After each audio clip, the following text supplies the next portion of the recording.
His day in high school begins as usual with a morning slap. He gets beaten again and again by a group of bullies. It's been going on for years, but today he doesn't really pay any attention to it, because now he sees a system window in front of him. They keep beating him, but he just laughs like a maniac. They think he's gone crazy and crave beating him even more. But instead, Taehyun sends the main thug flying with just one strike. The remaining bullies are shocked. They can't believe this hopeless loser awakened. But it's actually not that big of a deal for them, since they are awakeners too. Like the cowards they are, they attack 2-on-1, but our boy easily dodges and takes them out one by one. That's when the main thug wakes up and he's really angry. He activates his stone skin and rushes forward. Taehyun easily dodges his rampage, but then the bully leaps into the air and deals a devastating strike from above. Just as the bully thinks he got our boy, Taehyun appears right behind him to deal a devastating blow. But there's a problem. His strike doesn't cause any harm to the bully. Instead, he hurts his own hand. Taehyun is sent flying and crashes into the ground. This hit injures him badly, and the bully sees his chance to finish him off. That's when our boy activates his only skill, called Predation.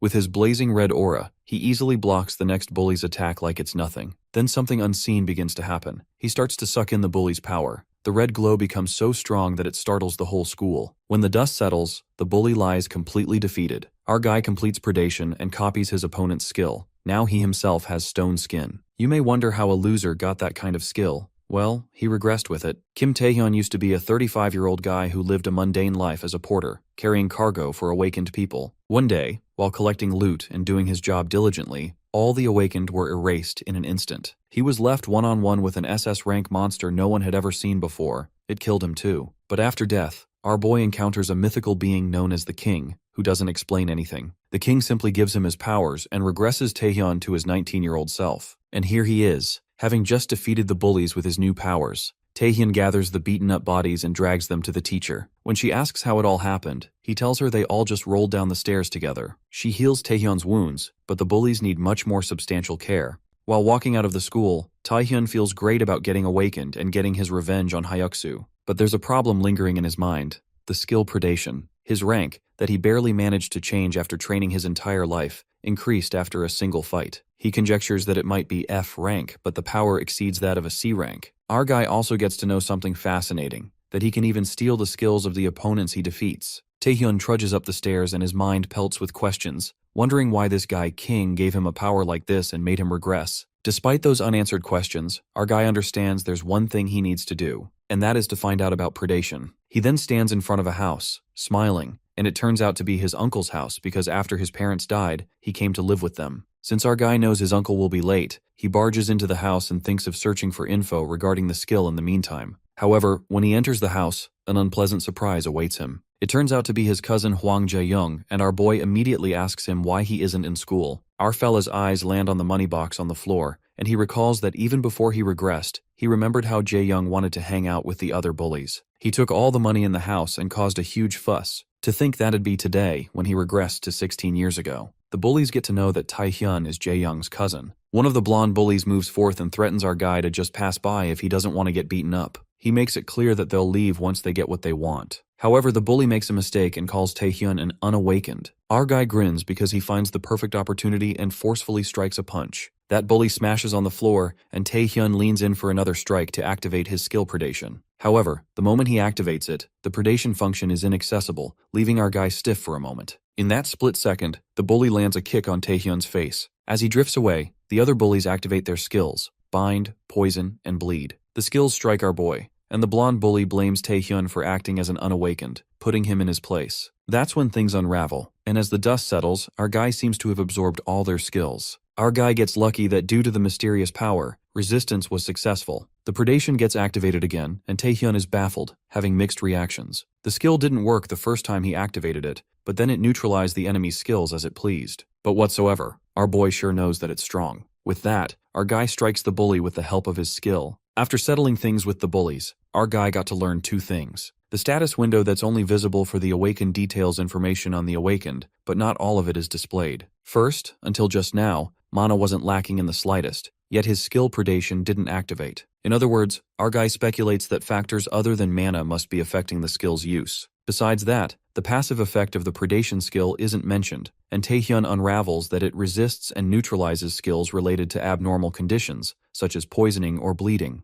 Well, our guy decides to confirm his speculations gradually, and yanks out of his thoughts when he sees his cousin Hwang Jae-young kneeling before him. Jae-young seems to lose his mind after seeing such an impressive side of Taehyun and reflects on his actions for belittling his cousin. Jae-young is scared as fuck as he begs Taehyun to forgive him this once, and even agrees to lick his shoes or bark like a dog if he tells him to. Our guy feels frustrated at his cowardice and ponders that he knew his cousin was a fox, but had no idea it was this bad. Taehyun isn't worried about this piece of shit but another incident, that it'll happen today. While Jae-young barks like a freaking dog, our guy decides to forgive him, but in return, he asks his fox cousin to come with him to get something done. Later, the scene takes us to a restricted area where the control personnel are concerned as they witness a gate break. It is known to us that a gate break is a phenomenon where monsters appear as a path to the abyss suddenly opens up. If left unattended, a dungeon disaster will occur. The control personnel guy states that it's been 10 years since the last dungeon break. The gate was suddenly created so the monsters are swarming over. The girl associate lets out that, judging from the monsters, if they don't do anything, the dungeon disaster is only moments away, and the other girl personnel frantically asks the leader if they should evacuate the neighborhood areas. However, the leader assures them that there's no need since they have his rank B skill barrier on their side. On top of that, since this gate break's rank is only C, that means the strongest monster that comes out of the gate would be C rank. The team leader stands unfazed when the associates shout as the monsters attack him from behind, breaking the barrier. The leader effortlessly gets rid of the monsters with a single kick and asserts that even in case of an unanticipated crisis, as B rankers, they are more than capable of handling it. On the contrary, Junyoung and Taehyun are rushing to the accident site where the gate break occurred. Junyoung gets a bit dramatic as he calls his cousin Sir and thinks it would be better if the control personnel are already there. Our guy shuts him up with the Sir thing and agrees with Junyoung that the gate break's initial mana estimate is C rank. On the other hand, the control personnel are B rank, so there won't be any issues against C rank opponents. Junyoung, running out of breath, yells that that's what he's saying, but a suspicion lingers in our guy's head, making him suspect that it might not actually be a C rank dungeon. At the gate break site, all the monsters are annihilated by the leader, but he finds something strange. He notices that these low-rank monsters pierced through his B-ranked barrier. That's when a sudden realization sets in, and the leader conjectures that the mana overflowing from here is above his rank. The associates warn that there is something inside the gate,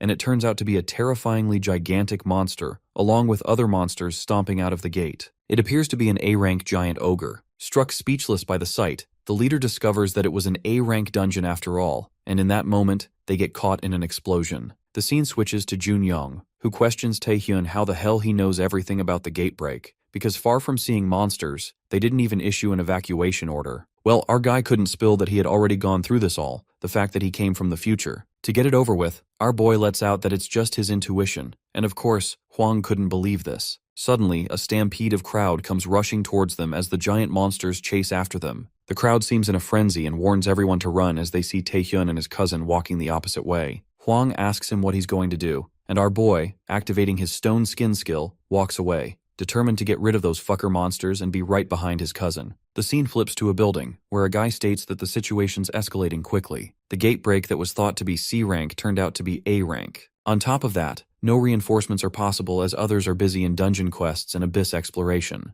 The guy assumes that the solution for this crisis is for an A rank awakened. He asks for help and expresses that he's their only hope, referring to the Blade of Lunacy, An Hyunsu. The Blade of Lunacy looks sentimental as tears stream down his face, and he asks everyone to hang in there as he's coming to help. It appears that this A-rank dude's specialty is 8th grade syndrome. On the other side, our hero arrives at the perfect time and impressively fights off the monsters with his predation skill. After annihilating the monsters, he absorbs their powers. Well, as expected, Taehyun gets to know another thing, and he comes to speculate that the cause of predation's failure is based on fatigue. If fatigue passes 70%, it won't activate. Most skills are activated based on the usage of mana, but that doesn't mean that one only has to worry about mana. That's because of fatigue. It increases if one uses a skill or does physical activity, and the higher it gets, the more the power of the skill decreases, and the heavier the physical body gets. It's unfortunate for our guy that it's a lot to consider, but he found out that if he absorbs dead monsters instead, he can recover mana without using mana.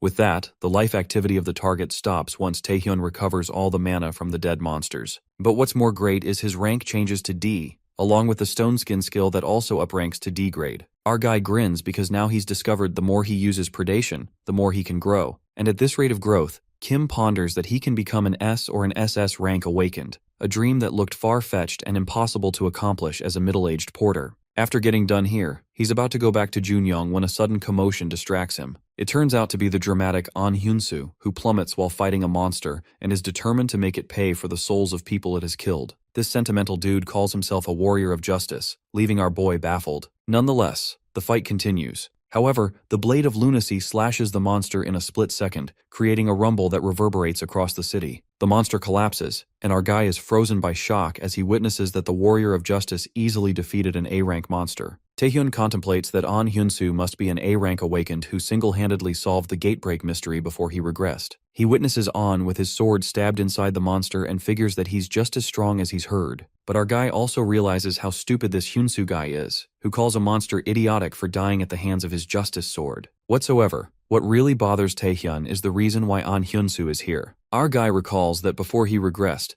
An had a bloody battle with a giant ogre on the other side of the city. Meanwhile, An sobs and says a silent prayer for the dead citizens. Just as Taehyun thinks of something, he suddenly senses a skill, and in that moment, he witnesses Hyun-soo getting backstabbed by a creature who appears out of the blue. That creature grins and feels glad about catching the blade of lunacy. The scene then takes us to a store, where Hwang Junyoung hides along with the school nurse, who's asleep. Junyoung appears tense and wonders if this is really okay. We then travel into Junyoung's flashback, where Taehyun discloses how many people are going to die in this gate break incident. Our guy informs his cousin about the nurse Choi Na-young, who'll die from focusing on healing others rather than evacuating. He instructs Junyoung to put people to sleep using his sleep, then put Nurse Choi to sleep and evacuate her to a safe place. Our guy assures him that he'll handle the rest. Coming back to the present, the boy wonders how his cousin Taehyun knows all this, and his stupid ass comes to a conclusion that Kim Taehyun awakened a skill to see the future. There's no other explanation otherwise. Junyoung freaks out because he thinks that this skill is crazy and fantastic. Nonetheless, he believes that nothing will go wrong. The scene flips back to Taehyun, who's bewildered by the sudden occurrence and feels like something has gone seriously wrong. An Hyun-soo, drenching in blood, questions the perpetrator who he is, and commands it to reveal his true identity. The guy reveals himself and is impressed that Hyun-soo is alive even after having a vital point stabbed, concluding that A-ranks are really different after all. The guy turns out to be B-ranked villain Han Sang-do, and his skill appears to be stealth. He mutters that hunting will be more fun. It is revealed to us that they call the awakened who commit crimes villains, and B-ranked Sang-do is one of them. He's a homicidal maniac who, during the gate break, went around murdering for his own thrill. But Taehyun is certain that Hyun-soo and Sang-do never encountered each other before he regressed, making him wonder if the future changed because of him. During this, An Hyun-soo is raging with anger and calls Sang-do an evil bastard. Being the warrior of justice, this guy decides to punish the villain with his own hands. Just as An is about to attack, suddenly the ground trembles, and a giant ogre emerges, drifting them away off guard. An Hyun-soo is left flabbergasted by the sight, while the villain Sang-do is amazed by the incredible regeneration ability of an A-rank monster. The giant ogre seems out of control, insanely powerful, and the coward Sang-do decides to retreat, leaving the ogre for An to handle. As Sang-do is leaving, he didn't expect to meet a spectator, our boy Taehyun. The maniac bastard finds another prey to hunt and leaps forth to stab our boy, unaware of the consequences that will turn out against him. Kim Taehyun, on the other hand, is left baffled. As the dagger rubs against Kim's face, our guy activates the stone skin ability on time, calling that villain a moron. Our boy gives him a jaw-dropping kick, making Sang-do's nose bleed. Sang-do is hit by the realization that Taehyun is awakened, and our guy seems to know everything about this dirtbag who goes around committing murder using his stealth skill. Our boy feels glad running into someone like him, and using the stone skin, he fights against the lunatic Sang-do. The fight continues as they both don't back down easily, but Sang-do realizes that his blades are useless on Kim's rigid stone skin. Our guy counteracts, and that homicidal maniac admits that he's certainly skilled enough to be confident. Sang-do doesn't seem to care about how Taehyun knows him, and guesses that our boy must be thinking he has a chance of winning because his attacks aren't working on him. But the maniac dude grins and clarifies that the world does not go according to his plans. Sang-do uses his ultimate secret weapon, stealth, and camouflages himself to attack Taehyun in a clandestine manner. But our guy gets a bit cocky and assumes that it won't change the fact that Sang-do's attacks are still useless on him. Well, Taehyun gets ambushed in that split second. He senses Sang-do's movements and somehow evades the vital attack. However, this one thing leaves our boy utterly shocked. Sang-do's blade manages to cut through Kim's stone skin as the blood splatters out of his arm. The maniac dude puts him in his place and speaks of his experience of hunting plenty of guys like Taehyun, those who mistake their skills to be invincible. The freaky Sang-do attacks our boy from every direction, not leaving a chance for him to even breathe. The villain belittles our boy, saying that with his weakness exposed, he's just flustered and dying to run away, and gives Kim a life lesson before he dies, that all skills have weaknesses. With that, Han Sang-do leaves him scathed with relentless strikes, leaving our guy severely wounded as he's covered in blood. Panting heavily, our guy is hit by the reality that the stone skin ability also had a flaw. It is known to us that the stone skin wasn't totally blocking attacks. Unbearable shock would crush the stone, and the crushed part would be replaced with the formation of a stone with remarkably lower durability. To Kim's surprise, this bastard Sang-do was aiming to crumble his stone skin from the very beginning. Han shows himself once again while our boy smiles as he learns that a hand fight is still doable even against a B-ranked opponent, coming to believe that his physical abilities aren't those of an average D-rank after all. That's when Tae-hyun speaks up and asks Han if they should wrap up the test now, leaving that maniac shocked. Sang-do laughs and asks our guy if he went mad after being driven into a corner. He leaps forth to attack our boy, while Tae-hyun goes on about why he wanted to meet the B-ranked villain. Han wonders what this bastard is yapping about, and in the next moment, the tables turn in the most unexpected way. Our guy reveals that he was eager to meet Han Sang-do because he wanted to improve his skill. That's when Tae-hyun activates predation, and the red energy overtakes as if it's engulfing everything around it. Sang-do, the villain himself, is terrified by Kim's wicked mana and wonders if this bastard was hiding the skill all this time. But Han pulls himself together and doesn't give a damn about what skill Kim possesses, but he's certain that he won't be able to hit him with the stealth skill. Our guy gives him a reality check and repeats Sang-do's words, uttering that every skill has a weakness. And Tae-hyun realized this after devouring many monsters. Among those monsters, countless escaped his sight, but in the end, predation gobbled them all up. So, simply put, our guy reveals that wherever Han hides or tries to run away, predation will get to him no matter what. Tae-hyun exudes a terrifying aura as his predation skill gets wilder. On the contrary, we see poor An Hyun-soo found on the ground, weak and exhausted, and cursing that damn cunning villain for stabbing him. He realizes that even an invincible hero like him cannot defy death. The boy lies on the ground, lifeless, and collapses, while that giant ogre is ready to crush An into pieces. The ogre strikes a deathly punch. However, Hyun-soo's body is dragged away at the impeccable time.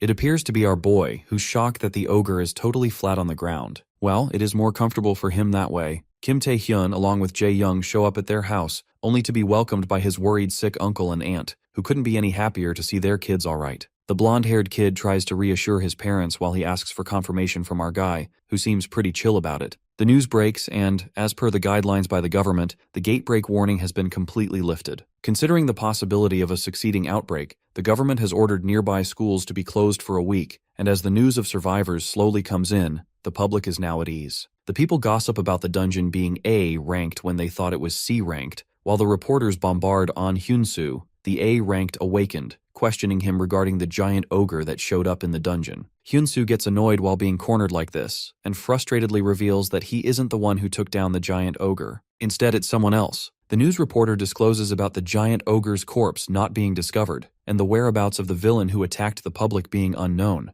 making people concerned that the preventative measures for safety purposes may be insufficient. Our guy, who has been listening to the news, takes a breath of relief after he finds out that there's no mention of him. With that, our fella decides to move to the next stage. While analyzing himself, Tae-hyun realizes that he has 3 skills, in which acquiring stealth was a especially great outcome for him. But at his present level, he will have a hard time using all his 3 skills. Since recklessly wielding the skills could bottom out his mana in no time and thereby raise his fatigue rate, it could end up as a disastrous move. To avoid that, our guy knows that his best preventative measure would be potions, but since they're pretty expensive, Tae-hyun needs to hunt to earn money, and to hunt, he must have legal permission. Therefore, this leaves him with one option, and that is to explore undiscovered dungeons. Upon entering the dungeon, Tae-hyun is welcomed by the monsters, who insult him while they wonder how he finds them. With that, they decide to feast on this mortal, unaware of what our fella is capable of. Our boy wonders if they're high in intelligence because they talk certainly well, and it turns out they're the Spider Sisters, ranked B. Our guy looks disappointed since a B rank isn't high enough to change his rank as he contemplates if he has to eat hundreds of them for that. Realizing that they are being looked down upon, the Spider Sisters fume with anger as they leap towards Tae-hyun all together, believing that our boy must be scared as hell and unable to move. Our hero, on the other hand, uses resistance against the mysterious power, and as he expected,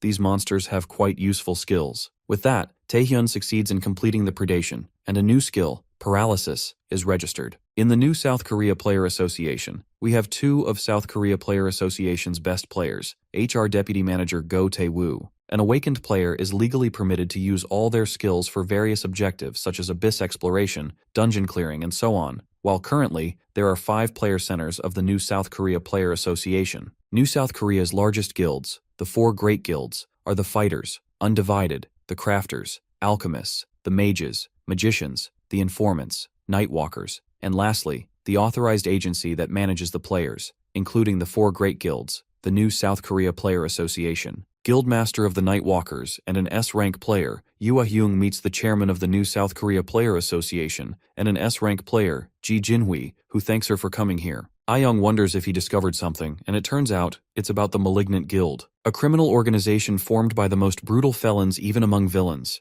The guild members wear gold rings with 3 skills carved on them. The chairman hands her the documents, which consist of the recent movements of the Malignant Guild, along with the list of players they were targeting. But the green-eyed girl doesn't seem to buy it as she doubts if this is the only reason why the chairman called her. Jinhui lets out a laugh while he declares that he needs her opinion on something, and with that, he asks her when she took the player test. Ah-young responds by letting him know that she took the player test when she became of the qualifying age at 19. Suddenly, it hits her as she looks at the chairman in disbelief while he smiles cockily, wondering if a high school student could rival a monster in a fight. Meanwhile, Kim Tae-hyun calls one of the 4 great guilds, the Alchemists, and demands to buy some potions. The 7-day school closure order from the gate break ended, and our boy recalls what he did during those 7 days as he walks towards the school. Physical training, dungeon clearance, and one of the 4 great guilds, Alchemists, potion trading are some things Tae-hyun did, and besides that, our guy's rank also increased to rank C. Our boy realizes that he still has a long way to go, yet he still has to go to school. Suddenly, some of Tae-hyun's classmates call him out as they address the rumor they've heard about our fella beating up Bae Hyuk-soo's sidekicks. One of the guys warns our boy about the trouble that awaits him because of a guy named Lee Jung-jae. At the same time, Jung-jae, along with his 2 side chicks, approaches our guy, hence taking a seat in front of him. Lee Jung-jae, an S-ranked awakened, is the 3rd-generation chaebol of the Tyson Group, the conglomerate that sponsors Tyson High School, and the boss of all the Tyson High bullies, as well as the main culprit who ordered Bae Hyuk-soo to harass him for being an unawakened. Tae-hyun doesn't seem to care less about Jung-jae's presence as he tells him to cut the crap and get lost, to which one of Jung-jae's underlings threatens him. Jung-jae punches him for interrupting their conversation and turns towards our boy, knowing that his hopes must be high after defeating Bae. However, the S-ranked awakened warns Tae-hyun to be more careful picking who he should act up in front of, and with that, he activates his magic. Our fellow witnesses the magic power of an S-ranked awakened, awestruck by it. As Tae-hyun is about to activate predation, Lim Ah-hyung interrupts their fight, warning them to stop now. Lim Ah-hyung, who's also known to be the class president, rich family's young lady, Yoo Ah-young's half-sister, S-ranked awakened, the model student, the prospective first tanker next term, noblesse oblige, and future SS rank player. She's expected to have even more such nicknames in the future, but the problem is that she's uncompromising as heck and won't simply back down. Jung-jae tries to reassure her that they're just having a chat as friends, but Ah-young doesn't seem to buy it as she questions why he was punching him in the face. The boss of the bullies warns the class president to watch herself, but she doesn't budge, letting him know that she will use force if necessary. With that, both the S-ranked awakened stand against each other, ready to fight, while our fellow looks concerned about the classroom that's going to turn into a total mess. Suddenly, Jung-jae turns around to leave as he declares that he quit and doesn't want to fight here, but it turns out it's a trick as he positions his arm to attack Ah-young. His hand stops midair when they all hear an announcement from the broadcasting club about a special lecture being organized by the Player Association in the main hall. Therefore, all students are expected to assemble in the main hall immediately. Upon listening to this announcement, Jung-jae decides to leave while he reminds them that they're spared because they're lucky. The blue-haired girl turns around to ask our boy if he's okay, only to find an empty chair. She looks around and finds him standing near the gate, ready to leave. Tae-hyun asks her what she's doing standing there since they have to go to the main hall, and with that, our guy leaves first. This leaves Ah-young in pure shock, making her wonder if he was always like this. The students gossip among themselves when Go Tae-wook, HR deputy manager of the Player Association, greets everyone and reveals that he has 2 reasons to be here today. The first reason is to apologize for the Player Association's lack of response to the gate break and to provide safety training. And the second reason is to inform the students of the changes to the player tryouts for those of them in whose hands lies the future of their new South Korea Player Association. Meanwhile, Jung-jae is busy cursing Tae-hyun, and Ah-young decides to talk to him after this, while our guy yawns, feeling sleepy. The students gossip among themselves, confused as to what the player tryout has to do with them since it starts at the age of 19. Taewook reveals that due to the recent gate outbreak and the abrupt rise in the number of monsters in dungeons, the Player Association has realized that they're understaffed. Therefore, starting from these tryouts, they will be allowing nomination even for high school students. According to the HR deputy, nominees from each school will be selected based on a combination of factors such as ability, assessment scores, academic record, and behavior. Our guy, who's been listening to this, is well aware that these are all lies because these tryouts will indeed be open to high school students, but the selection process is already in progress. That is through Go Taekwoo's skill, the Observer's Eye. The Observer's Eye is able to quantify the sum total of the subject's abilities upon focusing. It even allows the user to view the stat window's information of the target. The brown-haired manager finds out that the numbers here are far better than any other places, which means these students would make great players. However, he finds Lee Jungjae and Young to be extraordinary. The deputy manager decides to write up recommendations as soon as he gets back when Youngjae addresses him,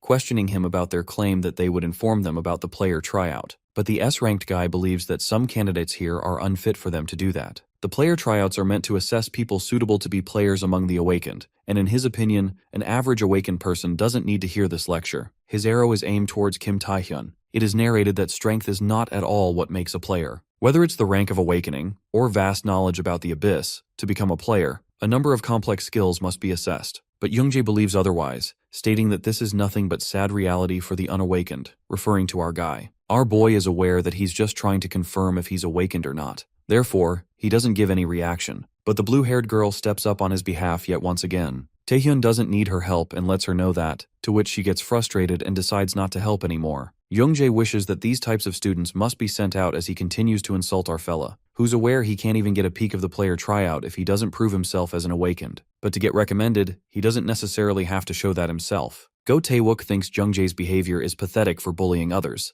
and when he moves his attention towards Kim Tae-hyun, who's an unawakened with unknown latent rank as per the student department, the brown-haired manager, when using his observer's eye on our boy, finds out that his information could not be verified, leaving him mind-blown. Our guy, on the other hand, agrees with Youngjae, admitting that this place is not for him, and decides to leave. He taunts the S-rank dude about attending his oh-so-great lecture. The S-rank guy scoffs and says he's gonna listen till the end, calling him a fucker. Meanwhile, the deputy manager is still in disbelief that his observer's eye didn't work on our boy even though it works with the chairman and Yu Ayong, and since this has never happened before, Taewook is left in utter confusion. Our guy, before exiting the room, turns around, and as he does that, the brown-haired manager manages to read the number on his head, which is 5096, way more than all the other students. We see Taehyun skimming through a book as he figured he would spend the day looking for clues about the king but couldn't find anything, when Bae Hyuk-soo, along with his goons, approaches him, informing him that Jungjae is looking for him. Therefore, our boy needs to come with them. Our fella is left speechless when Hyuk-soo mentions his aunt who runs a restaurant,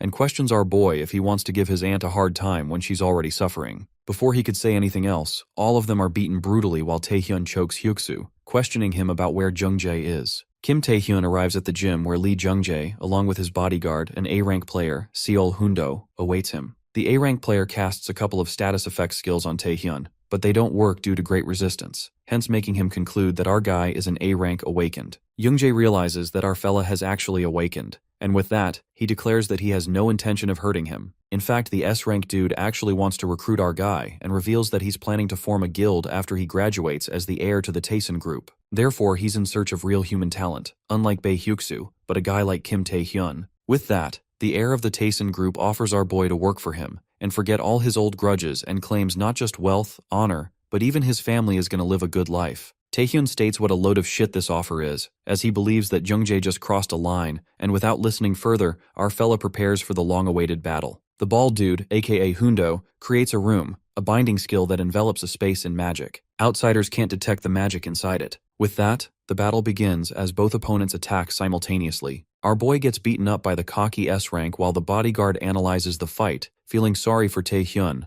assuming that he's an A-rank awakened with a high-grade body-strengthening skill only. Hundo believes that our guy stands no chance against the opponent he's facing today, since his master is the epitome of intelligence. As he's witnessing the fight, his assumptions are proved wrong when he sees Jungjae being overpowered in a close combat fight by none other than Kim Taehyun. The bald bodyguard is in utter disbelief as he believes this is impossible. The arrogant S-rank dude groans in pain as he screams at our boy, asking him what he did to him since he can't move his body. And in that very moment, Seol Hundo realizes that body strengthening wasn't the only skill our dude had, wondering what the hell he did. The author narrates that Taehyun acquired a total of 3 skills through predation: stone skin, stealth, and paralysis. However, our guy didn't utilize all his skills from the start, and since C-rank paralysis can't easily pierce through S-rank resistance and stealth immediately disarms far-reaching fire attacks, predation is the last resort that shouldn't be used lightly. Therefore, Taehyun's objective was the collection of paralysis in close combat. Status effect skills have a greater effect when dealt in direct blows rather than from a distance, so with damage dealt by continuous blows of paralysis,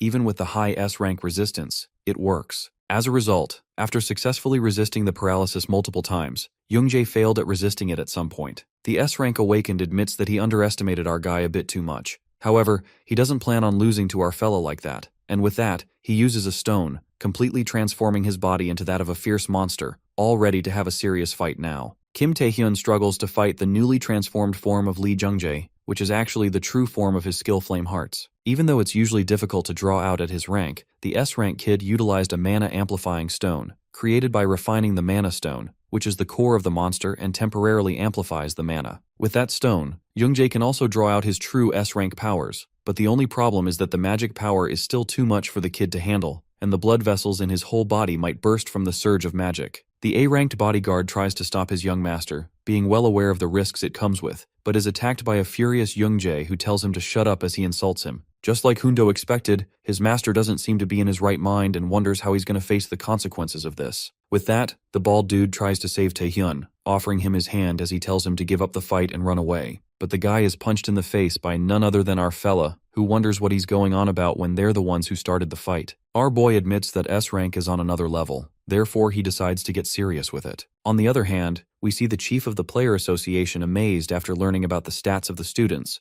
while the deputy manager reveals the stats of Lee Jungjae being 1900 and Lim Ah-hyung's being 2300, which is beyond extraordinary, leaving even the other employees speechless. The employees gossip about the S-rank kid already being at the level of an A-rank player, which basically makes him at the same level as Japan's Saintess. Go Tae-wook doesn't seem to be surprised by it, as he thinks about the Saintess, one of the leading players of Japan, a monster whose stats surpassed 2500, already at first inspection at the age of 19. Even in the case of that monster, she barely surpassed 2500, making the brown-haired manager go insane as he wonders what's the deal with the kid he saw in the school. Doubting if it's a hallucination or a skill error, Tae-wook decides to check for himself. Meanwhile, Seol Hundo witnesses what he thought was impossible, as he sees Kim Tae-hyun defeating Lee Jungjae with the king's power. The battle ends with the defeat of the heir of the Taesun group. However, his bodyguard takes the last blow for him, protecting him. This takes our guy by surprise, as he was not expecting the A-rank dude to drag his master out in the middle of predation taking effect.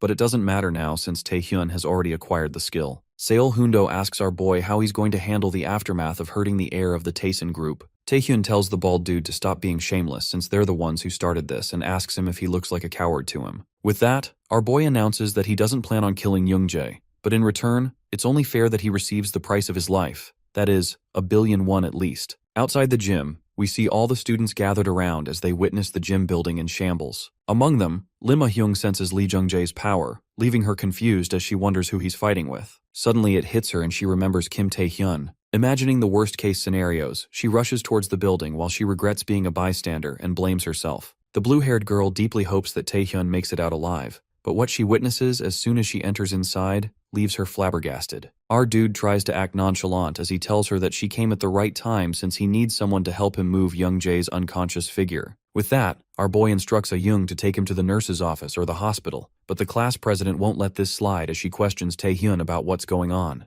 Our sneaky fella plays dumb while he states that the S-rank dude must have fallen down the stairs and lies that this has nothing to do with him. Therefore, he instructs her not to tell anyone that she saw him. Lim Ah-hyung requires a proper explanation, but our boy has already left the place. Taehyun takes a breath of relief after getting away with it, and is relieved that the class prez will now handle Jungjae, and that the Taesun group has taken action on their part too. Our dude analyzes his stats only to find that he now has Charm, an appearance stat for celebrities, as he wonders how he got this from Youngjae. Another skill our boy acquired is the Monarch's Heart, not the Flame Heart, which boosts party members' stats, and he feels great about it. Since skills that affect the entire party are rare regardless of rank, and it's way better for someone like Taehyun, it allows any skill to be combined. As our dude is busy celebrating, Go Tae-wook appears in front of him along with some other team members, and by the looks of it, it seems like Taehyun was being looked for. The deputy manager reveals that he has a lot of questions to ask our boy, and starts with the first question, asking him what he did in the gym earlier today. On the other hand, the president of the Tyson Group, father of Lee Jung-jae, is having a conversation with Seol Hoon-do, who's telling him about Taehyun's demand of 1 billion won while wanting the matter to be dealt with quietly. The president declares to do as our boy says, leaving the A-rank dude speechless. However, the chairman states that there must be a worthy reward for the price they pay. Hoon-do gets a gist of what he means as he trembles after hearing this,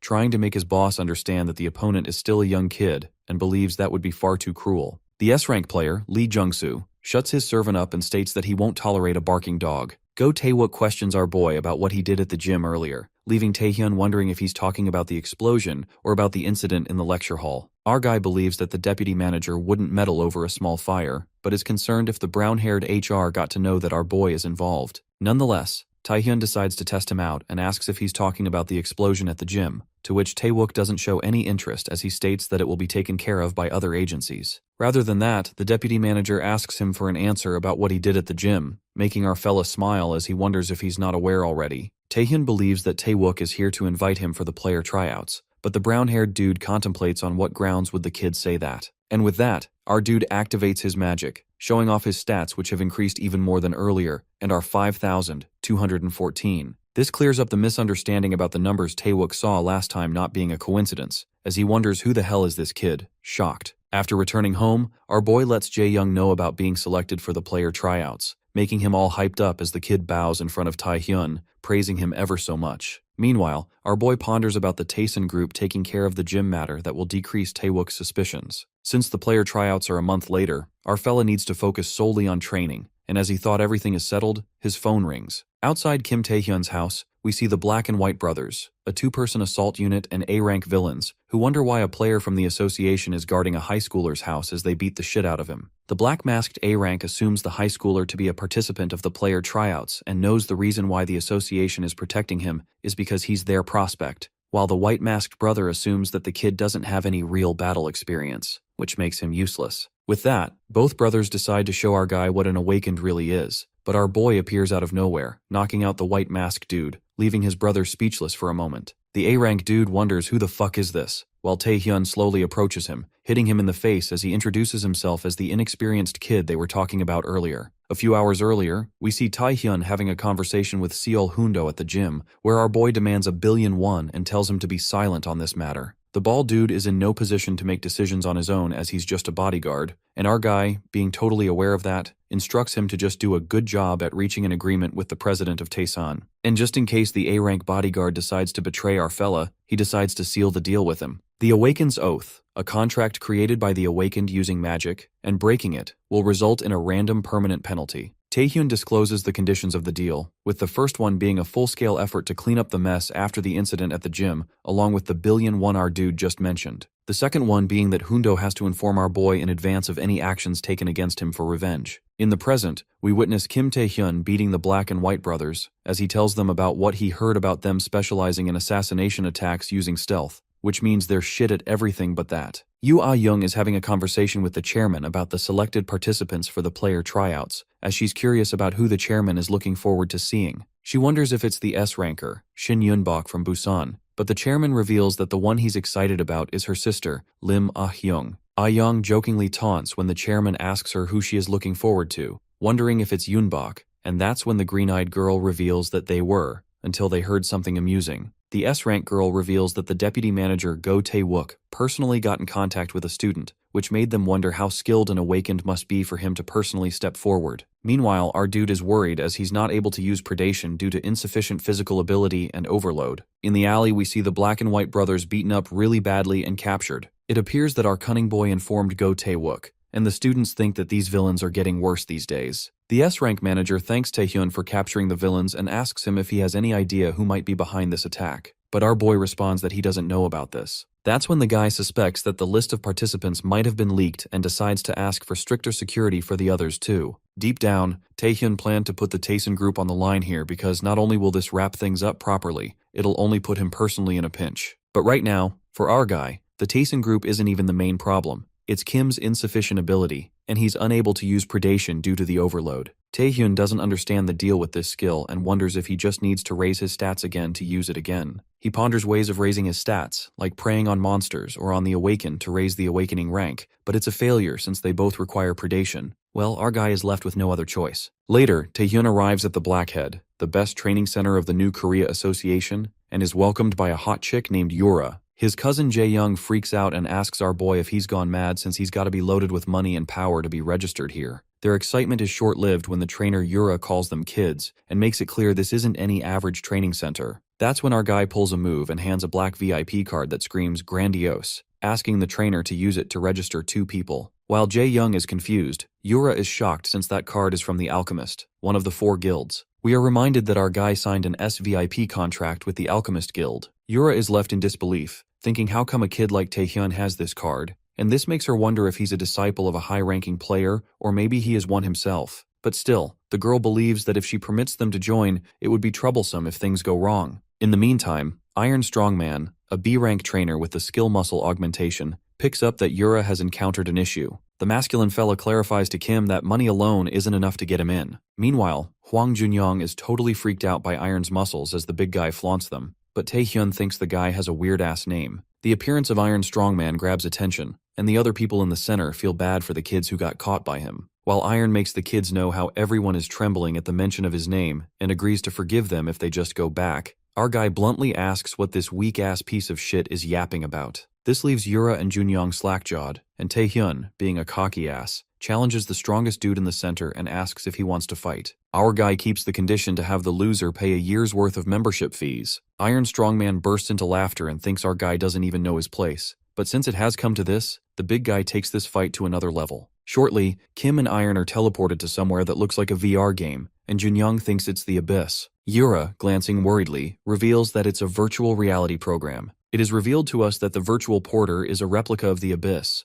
a virtual world where a competition is held to eliminate most B-rank monsters. The players race to the finish line in the shortest amount of time while carrying maximum weight. It is said that it's definitely the most popular way to establish a hierarchy in the training center. But Yura believes that young Taehyun is too much at a disadvantage against Iron Strongman. Well, at least that's what she thinks. Shortly, the fight begins, and Iron is ready to smash that arrogant little brat who dares to compete with him. He boasts to Taehyun about his skill in muscle augmentation that makes him the boss at combat and mobility, the all-round skill in the virtual porter. Not to mention, the amount of weight this big guy can handle is beyond imaginable. Iron punches through the monsters and thanks our boy in advance for enjoying a free year. But that's when things take a surprising turn. Our boy activates the skill, targeting all the monsters and jaw-droppingly smashing through them. He hits a 999 combo. Iron Strongman is left staggered by the awe-striking smashes. Our guy speaks in a conceited manner, muttering that he wasn't planning to come for more than 30 days, but is impressed by the amazing training, considering it's with the maximum weight. While Junyoung shows his full trust in his cousin,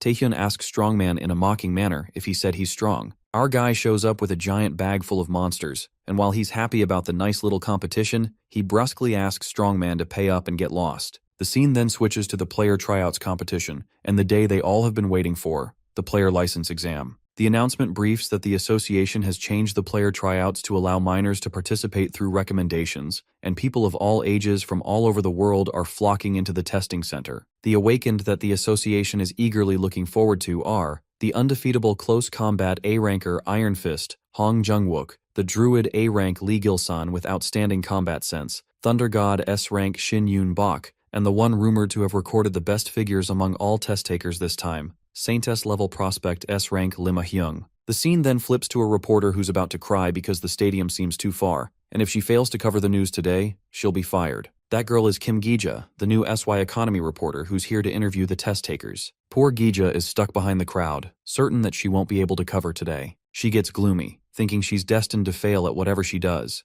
and as she's muttering about her ruined life, our guy walks forth and asks Kim Gi-ja how a test taker is supposed to pass. Well, it looks like Gi-ja will be the luckiest reporter to interview our guy, and Kim Tae-hyun seems to be a player tryouts test taker.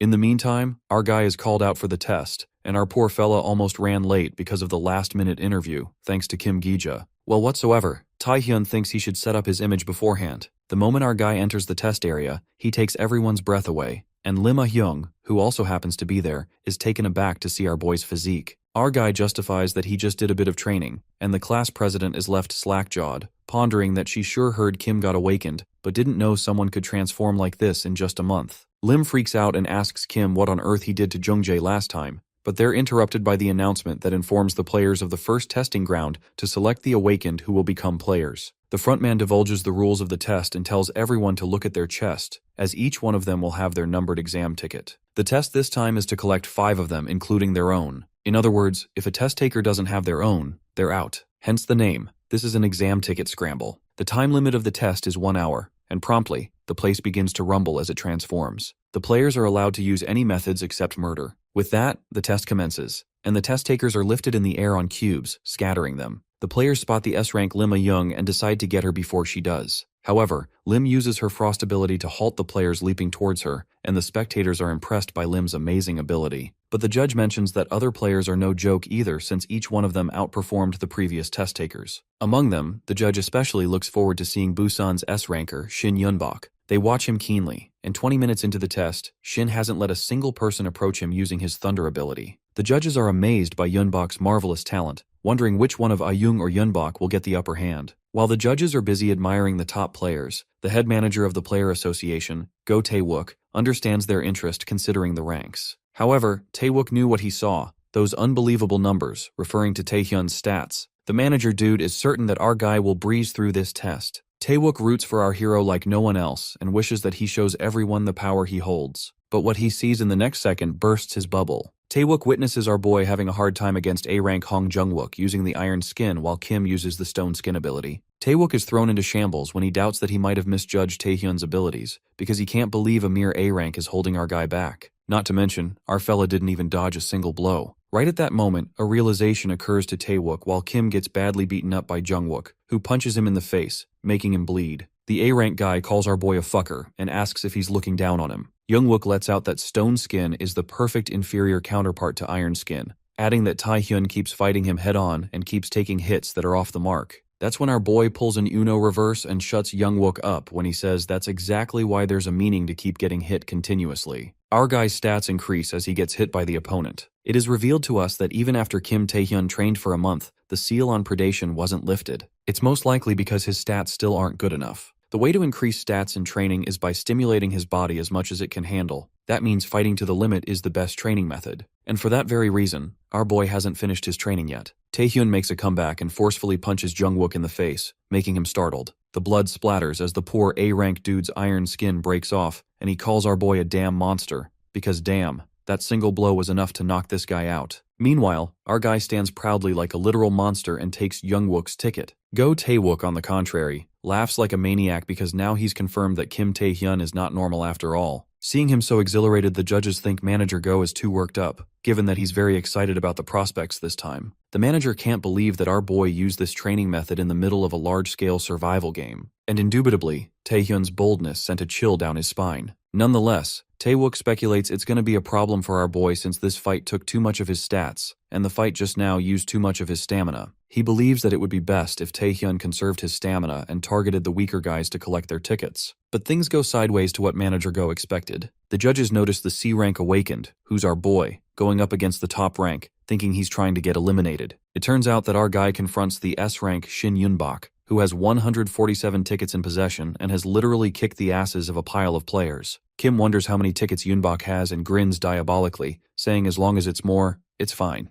The fight begins, and Shin Yunbok attacks our guy with his thunder ability, creating a rumble. Every time our guy attempts to land an attack, he counteracts with his ability. Even Taehyun is amused because he didn't think this S-rank dude would be so tricky. Not only does Yunbok envelop himself with powerful lightning to block all attacks, his destructive force gives him a reach that makes both melee and ranged fights possible. The worst part is Taehyun is unable to use predation at the moment, so there's no way in hell he can break through it to attack Shin. In the meantime, the Thunder God gets curious, asking our boy why he isn't attacking him. Suddenly, Shin leaps forth, catching Kim off guard and attacking him with thunder. With our guy having no choice, he evades each strike by running away, but Yunbok chases him relentlessly, enjoying it. Finally, Yunbok catches up to him and strikes our boy with thunder, telling Kim that he shouldn't run away if he wants to fight. It looks like our boy messed with the wrong guy. At that moment, Kim uses his stone skin ability to attack Yunbok with the stone rock. But the S-rank guy's thunder shatters it into pieces and calls our guy a moron. A radiating light emerges and Shin Yunbok uses his power violently as he gets a bit frantic. He overwhelms Taehyun with his crushing blow and suddenly he notices something odd.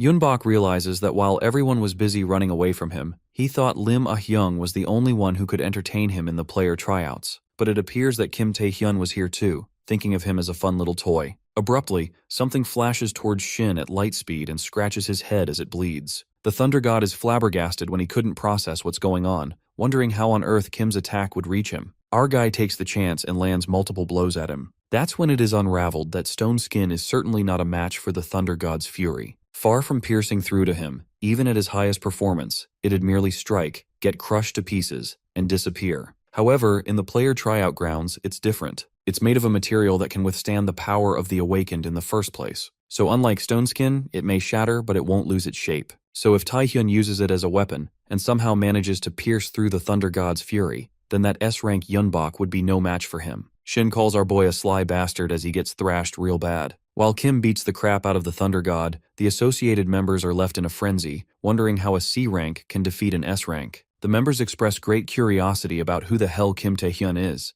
and Taewook couldn't be happier that our hero is creating butterflies in people's stomachs, concluding he's one hell of a guy. With that, Kim smoothly defeats Shin Yunbok and acquires all the exam tickets. As our guy waits for the test to end, an unexpected attack targets him from behind. While poor Yunbok somehow makes it out alive, Kim gasps in disbelief when he notices its ice ability. The ice crystals begin to emerge in the air and they keep moving swiftly. Well, it turns out to be none other than Lim Ah-hyung who's up against our boy. A chilling stare flashes across Lim's eyes, and our guy wonders how long she has been watching them fight. The S-rank girl breaks the ice, saying that with great power comes great responsibility. Otherwise, it's simply violence. She acknowledges that Taehyun is pretty strong, given that he defeated Shin Yunbok like that. Ah-hyung believes that our boy defeated Lee Jung-jae that way too, and this makes her feel insecure about it. Taehyun's eyes widen with shock and betrayal hits even deeper when Ah-hyung charges her ice crystals at him. Our guy immediately runs away, but the snow plummets like a damn bomb. Taehyun feels that at this rate, even activating stealth or any other skill is just pointless. Lim Ah-hyung, looking like a possessed freak, takes out her anger on him since she believed him in the gym, thinking he would be different from kids like Lee Jung-jae. Lim had a false hope that Taehyun wouldn't act recklessly out of pure self-interest. She strikes our guy in the face aggressively and understands that after seeing his fight, she realized it was all his doing. He's the one who hit Lee Jung-jae and Bae Hyuk-soo. She attacks Kim with a large crystal and tells him that unauthorized use of skills is a crime, not to mention that those two are still in the hospital. Lim Ah-hyung takes into account whatever our guy's been through and states that she won't report him. However, she asks Taehyun to withdraw from the player tryouts because he doesn't deserve to become a player. But our guy puts that bastard in her place, asking who the fuck is she to say that. Kim gets back up and reminds that goody two-shoes that she couldn't even stop Lee Jung-jae's tyranny, and yet she's spouting nonsense about some freaking moral shit and being a hypocrite. Because when it comes down to it, all she wants to do is eliminate him. Our guy lets out that he'd rather use the survival test as an excuse than act pathetic like her. Nonetheless, that icy bitch listens to his answer and concludes she's not gonna go easy on him. Lim then summons an icy sword and the cold crept in like death itself. She decides to end Kim Taehyun with this very weapon while our guy sits there, broken and desolate. After being shattered to pieces hundreds of times, our hero's stone skin lost its function a long time ago. He can't even use stealth since it gets disarmed immediately. Moreover, the stat-boosting Monarch's heart is already active, but it's not enough to turn the tide. To his unfortunate luck, predation is still sealed, and plus our guy doesn't have the stamina to cast paralysis on her in a scuffle as he did with Lee Jung-jae. Hence, in the end, he only has one card up his sleeve. Taehyun runs forth while Ah-hyung braces her weapon to strike him. Suddenly, there's a blinding beam of light that even the judges are unable to see the fight,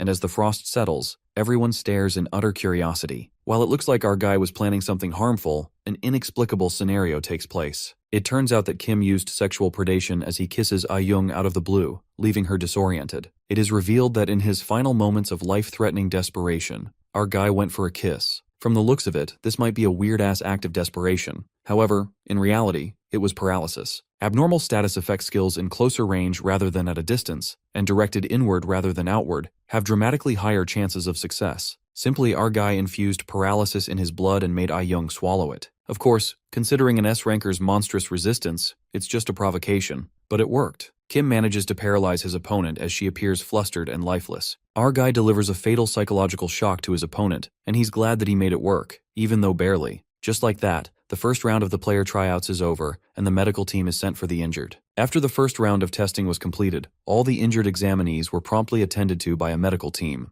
Even though Lim Ah-hyung was paralyzed, she still had her exam tickets and was competent at combat, hence passed the first round. As for Kim Tae-hyun, our guy managed to take 7 tickets, but since he defeated the top players, including Jungwook, Shin Yun-bak, and Ah-hyung, our fellow was the center of attention in the tryouts. Our guy passes by, hearing the gossip about him, and is surprised by the great healing skills, not to mention he couldn't even walk in this state. Abruptly, someone frantically calls out Taehyun's name, and it turns out to be Shin Yun-bak, who's here to beat the shit out of our guy. The Thunder God looks enraged, and knows that Kim won't be able to use the same tricks he used earlier in the trial ground. The tryouts witness a fight breaking out, and they root for Shin Yun-bak to take down a C-rank player, Taehyun, as they don't mind getting rid of a past candidate. But the people cheering for Yun-bak bear the consequences for sticking their noses into others' business, as he electrifies them, telling them to shut the fuck up. Yun-bak activates his power to show Taehyun that he's nothing without those damn tricks. But before the fight could even begin, the place begins to tremble, and the Thunder God is smashed down on the ground. That's when a guy walks in, exuding a unique aura, pissed at these damn brats. The moment our guy glances at him, he immediately recognizes him as S-rank player Park Sung-jin. Park doesn't stand these tryouts for acting up without knowing their place. Taehyun realizes that Sung-jin is one of the best players of the entire Korea force of the New Player Association and a future SS rank player. Our guy looks flustered, and Sung-jin notices him standing there. He activates his powers and aims at Taehyun without much effort. Our guy could feel the crushing power of Park's power. He did not comprehend that an S-rank player's skills would be on a whole different level. The S-rank player is amused by Taehyun, who holds out even under this pressure because even veteran players can't endure it. Well, Sung-jin decides to increase the intensity to see if our boy could endure it. But he's interrupted by the medics team, who freak out when they witness several tryout players knocked out by the S-rank member. They panic and ask Sung-jin what on earth he is doing to kids who just received treatment, thinking he's trying to eliminate them before round 2. The S-rank player, appearing cool-headed, justifies that he was reining them in, but he actually did it to test their skills, which he does every exam. Despite all the fuss, Park Sung-jin asks our boy who he is. After knowing his name, the S-rank dude immediately catches on that our boy is the same C-ranker who defeated Shin Yun-bak and Lim Ah-hyung. The guy grins since it's been a while since they had someone interesting in here. Park taps Kim's shoulder and affirms to him that he'll be waiting for him if he's aiming to become an S-rank. Park dashes away, leaving our guy flustered while the medics run after the S-rank dude for causing trouble. After that, all the player tryouts gather and Park Sung-jin appears,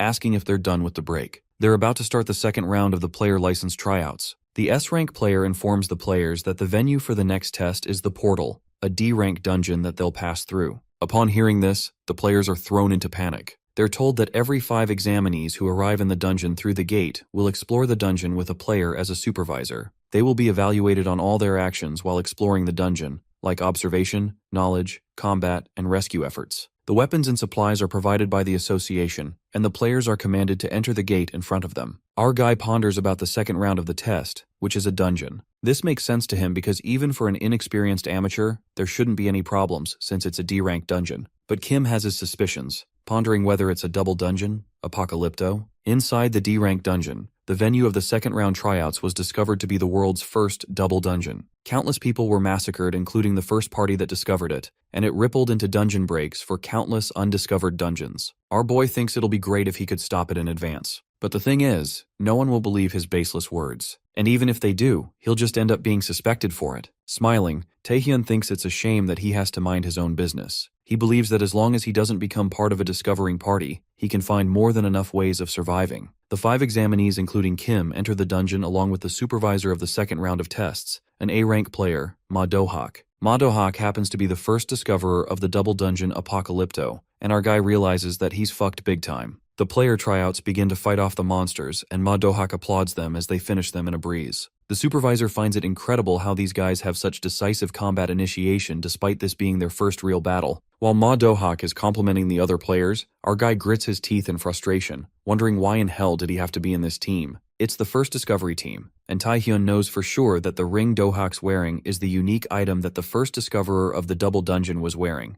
the Sage's ring that boosts all the stats by 10. Our guy finds himself in a tough spot because the double dungeon is definitely S-rank, and if he gets swept in, there's no way the present him will survive with predation sealed. No matter what, Taehyun plans to make sure they don't find out about Apocalypto. Later, they encounter diverging paths and the player tryouts ask the supervisor for help. Ma Do-hak lets out that it happens all the time while exploring the dungeon, and just as he's about to suggest something, our guy thoughtlessly runs off to one of the paths. The supervisor lashes out at Kim for acting on his own and warns him that it's dangerous, but our guy assures the old man to go this way. Taehyun acts rashly because he doesn't want to hear the old man and is determined to go a different way than before his regression at all costs. With that, our fella jumps into a hole while Ma Do-hak and the other applicants try to keep up with him. Panting, Kim runs farther as he can, but what happens next leaves him in absolute shambles. To everyone's surprise, they encounter another portal. Taehyun's eyes widen when the realization sets in. It's a double dungeon, Apocalypto. Our guy had been running like a maniac through this maze, yet this is where he ended. What a bummer. Just as the other members decide to discover what this portal is, our guy screams and stops them immediately. Our fella reveals that it's another gate different from the dungeon's entrance. Taehyun accentuates that they report this unusual incident and asks Ma Do-hak to do it. The supervisor is indeed amused by the portal since it's his first time seeing something like this. As per the rules, Ma Do-hak agrees to report it to HQ, but nonetheless, he gets adamant to go inside the double dungeon. Our guy tries to reason with him, but Ma Do-hak assures him that the mana he's sensing from inside the portal isn't dangerous. Besides, it's a B-rank dungeon anyway, Do-hak states, and even if something were to happen, an A-rank player is present. Whether the association prepared this gate or it's an unusual occurrence, Do-hak believes that exploring this gate will surely score them points. But Kim Taehyun is against this and asks him if he's out of his mind. Just as our guy mentions rules, Ma Do-hak puts him in his place, saying that the member who doesn't follow rules himself shouldn't be saying this. The other team members agree and remind Taehyun how he was running whimsically. The members shut Kim up for going against the A-rank Ma Do-hak and tell him that he's way too arrogant. A surge of frustration rises and Kim feels utterly helpless. Our guy tries to convince bastard Do-hak to give it another thought, but the supervisor flicks his fingers and they all enter the double dungeon. After entering, they find themselves in a royal place that looks different from a dungeon. There they witness something peculiar. A giant monster statue awaits them. The players are creeped out by the eerie statue with a sword and corroborate with Ma Do-hak if it's really a D-rank dungeon. That's when our guy shuts them all up and asks them to look in front of them. The guy gets pissed at Kim's arrogant attitude, but our hero, who already knows the future, is warning them about something. He alerts that they're coming.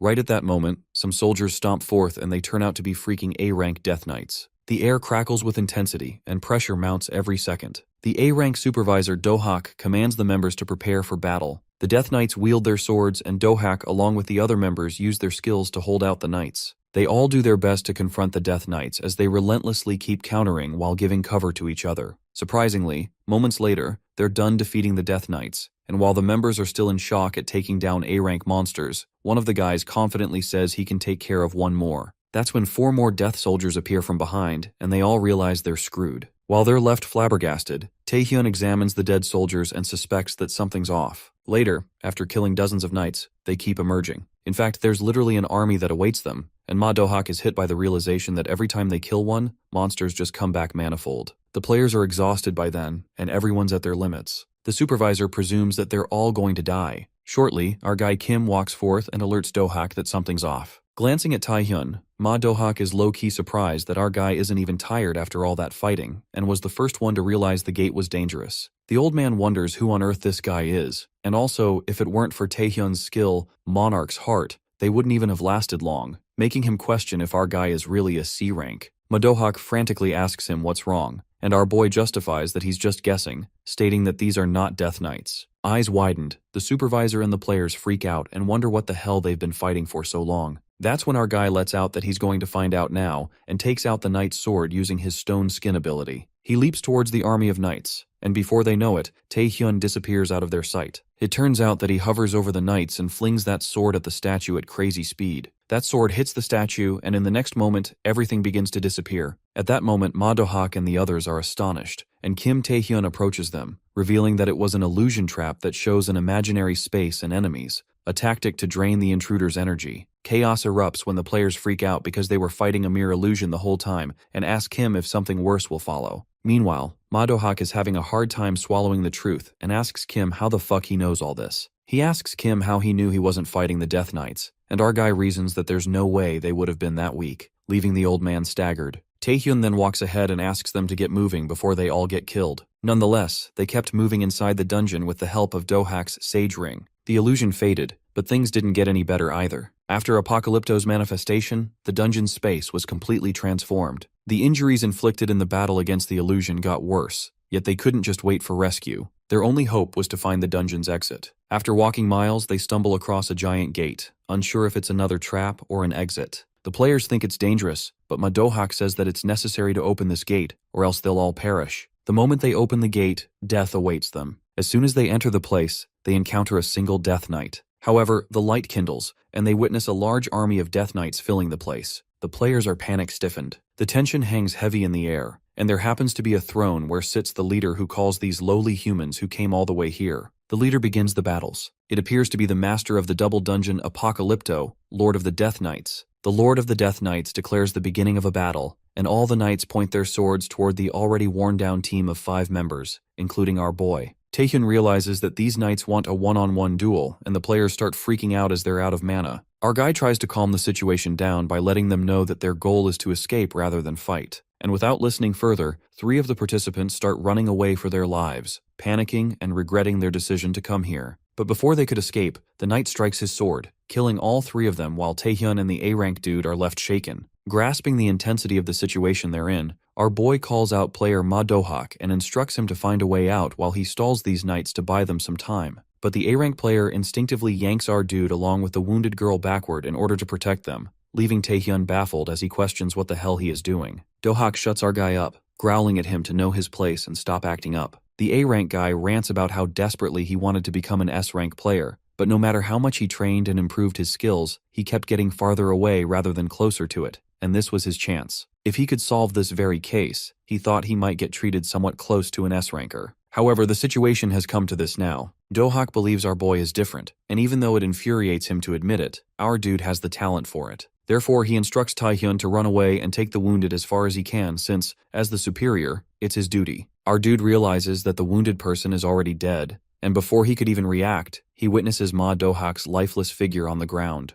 The armored knight points the sword toward our fella, who's in shock, requesting a duel with him. Taehyun spots Dohak's sage ring as he quickly grabs it, knowing that this is his only chance of getting out of here alive while he desperately hopes his predation activates. And to our guy's luck, it works. Increasing all his stats by 10 each, with all the conditions being met, the seal on the predation is lifted. The immense power catches the knight by surprise, while our boy is aware that he can't win this depending on predation solely. Therefore, he decides to use all the skills and stats he has accumulated to their last bit. Only then can Taehyun survive through this. A spear is targeted at our boy, making him wonder what the hell that is. And as soon as he looks in the direction of where the spear came from, our dude realizes that he's done for. The Lord of Death Knights keeps attacking back to back, giving our boy no chance to fight back but only to run in order to defend himself. At last, Taehyun gets caught by the Lord, who admits that our boy is powerful but knows that this is his limit. We see the Death Knight Lord asking our boy one last question before he finishes him off, and that is about who bestowed this power to him. A mysterious power tries resisting the Night King's roar and the Night King's morale, and a part of that reassurance is successful. The Lord had an idea that, unlike other humans, our fella could understand their language. Therefore, he repeats his question about whose power this is. Our guy finds himself hopeless, just like it was back then,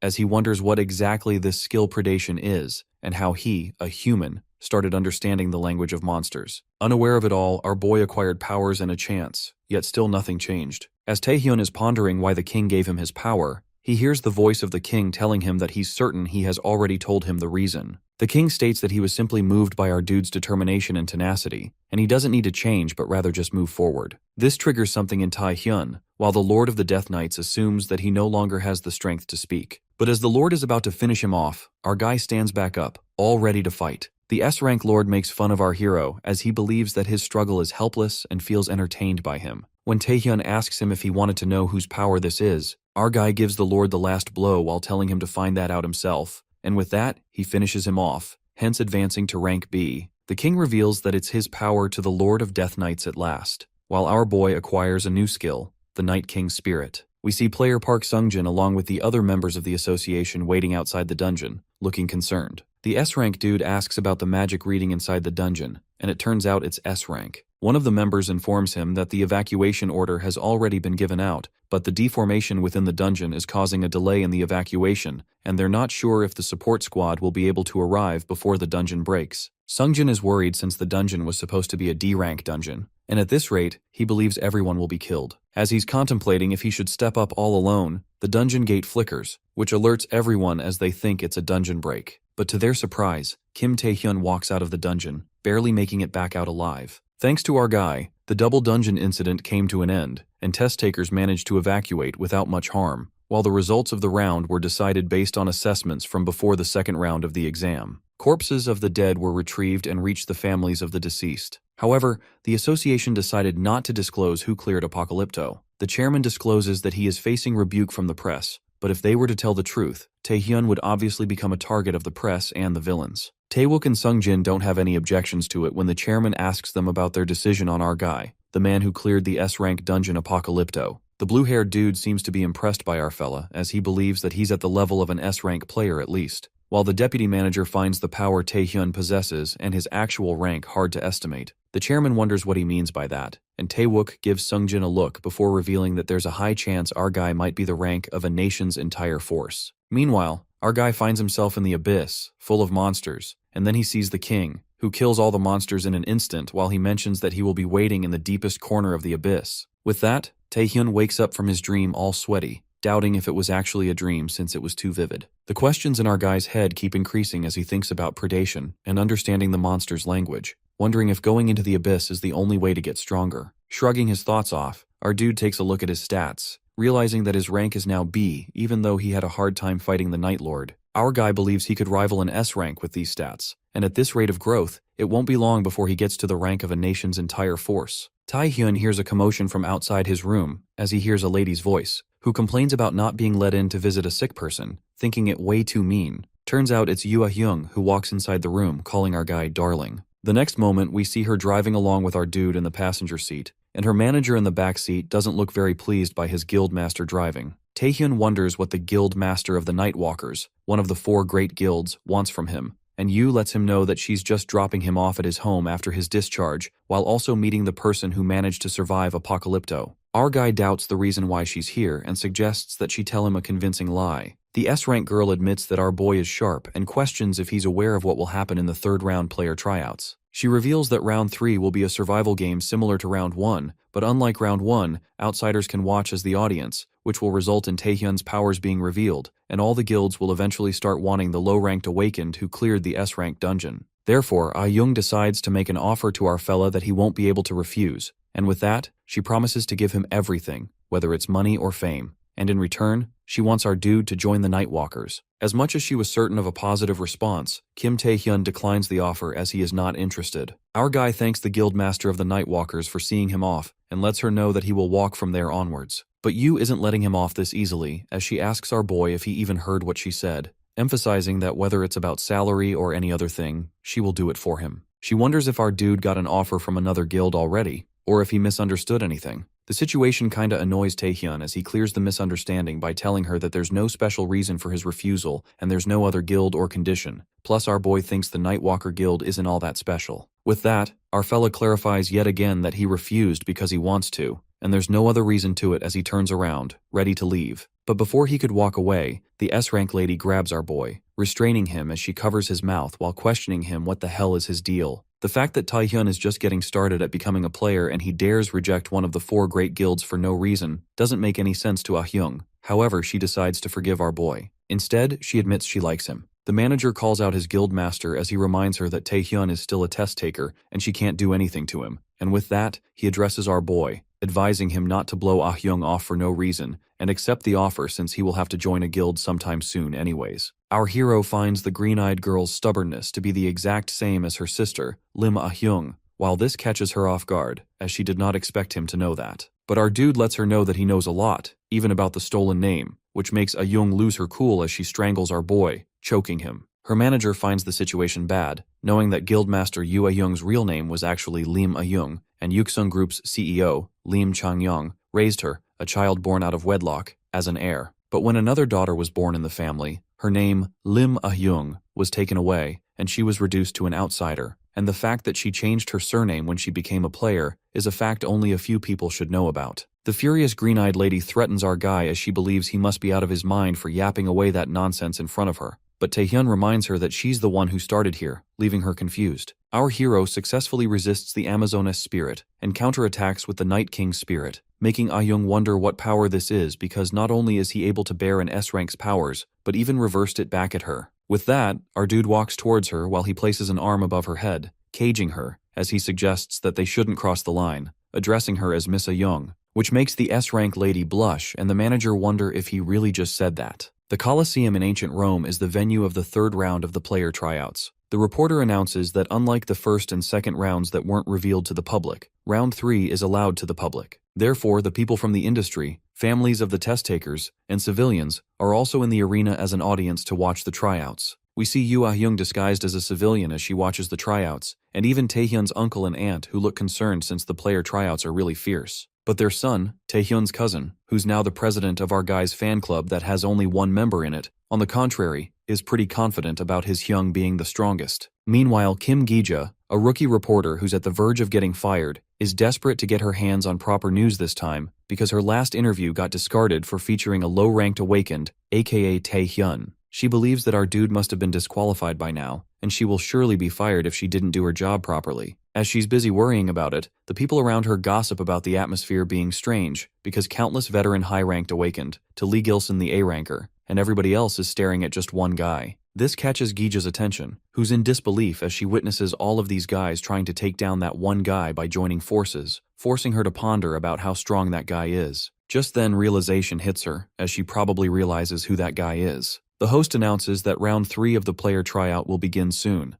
Therefore, all the viewers are requested to be cautious of the shock while watching, and with that, the tryout begins. All the participants charge at our guy at once, trying to get rid of him quickly as they are aware that he has taken down 2 S-rank players alone since the first round. The players are insecure as they believe if they don't eliminate Taehyun first, they themselves will be eliminated. All of them are knocked down one by none other than our fella, who senses something rustling from beneath the ground. Suddenly, a bunch of vines break through the ground, trapping our boy in them while he wonders what it is. Turns out it's an A-rank named Lee Gilson's doing, who assumes that our dude has his guard down and believes that he shall be the winner of this game. The cocky A-rank is smashed to the ground by Taehyun and is defeated in a blink of an eye while our guy awaits his next opponent. The players decide to keep attacking our fella continuously, certain that he will get exhausted at some point. Before they could charge at him, Taehyun uses the Night King's spirit and all the participants collapse on the ground, while everyone present in the arena felt the intensity of the power, leaving them stunned. While Yoo Ah-young thinks our dude is a lunatic for using this in the dead center, our guy takes a breath of relief, now that it's all wrapped up except for one player, that is Lim Ah-young. Taehyun lets her know that he doesn't mind if she wants to withdraw from the test, or he wonders if she wants a repeat of the first round, smirking. Ah-hyung attacks our boy while she tells him to worry about himself because this time, that won't happen. The fight comes to an end after some time and the blue-haired girl is defeated at last, while Taehyun admits that she was still the most difficult opponent. With that, the player tryouts end while the top qualifier of the tryout is announced to be applicant number 902, Kim Taehyun. In the chairman's office, our dude is awarded for placing as a top qualifier by the chairman himself, who congratulated him on becoming an S-rank player, as he did not expect our fella to single-handedly end the third round, or maybe he underestimated him. The chairman offers Taehyun to join the new South Korea Player Association, leaving our boy in utter shock. Our guy is beyond surprised, as he realizes how much things have changed, from being an unawakened to becoming an S-ranker, and then being placed as the top qualifier, and even getting a scouting offer from not just a leader of a great guild, but also from Ji Jinhui, the greatest in the new South Korea Association. However, even after considering all that, Kim Taehyun declines the chairman's offer and has no special reason for it. But the fact that our boy believes working alone will be more effective than being a member of one of the 4 great guilds or the association, and with that, he apologizes for being of no use. Jinhui tries to contain his shock for a moment and laughs wholeheartedly at our fella's response, as he never imagined he would say that he's better off alone rather than in the great guilds or the association. The chairman admires Taehyun's confidence and suggests that they do something else instead of joining the association. With that, he asks our boy if he's interested in participating in the Asian exhibition games. Our boy kills the leftover monsters, finally done clearing up the dungeon as he thinks about the Asian exhibition games. In Asian games, 5 representatives are chosen from the associations and guilds of each country within Asia for a festival of hunting down villains and monsters. But to be picked as a national representative, to prove that they've hunted down monsters and villains for the sake of the country, they need to acquire some merit points. The chairman believes it's a worthy goal for our boy to target, but Taehyun just became a player. Therefore, to catch up to the merit points everyone has accumulated over years, he's going to have to hunt down monsters and villains that are way stronger. Our dude has been clearing up all the known dungeons to the South Korea Association for a month, but far from getting merit points, he hasn't been able to advance further. Hence, Taehyun believes he has no choice but to go to the Asian exhibition games even if it's dangerous. We see Lee Jung-soo choking Seo Hundo as he tries to calm him down, but the president is furious about his son, Taeson's heir, still being in the hospital while the culprit behind it is now an S-rank player on the rise. With that, Young-soo smashes the bald dude on the ground when the housekeeper informs him about the arrival of a guest from the malignant guild. The president gets even more infuriated after hearing about the rascals who couldn't even get rid of our boy after stuffing money down their throats, as he wonders how dare they show their faces here. The arrogant S-rank is ready to sue them when the door breaks through and the vice guild master of the malignant guild walks in, who's also known as Shadow, and his rank is unknown as he tells the president to calm down. Meanwhile, Taehyun walks out of the dungeon only to be welcomed by an A-ranker from the alchemists, who claims to be our guy's guide for the auction. The guy introduces himself as Park Jeong-won, hired by the Alchemists Guild for the auction and a member of Kim Taehyun's fan club, with his skill being gate manipulation. The A-rank dude turns out to be a fan of our fella as he asks for his autograph. East Point is Asia's greatest auction region, the largest in scale within Asia, where they have auction items of the greatest quality and automatic interpretation skill support, and so on. It has a deal of great positive points, but even among them, the one point that's considered would be their security. Our guy asks Gyeong-won if he's sure about getting an autograph on his face while the A-rank dude continues yapping about the security, as he states that the bodyguards like him that are a part of the auction play an important role, but the constant changing of warp points makes it impossible to reach here without approval. Taehyun certainly believes that it's deserving of being called the best in security, but our boy is aware that an S-rank villain's terror attack will take place today in this very place. The auction begins, with the best item being on sale, that is the Phoenix Potion, which will boost your stamina and magic by 20 points each just by drinking it. Our guy plans on waiting until the terror attack occurs and getting merit points by eliminating the S-rank villain, but the problem is that he has no information whatsoever about this. Before Taehyun's regression, the news only reported the serious damage that East Point suffered and that the main culprit of the terror attack was Narendra Nairu. Our boy wonders who might have stopped it, and a thought hits him as he questions Park Jeong-won about who's the chief security officer of this place. They both are busy arguing over it when a group of men approach Taehyun, while the person who seems to be their head already seems to be aware of our guy's achievements. The person turns out to be the devil, Isaka Ryohei, a Japanese S-rank player and East Point chief security officer. Park lets our fella know that this guy is the chief security manager while warning him to be mindful, since this Japanese dude has stabbed his own comrades for his benefit and is famous with the title, the Devil. Isaka extends his hand towards our boy, who can't help but notice that he forwarded his left hand, and as he shakes his hand, a wave of electric current runs through Taehyun, while the devil laughs evilly as he never thought our dude would be able to endure this. Taehyun is about to use his powers but sees the civilians, who are also suffering from Isaka's powers, not being able to breathe. Our guy can't go against the S-rank Japanese since the civilians will get dragged into it, and suddenly, things go back to normal, while the devil admits that his prank went too far, because our fella is a kid who just became an S-ranker. However, the blonde-haired dude pulls our guy closer and reminds him that he may be an S-ranker, but cannot be on the same level as him. Not being aware of why our dude is here, he warns him not to pull any useless stunts, lay low, and get lost. With that, the Japanese dude leaves as he suggests our boy to have fun, while Taehyun realizes that this is going to be way trickier than he thought. In the building, some awakened guys encounter an odd group of people, wondering where the hell they crawled out of. Whatsoever, the bald leader lets out that they don't need to know who they are, and the fact is that past this place is only the Warp Gate Control Office. The fact that they're here means they're the target they're meant to take care of. The leader asks the members to assist since, as an A-ranker, he decides to defeat them. But what happens next will leave you in shock. The turban guy, who was the enemy, brutally annihilates the entire awakened team by controlling an ominous, slithering creature. That turban turns out to be Narendra Nairu, an S-rank villain of unknown affiliation. The masked allies of Narendra inform him that a variable has come up at the auction house, and that Kim Tae-hyun, the new S-ranker of the New South Korea Association, is at the auction house. They ask the villain what they should do, and Narendra calls Taehyun lowly trash, muttering that as long as he is here, no one can evade the divine revelation. Moments later, an explosion occurs at the auction place, and a chain of explosions erupts across the building. The Alchemist Guild member worriedly dashes to look for Kim Tae-hyun while our guy stands there, paralyzed by shock. He knew there would be a premeditated terror attack, but it was unexpected that they would plant bombs throughout the structure. As the people are getting caught in the blast, Kim is left utterly baffled as to how the terrorists sneaked their way in, and the fact that the bombs were installed beforehand. His head is flooding with questions, and before he could process what the hell is actually happening, the people dash away, screaming that it's the terrorists. The masked guys who were associated with Narendra barge in and threaten everybody to lower their weapons and hand over any money or valuables this instant. The terrorist opens fire, shooting relentlessly, and moments later, he gets decapitated along with all the other terrorist bastards. Well, our guy gets into action as he slashes through them, ending them in a heartbeat. Jeonwong shouts at Taehyun,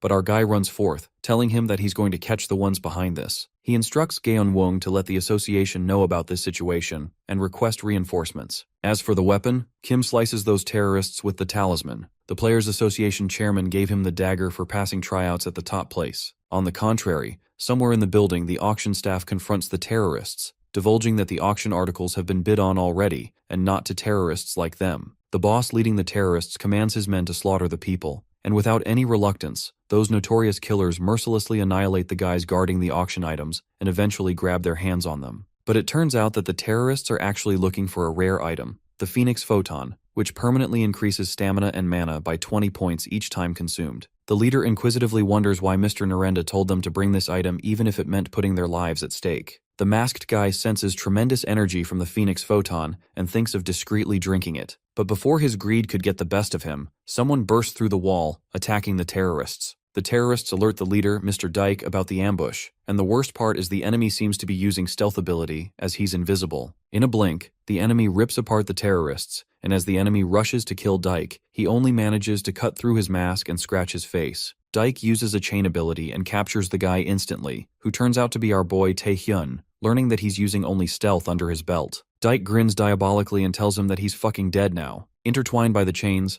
our guy finds Dyke's skill to be very impressive as it can locate even the opposite using stealth. Our guy smirks and thinks that this dude will be a good substitute for predation. On the other side, we witness an inexplicable scenario where several people are tied and are surrounded by flashing magic energy. The scene appears peculiar as that place is full of monsters, and it seems like a ritual is going to happen in the Warp Gate control room. The man behind all of this occurs to be Narendra Nehru, who reeks of malice and asks those people to fear his god even more. Just then, the wicked man is interrupted by his man and reports to him about a problem, revealing that they got a message from Dyke's group who went to acquire the Phoenix Photon. The guy hands the walkie-talkie to Narendra, and it's none other than Kim Taehyun who calls for him. Our guy defeats Dyke, who's smashed into the wall, and takes the Phoenix Photon from him. He provokes the monstrous Nehru and simply asks him to get here right now to get what he wants, calling that old hag a fucking terrorist. After dealing with all the terrorists, Kim drinks the Phoenix Photon potion and admits that it was really in a different league. He's surprised how even after roaming around in the dungeons it didn't increase his stats at all, but a single potion did. Nonetheless, Taehyun now doesn't have to worry about the potion getting into the hands of those terrorists. In the meantime, someone walks in, and well, it turns out to be the chief security officer Isaki Ryohei, the devil. He, along with his men, witnesses the massacre of the terrorists. The guards, along with Isaki, assume that the enemy has run away from here. But as sharp-witted as this Japanese player is,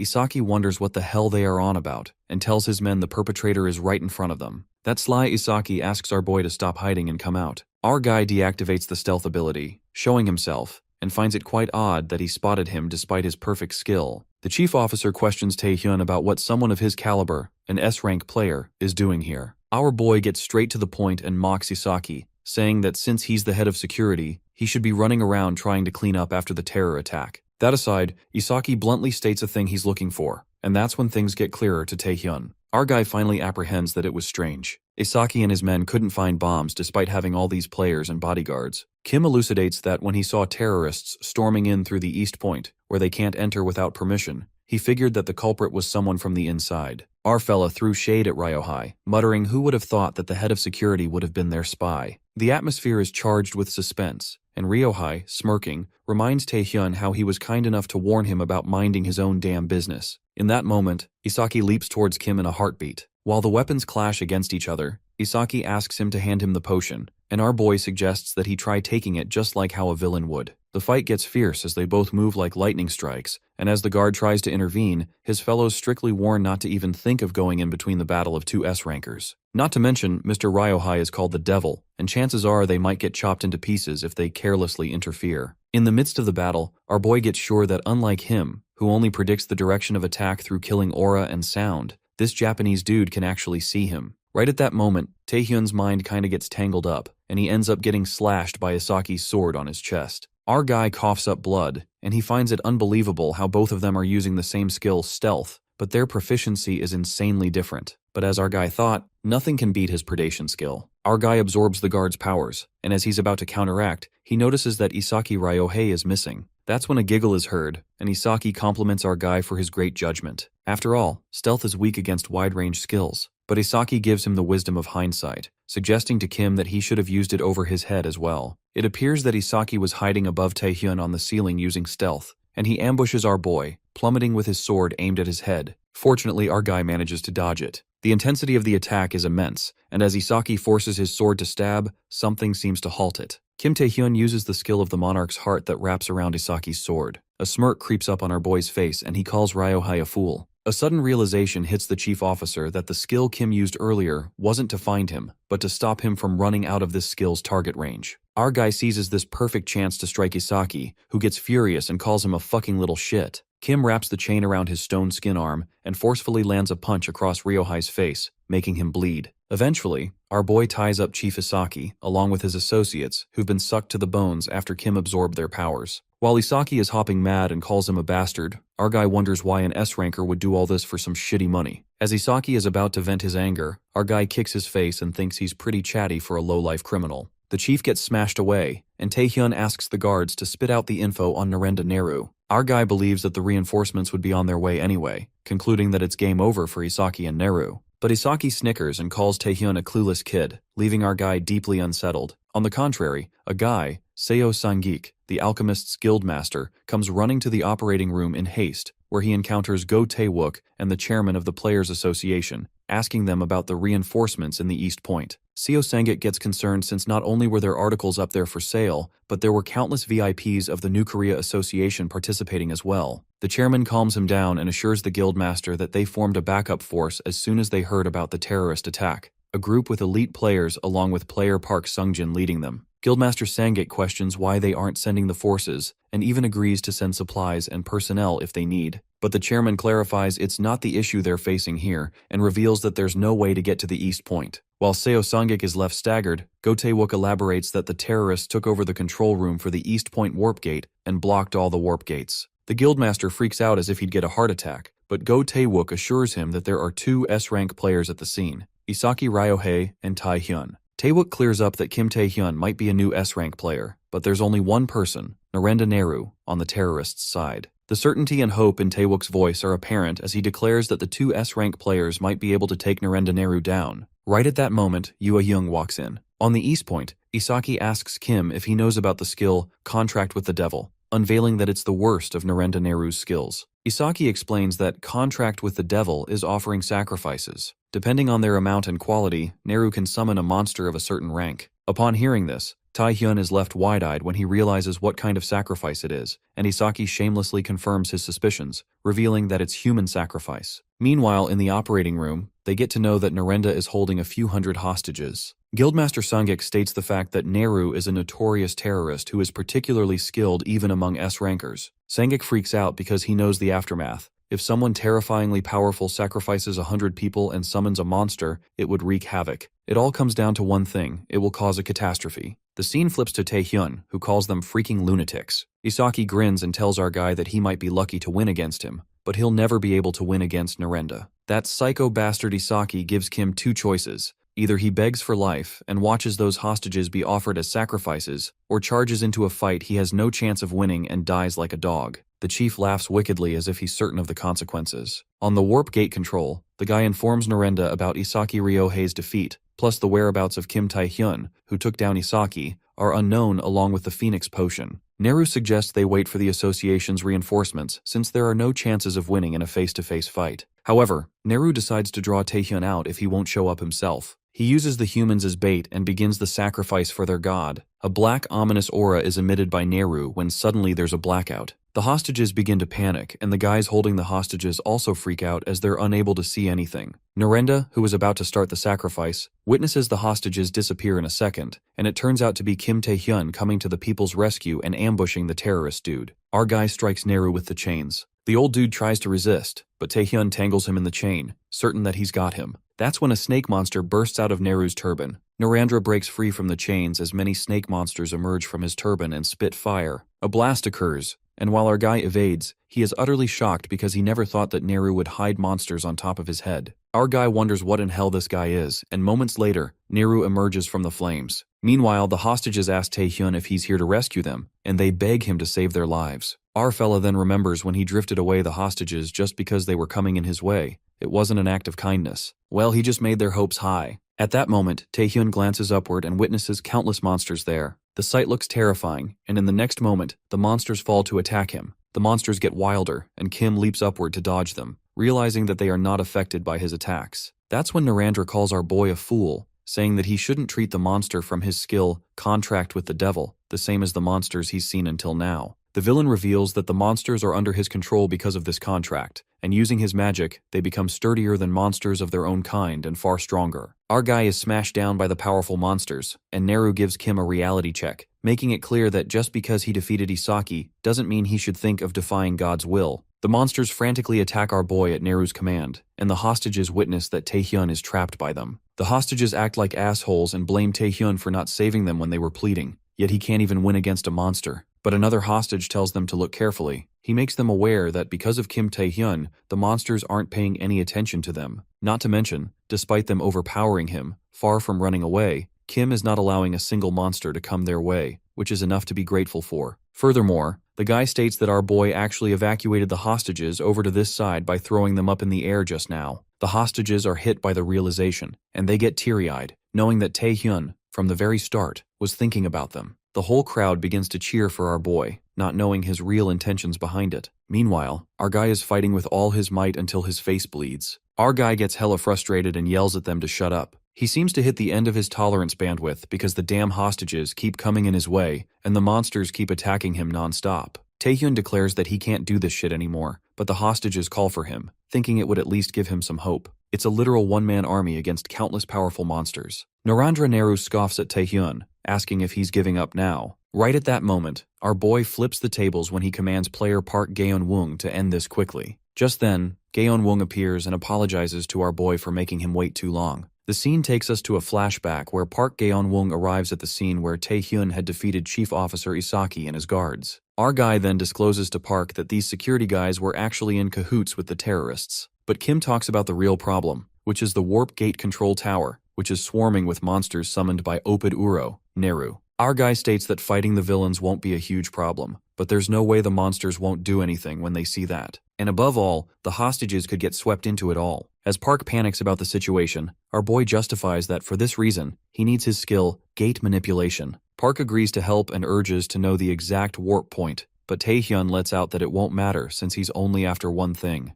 and that is sending out the monsters. Well, our fella did come up with an iconic plan. Coming to the present, Park uses his skill, gate manipulation, and the monsters get teleported to some other place. Witnessing this, Opid Uro, Neru, freaks out, screaming what the hell is going on. Park Gaeon-woong is absolutely amazed to see Taehyun's plan working because he thought the plan was absurd. With the use of gate manipulation, only Opid Uro and the villains are left, and when the A-rank dude feels certain that the victory is theirs, our boy lets him know that his role here is done now, while instructing him to take the hostages and leave this place. As Gaeon-woong tries to object and insists on staying, our boy reassures him that his opponent is an S-ranker just like him. Therefore, from this point onwards, our dude states that he won't be able to protect anyone. The A-rank dude hesitantly guides the way out to the hostages. Meanwhile, Opid Uro calls our guy out and the battle resumes. The old man mocks our boy for believing that he's an S-rank just like him and is certain that Taehyun can't defeat him. With that, Opid attacks our boy, which surely does damage, while he continues to yap, stating that no matter how many monsters our boy kills, and no matter how many hostages he can rescue,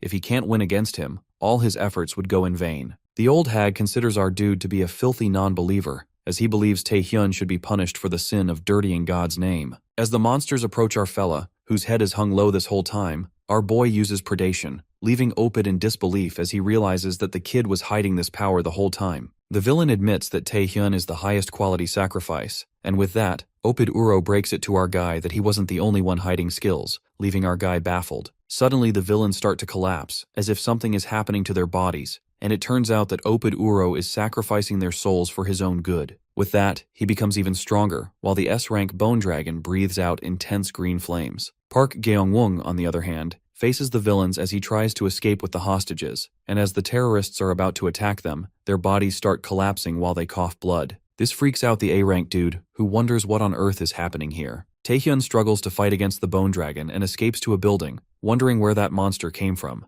But before he could even think, the Bone Dragon is already onto him and hits him ever so violently. Our boy uses predation on the meatless skeleton, which actually works but isn't enough to stop the dragon. Opid didn't expect our dude to make it out alive after that attack as he approaches him. The building is in absolute shambles as a result of the battle between Kim Tae-hyun and Opid Uro. Our guy realizes that the S-rank villain is ridiculously strong, as he can't believe he barely blocked it even after using predation at full power. To think that they're both S-rankers is crazy, but our boy is certain that unless Opid is forcefully wielding such power, there's no way he's normal, and assumes that the old man must be close to his limits by now. Therefore, our fella decides to stall his time a bit longer as he believes he can win. Opid laughs as if he can see right through our fella. Calling him a filthy non-believer, he lets him know that he's aware of his thoughts since a head-on fight didn't work for him. Hence, he believes our boy is stalling for time. With that, the old geezer announces that our dude's petty tricks won't work on him, and instead of him, Opid attacks the building where the civilians escaped. Meanwhile, in the New Korea Player Association headquarters, we see a lady confirming the connection of East Point coordinates through the emergency warp gate, but she's concerned that only their country, New South Korea, is connected. Even for a player like Park Sungjin, she's worried he could fall into extreme danger if he enters now. Sungjin calls this bullshit, wondering how much danger that kid must be in, referring to Kim Tae-hyun, and with that, he along with his fellow members, enters the gate. Park Jae-young-woong opens his eyes only to realize our guy is protecting all of them like a shield as he withstands the Bone Dragon's ruthless flame attack. The A-rank dude tells our boy not to worry about them since it's all going to be over if he dies anyway. And Tae-hyun thinks he's right, knowing that he can't fight against the Bone Dragon in a head-on fight. The only method is to wait for Opid to reach his limits. But even so, our dude doesn't want to give up just yet,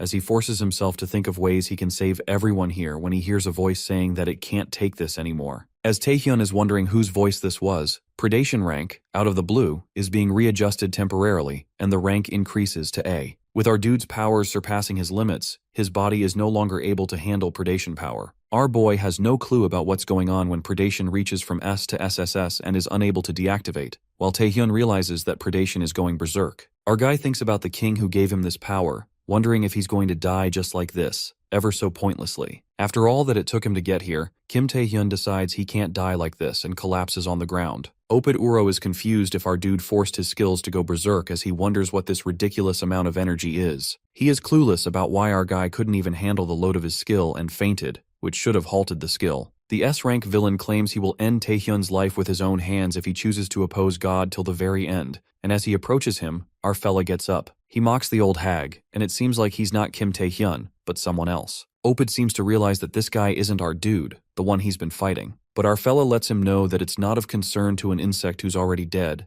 and with one swipe of a hand, Opid Uro is sent somewhere far away. Meanwhile, Tae-hyun acquires a new skill, the demonic contract. Our boy finds himself in a black void, but he's certain he was with Opid Uro just now. Suddenly, he's being strangled in chains as he realizes it's stone skin and paralysis, making him wonder what the hell is going on. Tae-hyun is clueless about what's wrong with his skills when a voice mocks him, asking him since when were these his powers. The unknown voice tells our guy that he ate all of that and now he has to spit out everything he took in. And with that, our boy wakes up from his bad dream, sweating, as he checks his hands only to find that he's not hurt anymore, and even his right arm that predation broke is fine now. Player Park Sungjin enters the room and offers fish cakes to our fella, letting him know that the association and the alchemists prepared this place for him out of courtesy, to repay our boy for the terror attack. It's all thanks to Tae-hyun that Ryo-hae got arrested after falling for the terrorists' temptations. The A-rank player reveals that as compared to the scale of the terror attack, many survived and countless people already visited our boy out of worry. From his parents to the chairman, he mentions that they were all bawling their eyes out. Plus, the blue-haired dude adds that the tests didn't show health issues in the first place, and he stayed back just in case reporters or villains got involved. But Kim Tae-hyun's only concern is what on earth happened, when he's pretty sure he passed out while fighting Opid. Sungjin expected as much, as he states that he was about to ask that too. In a flashback, we see Park Gyeong-woong witnessing what happened with Opid Uro, and doubting that the guy standing in front of him is Tae-hyun.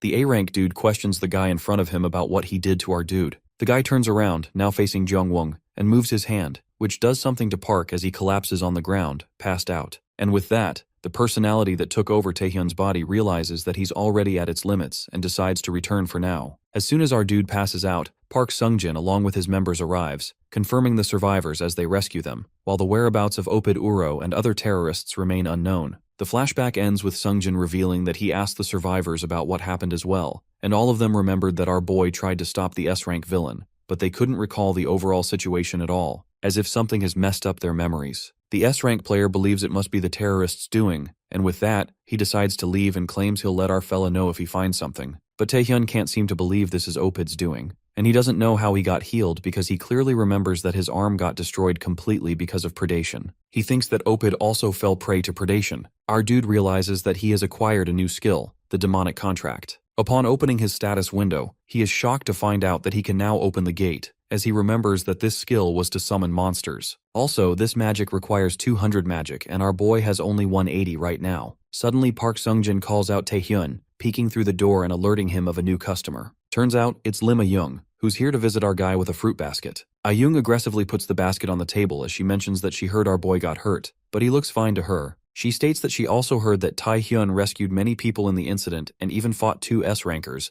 and our dude just agrees with her, giving her the confirmation she needs. Suddenly she bursts out, telling our boy not to act all arrogant and proud because of that, while she crushes an apple with her hand and claims she'll catch up to him in no time. Taehyun is confused about why on earth she even came here, and she admits that she wanted to check if he was okay, but our boy doesn't buy it. Ah-hyung trembles with frustration as she remembers that she came to visit our boy out of concern, but he's completely fine. In fact, she senses a ridiculous amount of energy from him, making her realize that she's even farther from catching up to Taehyun compared to the player tryouts. And as she's about to ask him something, the lock on the door opens. They both hear a knock on the door before Yoo Ah-hyung enters the room, leaving both Taehyun and Lim shocked as they both wonder why she's here. Yoo was not expecting to meet her sister here, while the blue-haired girl bombards her with questions, asking her why she's in Taehyun's house, and how she even knew the password in the first place. The green-eyed girl doesn't seem to be pleased by being called sis and tells Lim to stop calling her that. As for the password, she reveals that the association let her know. With that, Yoo Ah-hyung grabs our dude casually, leaving her sister in utter confusion as she wonders what the hell her sister is doing.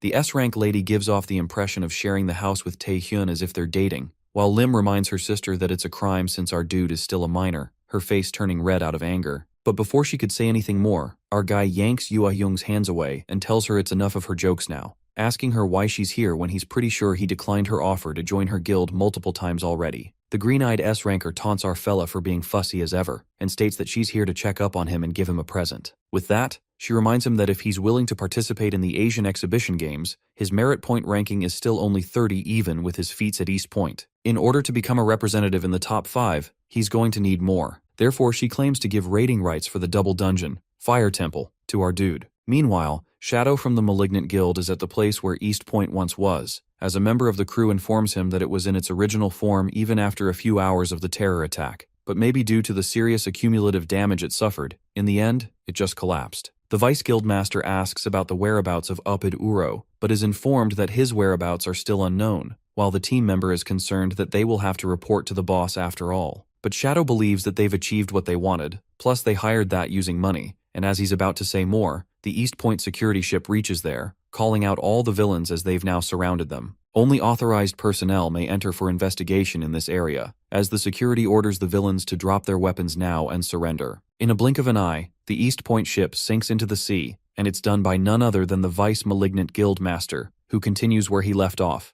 admitting that he's pretty amused by Kim Taehyun. In Nightwalker's guild headquarters, we see the members of the guild overjoyed after finding out that our guy, the greatest rising star of New Korea and hero of East Point, is joining their guild. Yoo Ah-hyung clarifies to our boy that giving him the raiding rights doesn't mean he gets to decide the item distribution and members of the raid. But our fella doesn't have a problem with that, as this present itself is enough for him. The dungeon, Fire Temple, is the country's second double dungeon, which was named after its entrance that resembles burning flames. But before Taehyun's regression, the past Nightwalker guilds successfully raided it. However, they were almost annihilated. Considering that difficulty level, our fella has no doubt that this is going to get him amazing progress and merit points. Our guy's strength and stamina stats have significantly decreased because of his right arm collapsing. Therefore, he thought challenging it at the moment might be a bit too much. But with Yoo Ah-hyung, an S-rank player, and these members, Taehyun believes even for a double dungeon raid, there's no way they would lose. At the entrance of the double dungeon gate, we see around 300 non-participants of the raid cheering for the ones who are going into the dungeon. And it turns out, the only participants are Taehyun himself and Yoo Ah-hyung. The guild members wish both of them good luck and hope they return safely, while our boy wonders how come it's just the two of them. Yoo lets him know that's because she's going on a date with him, and in reality, she just wants everyone else to get lost. Upon entering the dungeon, both of them are amazed, while the green-eyed lady feels the vibe here is totally different from a regular dungeon, making her wonder if double dungeons are always like this. Ah-hyung gets down on her knees as she wonders how they get down from here, when our fella warns her to be careful since there's probably a trap or monster. As soon as it's said, Yu is yanked by a monster, while our guy panics, knowing this would happen. But before he could do something to help her, the S-rank player gets rid of the monster in one strike and admits that she now knows how to get down. Our boy witnesses Yu Ah-hyung killing all the at least A-rank monsters with one strike, making him wonder if she was hiding her powers the last time. Even though our guy knew she's in the highest grade among S-rankers, he didn't expect her to be this good. It's no wonder that she suggested just the two of them could enter the dungeon, and in that case, our fella decided to put in some effort too. After a while, they're almost done clearing up the dungeon, while A-young complains the dungeon to be too deep as it took them so long. Taehyun believes that the number and level of the monsters was tremendous, but they weren't high enough in level to be a problem for Yu Ah-hyung, which makes him wonder then, what on earth was it that pushed the Nightwalkers to the verge of annihilation? As our boy is preoccupied with his thoughts, the green-eyed lady walks to him and hands him the warrior's ring, which rapidly boosts stamina and strength, leaving him shocked. This ring is more than enough to restore the stats that decreased from the breakdown of our guy's right arm, but he wonders why she would give this unique item to him now. Ah-young gives the ring as a gift because their guild is benefiting too by giving Taehyun the raid rights, as she believes that our boy must be thankful to her and tries to lure him by offering him a lot more if he joins their guild. But to her surprise, our dude gives her a bored look, wondering why she gave him this ring right now instead of giving it before they took on all those monsters. This makes Yu question if our boy is a sociopath, but he considers it to be practical. With that, he suggests that they should be careful from here onwards, as they've arrived, from what it looks like, in the domain of this place's master. They spot an egg with an unknown rank, and Taehyun is not sure what monster this is, but is certain that right there is the boss of the double dungeon and calls out Yu, suggesting that they should gather information first. Our guy looks beside him, only to find Yu Ah-young not at her place. The fearless S-rank lady jumps right onto the egg and totally crushes it, while Taehyun is concerned at first, wondering why she's so reckless. Ah-hyung judges from the strength and believes that the monster would have been a lower S rank. Even so, she hit it with full power but didn't expect to break it in just one blow. But Taehyun cannot believe that it's over just yet, and turns out he was right, because they've yet to meet the boss of the dungeon. They hear a voice calling them lowly humans, as it did not expect them to make it all the way up here,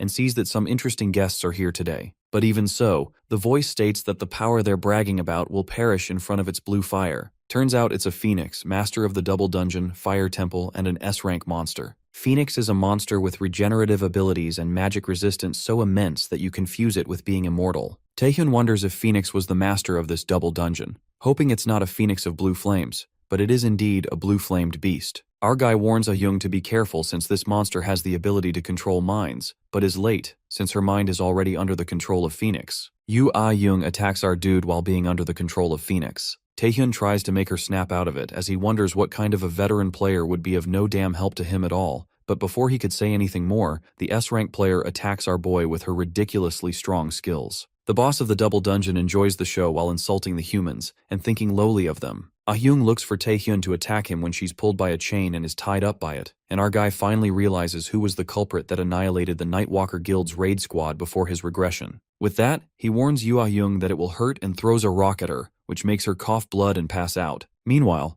our guy is aware that chain and paralysis won't work for long, therefore she really needs to get back to her senses by the time she wakes up. Our boy decides to eliminate it before she wakes up and gets ready to fight. The Phoenix wonders if Taehyun enjoyed the game he prepared, while our cocky dude asks him if he's a damn chicken who's trying to play with humans, and warns him that he's fucked now. Our dude tries to escape with Yu, who's still unconscious and is tied up to his back, but the dungeon boss won't let him do so easily, as he asks our fella to show him what he's got. Taehyun dodges his attacks and attacks him instead with the dagger he had, but the arrogant Phoenix breaks it to him that slashing him over and over will only flare up and rage the flames even more, while he's certain that in the end, a mere human like our hero could never win against him. Our boy thinks that this level of regeneration abilities, even for a Phoenix, is ridiculous, plus it also has gigantification, which makes Taehyun realize that there's no way this is a normal Phoenix. Our dude wonders if it's a Grand Phoenix. Grand is a mutant organism possessing powers beyond the class of regular monsters. To distinguish them from each other, monsters, the title of Grand and A+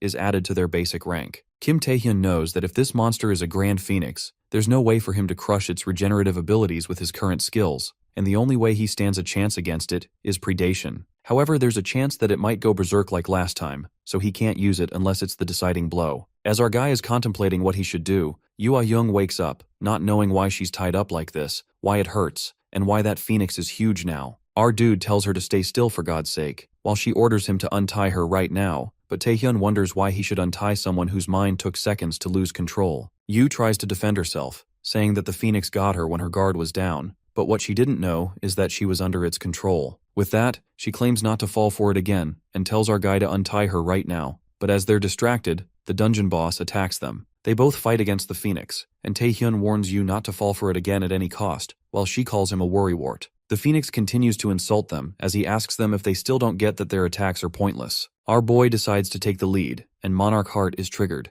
but Ah Young steps in, and it seems like her skill has gone berserk. Amazon Spirit Berserk mode is now on. Yu Ah Young emits a powerful green aura and enters Berserker mode. It is known to us that there's a concept of going berserk that triggers the reverse flow of mana for all skills. Most people avoid using it since it can cause permanent damage to the body. But the thing is that if one can control that power for even a small amount of time, the force it holds is transcendental. That's what happens when Yu controls that power and fights against the Grand Phoenix. She lands a powerful blow and the Phoenix goes smashing down with brute force. Panting, the girl seems to lose control and falls unconscious. But the Grand Phoenix emerges again and calls Yu a lowly human. The Phoenix gets furious and proceeds to kill her in her pathetic state. In the meantime, our boy appears and entraps the Phoenix with chains, using the skill of the Monarch's heart. The dungeon boss is tied down and Taehyun grins because he couldn't believe Yu Ah Young. To crush the Phoenix's regenerative powers, she used a destructive force that was beyond it. Our guy grabs Yu in his arms and lets out that he can't let his guard down with her. It may be Yu's pride, but our guy's gotta land that last blow and end things for good.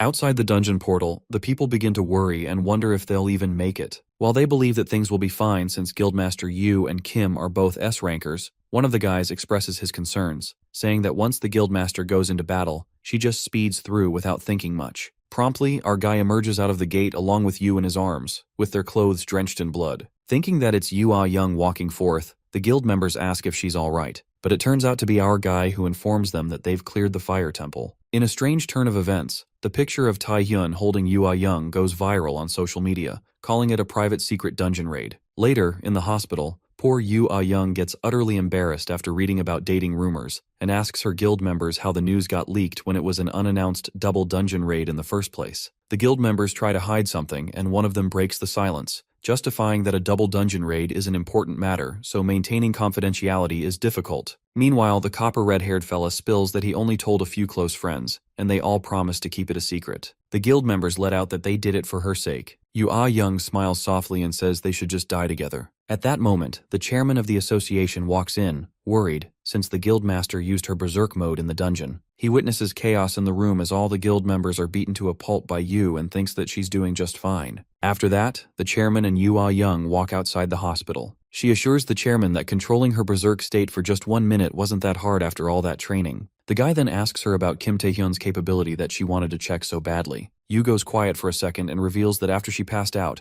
Taehyun fought against the Grand Phoenix and even ended the whole fight. So that pretty much summed up things for her. Moreover, Yu discloses that it's only been 2 weeks since they were done with the Fire Temple raid, and apparently Kim is headed to the abyssal depths already. She wonders how much our guy is trying to get stronger while the chairman gasps with disbelief, calling it amazing growth speed. As the chairman believes it is great from New Korea's perspective, a thing doesn't sit well with Yu Ah Young. She asserts that everyone has a desire to advance further, but after progressing through a certain point, it's easy to get satisfied. However, it's not the case with Kim Taehyun. This man isn't showing any signs of stopping anytime soon. In fact, our guy is using every available method to advance further. This makes Yu question the chairman why Kim is trying so desperately to become stronger. The chairman seems to have an answer to her question, but that old man bluffs as he says that Kim is getting stronger for the love of his country. The old dude comes with the stupidest reason and even supports his answer, saying in times of monsters swarming everywhere and awakened evil beginning to run amok, in these times, Kim's intense desire to help his country kicks in and is driving him to his point. Poor Yu is left speechless after hearing such bullshit. The scene then takes us to somewhere in the abyssal depths where we witness dead bodies of humans, annihilated with such brutality. A cloaked man kisses the hand of the Archduke of the Abyss,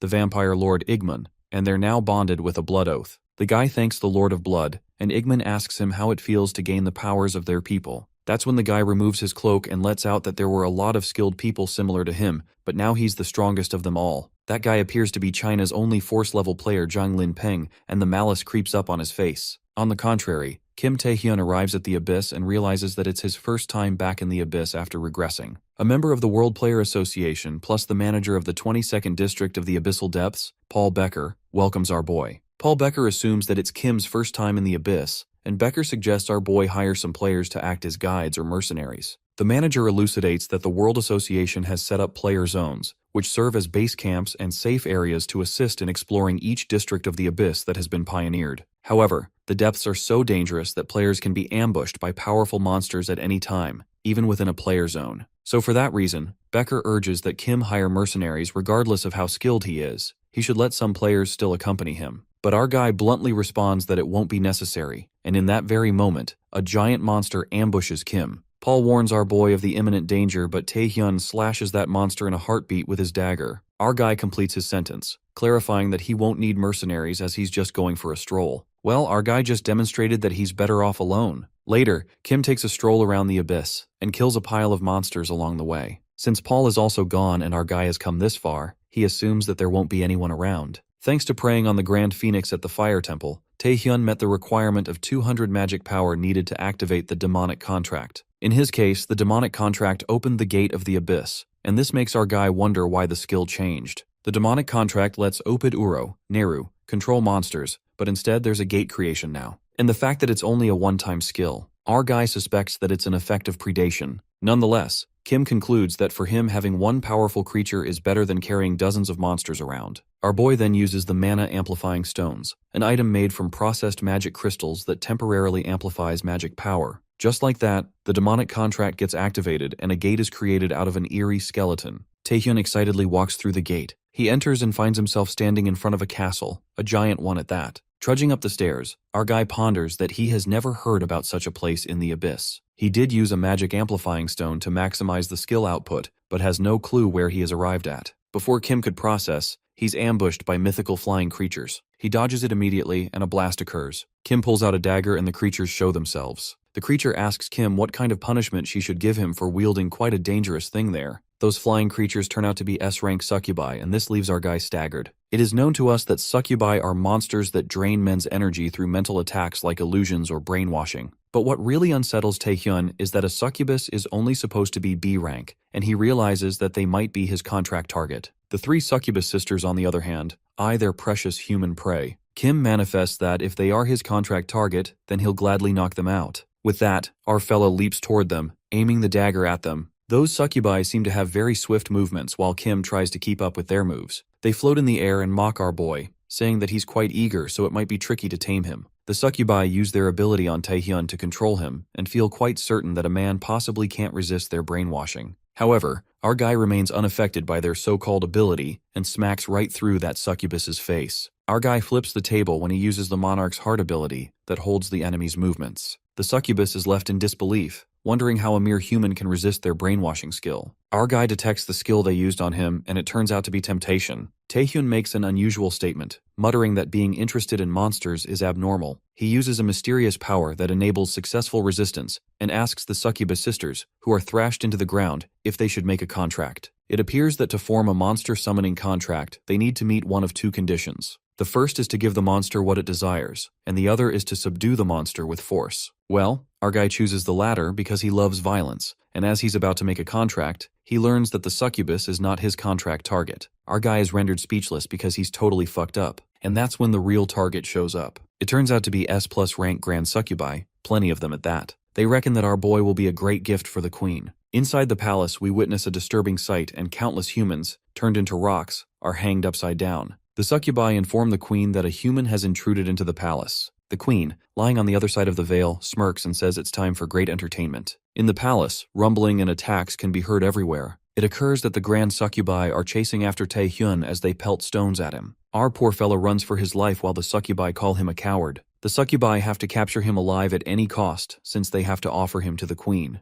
Taehyun breaks through the glass only to encounter more of them. The surge of frustration rises, and our guy has no choice but to use his powers to get rid of them. An explosion occurs in the palace, and our guy walks forth toward the queen's room. Kim reckons that if the ordinary succubi aren't his contract targets, then that leaves him with only one possibility. The queen succubus might be his target, a monster who even controls the grand succubi. Just then, he encounters a maid who greets Taehyun. She informs him that the queen has been waiting for him. This is exactly what our guy wanted. Upon entering, our boy witnesses numerous strands extending from behind the veil. The queen welcomes Taehyun and introduces herself as the mother of all succubi and their queen, Rosaria. At that moment, our boy learns that the queen is the target for the demonic contract. After confirming her name, Kim is hit by the realization that a monster is speaking a human language. Rosaria tells our guy not to be so shocked because he too can understand monster language, so it's the same principle. Nonetheless, the queen asks Taehyun the purpose of his visit to her castle, assuming that maybe he's here for wealth, glory, or to satisfy his lust. But our boy denies all the things she mentioned and proposes that he's here to make a summoning pact. Upon hearing this, Rosaria laughs diabolically and admits that he's quite the gutsy guest today. The queen shows herself and tells Taehyun to keep his delusions within limits. She asks him if he would call playing with toys a pact. Just then, her tentacles frantically burst forth to attack Kim, and our guy just has the idea. He gets determined to make Queen Rosaria surrender with his demonic power. Our guy dodges the tentacles to make his way to the queen and dashes with his stone skill and chains ability. But the excitement is short-lived when Rosaria, with a single flick, stops Taehyun mid-air, and he experiences a fearful plummet when he witnesses that he's falling in the real world. He realizes that he can't trigger his skills, falling downtown, and wonders if the space changed.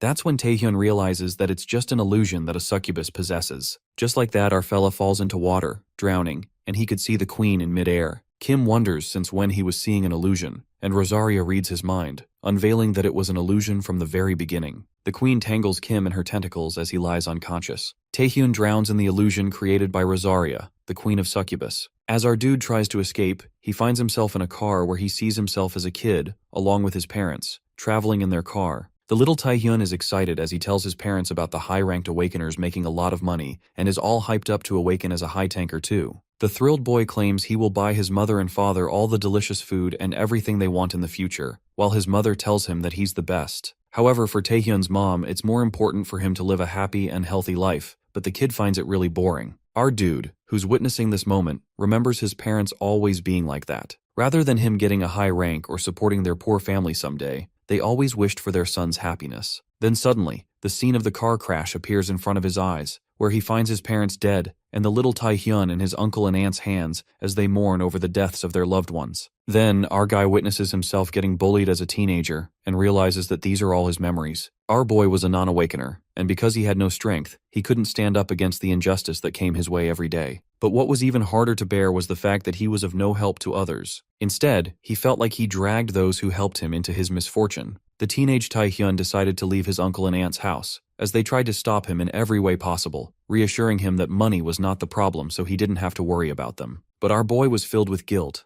already very grateful for their help until now. Kim Taehyun's parents wished for his happiness, but in order for him to be happy, he believed he needed strength. Our guy detects the confirmed skill usage of Queen's hypnosis and attempts to resist it with mysterious power, but fails, while all his stats are reduced. This makes him unable to use the chains of bondage, the Night King's spirit, Monarch's heart, paralysis, stealth, and even stone skin. However, our fella uses predation and makes it out alive, leaving Rosaria surprised and amused since she was not expecting it. But a few things don't sit right with her from Taehyun's memories. First is, for some reason, she finds memories where our dude looks older than he currently is, and second, there are memories with outcomes that are opposite despite being from the same time frame. With that, the succubus queen decides to look more into our fella's memories to find what secrets he holds. But before she could do that, she witnesses the king appearing in front of her, making her legs give up as she kneels on the ground. Taehyun appears behind her, holding the dagger close to her neck, while he states that she has a nasty hobby of looking into someone's memories. Our dude repeats his words again, telling her to accept the summoning. Rosaria is still in disbelief about our guy escaping her illusion, but she believes he's still foolish as ever to assume he can kill her with this toy, referring to the dagger. Our cocky hero is ready to try it out in order to find that out, but the succubus queen announces that she's ready to accept the pact. With that being said, she hugs our boy ever so tightly, making him groan, and the conditions of the pact are fulfilled, and a summoning pact is now established. The skill Demonic Contract has changed to the Queen's Man,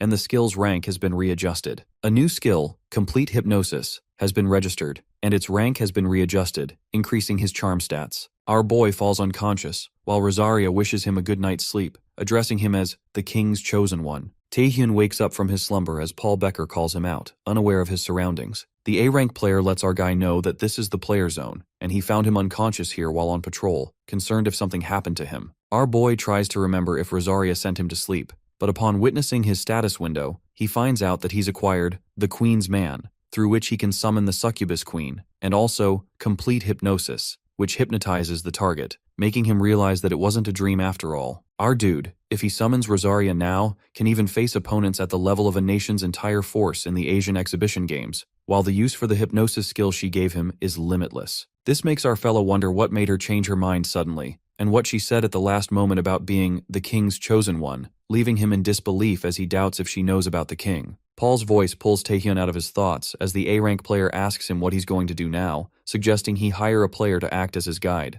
Our boy appreciates his concern, but his business here is done for now. Therefore, he decides to head home. Yoo Ah-young walks out of the hospital while her guild members congratulate her on her discharge, and the vice guild master of Nightwalkers, Young Hansu, asks her if she's feeling better. And the guild master is not only feeling better but has already beaten a few people. Hansu informs her about news that might interest her and reveals that Taehyun has returned from the abyssal depths. At first, Ah-young thinks our boy is back way too soon, but then she realizes it's not that early, and supposes that even Kim Taehyun would have trouble exploring the abyssal depths alone. The Vice Guild Master believes it's called the Grave of S-Rankers for a reason, but his concern is something else, and it's about the person who went to meet our dude. As the green-eyed woman wonders who that is, it is revealed to her that the person who went to meet our fella is the leader of Undivided, one of the 4 great guilds, player Kwon Kang-hyuk. Meanwhile, Kang-hyuk challenges our guy for a duel, not even giving him a chance to respond. The S-rank dude marches towards him. Kwon Kang-hyuk, leader of Undivided and known as the best tank in New South Korea. There are many stories about him, including fighting monsters for dozens of hours and single-handedly defeating hundreds of monsters. But the most famous one of those is his forceful recruitment by dueling the contestants. Kwon is ready to attack when his secretary aggressively stops him, asking him where the hell he thinks he's going. Kim Hyun, a B-rank player and a secretary, wonders how much of an earful her boss wants to hear from the human rights community, trying to make him realize that he can be banned from the abyss for that, while she will have to make excuses for him again. With that, she introduces herself to Taehyun and believes that he might know their guildmaster's reputation for non-humanitarian forceful recruitment, but she states that they are here to officially scout him. Meanwhile, the guildmaster of Undivided is offended by his secretary's remarks. Hyun reveals that if our guy expresses an intention to join them, there's no need for a duel, which makes our dude wonder if they will force him if he doesn't want to join. While Kim is afraid that's true, she thinks it's not a bad offer for our fella to decline. And from what she knows about Taehyun participating in the Asian exhibition games, she claims that their guild is the most specialized in abyss exploration among the 4 great guilds. According to her, they have extensive dungeon raid schedules, and even provide full support for abyss exploration. The B-rank secretary believes if our guy joins their guild, he will definitely gain enough merit points to compensate for any points he lacks. But the impatient leader of the guild thinks if Taehyun were to be swayed by words, he would have joined a long time ago, and with that, he steps forward. However, our fella announces that he's changed his mind, leaving both the secretary and the leader with mixed feelings, as Kwon wonders if he's ready to join. But Taehyun asks the guild leader about what nonsense he's spouting, challenging him that they're going to do it his way, with the winner getting what they want. With that, they both make a deal, and we see the arena of the Undivided headquarters, where the reporters bombard our dude with questions while he's annoyed to the core, wanting to crush everyone here with spirit skill. The reporters await Taehyun's response when he spots Kim Gi-ja, the interviewer, who struggles to get through the crowd in order to interview our boy. Our guy grabs her by the hand, pulling her through the crowd, revealing that he clearly remembers her from the player tryouts, while gossips start to arise among the reporters. Gi-ja feels honored to even think that our dude would remember someone like her, who just passed by him, as she believes big shots like him are different after all. But to her surprise, Taehyun announces that any questions the reporters have will be answered later by her, since he has plans with player Kang-hyuk and does not have time for a Q&A session, leaving her absolutely shocked as she did not imagine this. Our selfish dude leaves Gi-ja in the crowd where the reporters swarm her with questions, while he enters the arena only to find Kwon Kang-hyuk already there, worried our fella might chicken out. But Taehyun thinks he's the one who should be saying that and decides to settle this now. Choi Hae-seol, a B-rank player and a commentator of Undivided,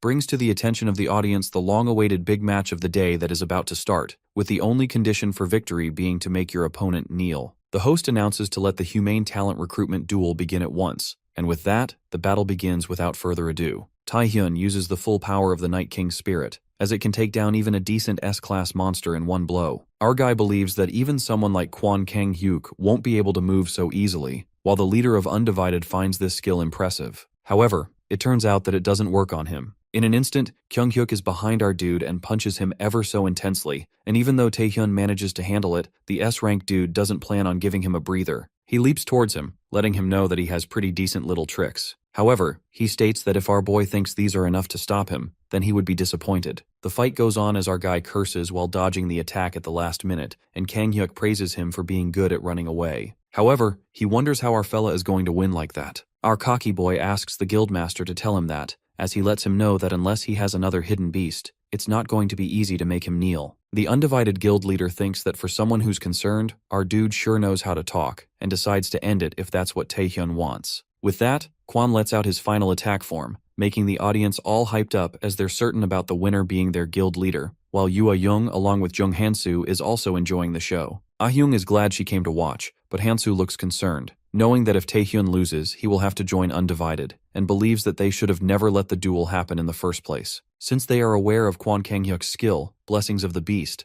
that mimics the strength of various beasts and exhibits an incredible amount of power in close combat, the Vice Guild Master thinks that even for our boy, winning a one-on-one fight against Kwon isn't possible. But the green-eyed woman looks satisfied as she tells him not to worry much, because what she's seen of Taehyun, he always has a hidden ace up his sleeves. And suddenly everyone witnesses what they believed was impossible, while Haesol declares their guildmaster's defeat, who knelt down on his own. Everyone is left speechless, and our fella smiles confidently, asking Kang-hyuk if this means he won. Meanwhile, Secretary Hyeon is busy giving explanations to the human rights community. The guild members of Undivided are in utter disbelief that their leader, the man who never knelt even during hundreds of dungeon raids, knelt down on his own. The members start protesting against Kim Tae-hyun, believing that he cheated, and there should be a rematch. Our guy takes a deep breath and looks back at Kang-hyuk, who's still in the same position. And even though Kwon expected some backlash, he never imagined being pushed into a corner like that in close combat, totally stunned by New Korea's top ranker. While Taehyun is glad that the complete hypnosis skill he got from Rosaria worked at the last moment, Kang-hyuk is in denial about losing as he can't even remember the last moment, wondering if our dude used a mind control skill. The leader of Undivided calls the attention of everyone, shutting everyone up as he admits that losing was his fault. Even though he doesn't know what skill that brat, aka our boy, used, he makes it clear that the results stand the same, letting his members know that if they're truly a member of Undivided, they will quietly accept the results of the duel. And if anyone is dissatisfied, Kang-hyuk orders them to step forward so that he can crush their head himself. Hansu still can't believe that the Undivided leader just lost, while Ah-young can tell Kwon is pissed as hell. But to think our dude would make him kneel in that split second, the green-eyed woman couldn't be more amused by Taehyun, while the Vice Guild Master is concerned for his boss, letting her know that she's making a really weird face. After the confrontation, Kwon Kang-hyuk walks up to our guy and they shake hands, calling it a good match. But Kwon doesn't really look satisfied, and asks Taehyun if he planned to win in this manner from the beginning. Our guy unapologetically agrees to this, and Kwon calls him an annoying bastard.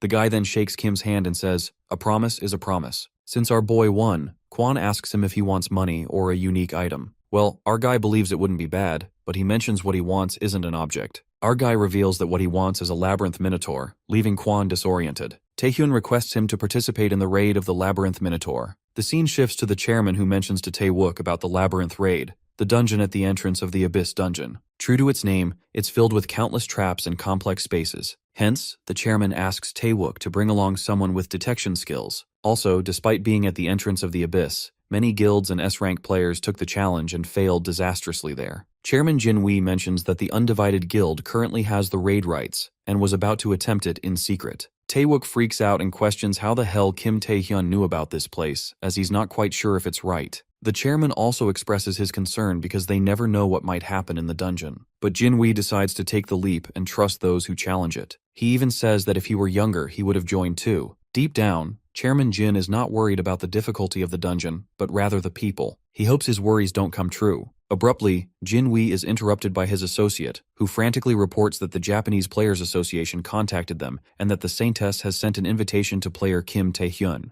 The scene shifts to the association's underground large gate control room, where the Undivided Guild gathers 100 people to enter the raid. Kwon Kang-hyuk excitedly leads the way into the dungeon to see some ugly-ass monsters. Inside the Labyrinth Minotaur, the guild members fight off the monsters. Our guy slashes through the monsters, and Guildmaster Kwon approaches him, complimenting his impressive skills. He asks Kim if he liked the weapon he gave him. Our guy replies that it's not bad, and that he had to send his usual weapon for repair anyway. Kwon admits the weapon is decent and reveals he decided to give it to Taehyun if he had joined the guild. The guildmaster states that our guy entering the raid benefited them too, and Taehyun asks if he's sure about the labyrinth raid. Our guy points out that everyone up until now has failed at raiding the labyrinth minotaur for the past 30 years. Without special measures, the raid won't be easy, but Secretary Kim assures our guy not to worry, because everyone participating in this raid is at least a veteran player of B rank or higher. They've already been subduing monsters smoothly without any setbacks. Plus, their Vice Guild leader is using his detection skills and is detecting and removing all of the labyrinth's traps. Quan affirms that they can rely on the Vice leader, and they even found a clue to the labyrinth raid a few months ago. To elaborate, Quan explains that they discovered the corpse of a monster seemingly from the labyrinth in the abyssal depths. A giant minotaur's corpse with the same tattoos on its body as the patterns found all over the labyrinth. When they touched the corpse, all parts of it except one horn turned to dust. So that means if that monster was from the labyrinth, they can use tracking skills to follow its traces and find the path that leads inside the labyrinth. Just like that, the Vice leader leads the way, and promptly, they arrive at the end of the labyrinth.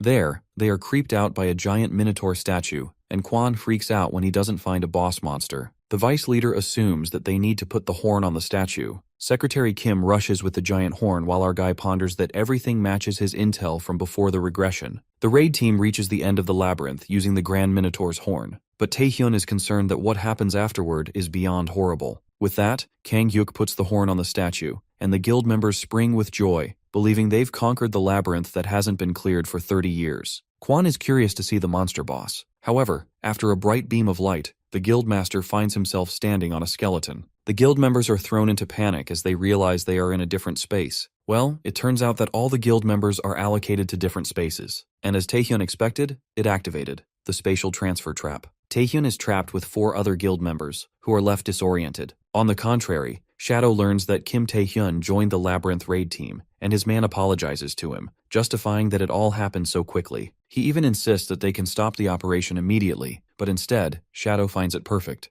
Given that 5 S-ranked villains have infiltrated the team, including A-rank villains, Shadow believes no matter how strong they are, they're bound to have limits. He's curious about how they'll handle the villains while they're laboring away in the labyrinth. Shadow exudes a murderous intent and gets excited for the things that are about to happen. In the labyrinth, Taehyun gets stuck with some guild members and they introduce themselves to him. Miranda, who's a B-rank player, introduces herself. However, she gets a frantic dropkick right across her face. Indeed, a punch in the face puts a bitch in her place. Our guy tells her not to fucking lie, calling her a villain. She's actually a triple magician S-rank villain, Milena. From Park Sung-hoo's point of view, he ponders about how he's always been curious what kind of person Kim Taehyun is. A hero like the Guildmaster, always acting reliable on the front lines, or maybe a saint as the rumors say that he went on to sacrifice himself to save the citizens at East Point. Either way, Park finds Kim an undoubtedly amazing person, worthy of respect. However, the perspective shifts when Park witnesses our guy beating the crap out of his guild members. The boy calls out Taehyun for his impulsive actions, calling him a fucking lunatic. Our guy assures Park that Milena was a villain so he doesn't need to worry about her. But Park Sung-hoo loses his cool and starts shooting at Kim. Our guy tries to make him understand that it's true while smoothly dodging the bullets. Sung-hoo is left in disbelief as he never thought Taehyun would be spouting nonsense like a madman in crisis. Park feels utterly sad about losing a precious comrade like Miranda, who had been hunting and exploring monsters in the abyss with them for so long. Well, the truth is he liked her so he can't accept the fact that she's a villain.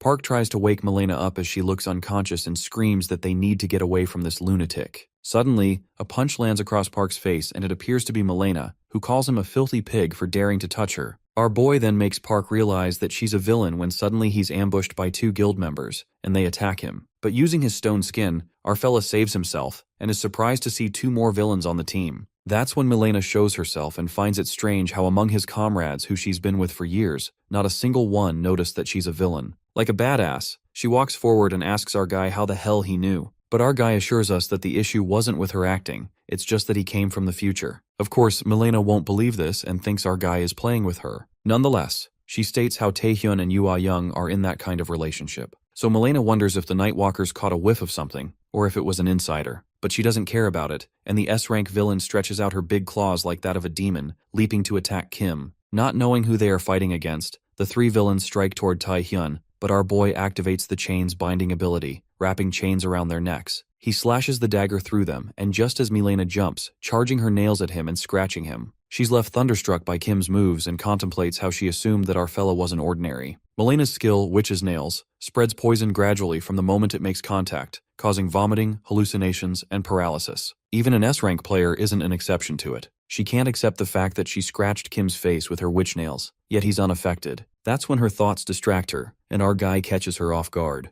Taehyun uses Rosaria's powers, brainwashing, and detects the villain Milena's skills. He points out that her poison doesn't do shit to him. Suddenly, Milena witnesses something horrific in front of her when shortly a blast occurs. After the blast, Park Sung-hoo arrives there and witnesses Milena tied by branches. Our guy stands near her while the S-rank villain screams, threatening him to release her now or else she'll tear him to pieces. Taehyun grabs her hair and makes it clear that he doesn't have time to play with her anymore. He uses Rosaria's skill and asks Milena to play a game of truth, using complete hypnosis. Kim asks her how many people have infiltrated the dungeon and their purpose for infiltrating. The hypnosis takes effect in less than a second, and Milena spills the beans, revealing there are 20 infiltrators, including 5 S-rank members, and their purpose is to sabotage the Labyrinth raid. The main purpose is to kill the Guildmaster of the Undivided, Kwon Kang-hyuk. And inside the Labyrinth, the member leading the group stabs Guildmaster Kwon Kang-hyuk. Meanwhile, Park Sung-hoo listens to this conversation, and our guy is lost in thought. Taehyun remembers that in the future, there were 3 villains who infiltrated the dungeon,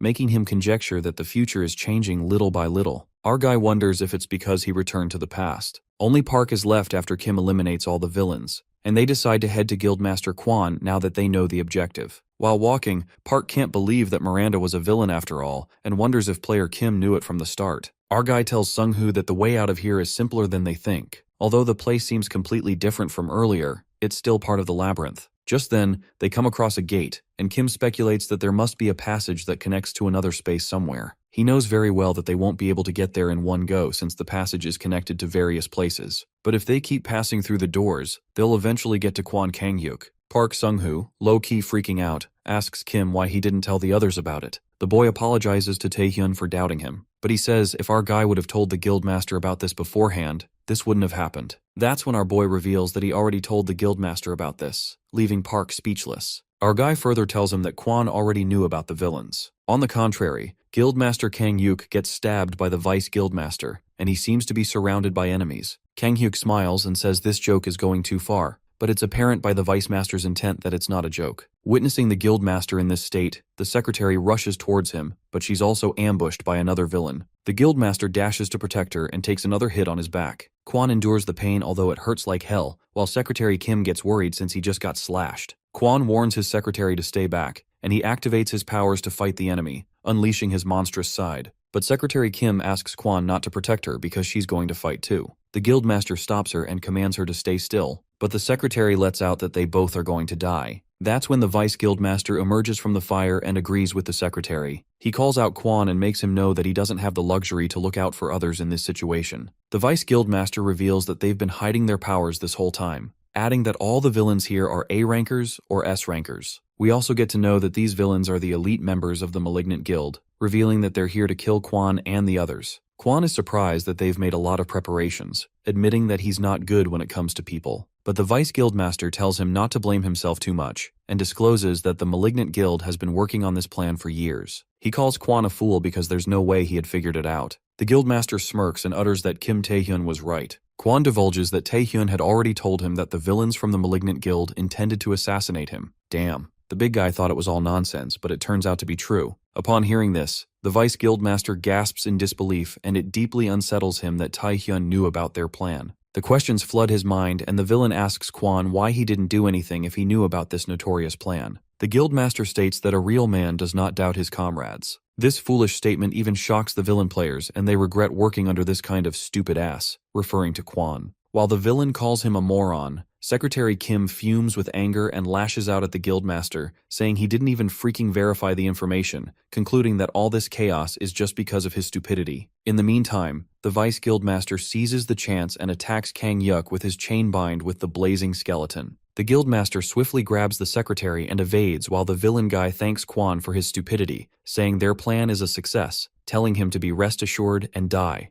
The betrayal doesn't sit well with the Guildmaster, and at that moment, Kang-hyuk uses his ultimate blessing of the beast as an ancient dragon, striking the Vice Guildmaster with his claws. He manages to hit the Vice Guildmaster as blood splatters from his mouth. On the contrary, Park Sung-hoo is left staggered when he learns the Guildmaster knew about this conspiracy, and still didn't act. Kim affirms that he can ask Kwon himself if he doesn't believe him. The scene then takes us to Taehyun's flashback, where he tells Kwon Kang-hyuk about the villain's infiltration. Our boy lashes out at Kwon for just taking it lying down even though he knows about it. The Guildmaster clarifies to Kim that he hasn't seen his full power and he does believe whatever our fella told him. Kwon never intended to just take it lying down. The guy knew what he was capable of. In the present scene, Kim and Park finally find the way to the labyrinth and, upon entering, they witness the traitor guys beaten to a pulp. Kwan's face lightens up when he sees our guy, who's just getting here now. The guildmaster asks Taehyun if he sees any of the others. Our guy callously opens up that he did see a few while passing through the spaces. But given the situation,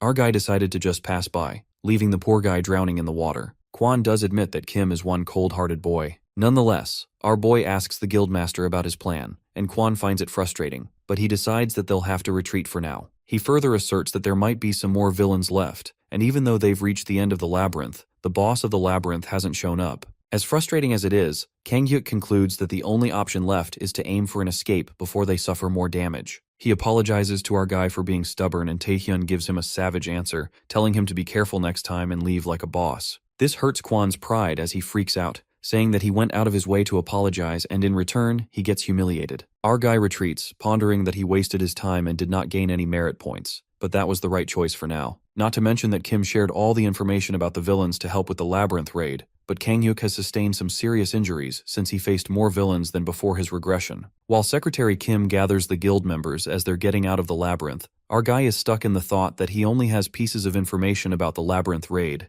and if the future changes anymore, nobody knows what variables might come up. Suddenly, our boy yanks out of his thoughts when the secretary asks Park Sung-hoo if there were any monsters or traps in the other spaces. Park answers that they did pass through many spaces but didn't come across any monsters. That's when a thought crosses Kim's mind, and he realizes that he hasn't come across any traps or monsters. In typical spatial transfer traps, the space one is transferred to is filled with traps and monsters, but the places they passed through were just different spaces, not particularly threatening to players. The thought disrupts him, and Taehyun wonders if there were no monsters and traps. How did Kwan come across the master of the labyrinth before his regression? And speak of the devil, just as they're walking forth, the boss of the Minotaur labyrinth emerges, an S+ rank Grand Minotaur Queen. The guild members are left slack-jawed when they witness the Minotaur that appears now of all times. The Grand Minotaur causes a rumble and drifts everyone away, destroying the exit gate in the process. Our guy activates Stone Skin, and Kwan unleashes his dragon abilities, leaping towards the Grand Minotaur. They confront the Minotaur, getting closer to it.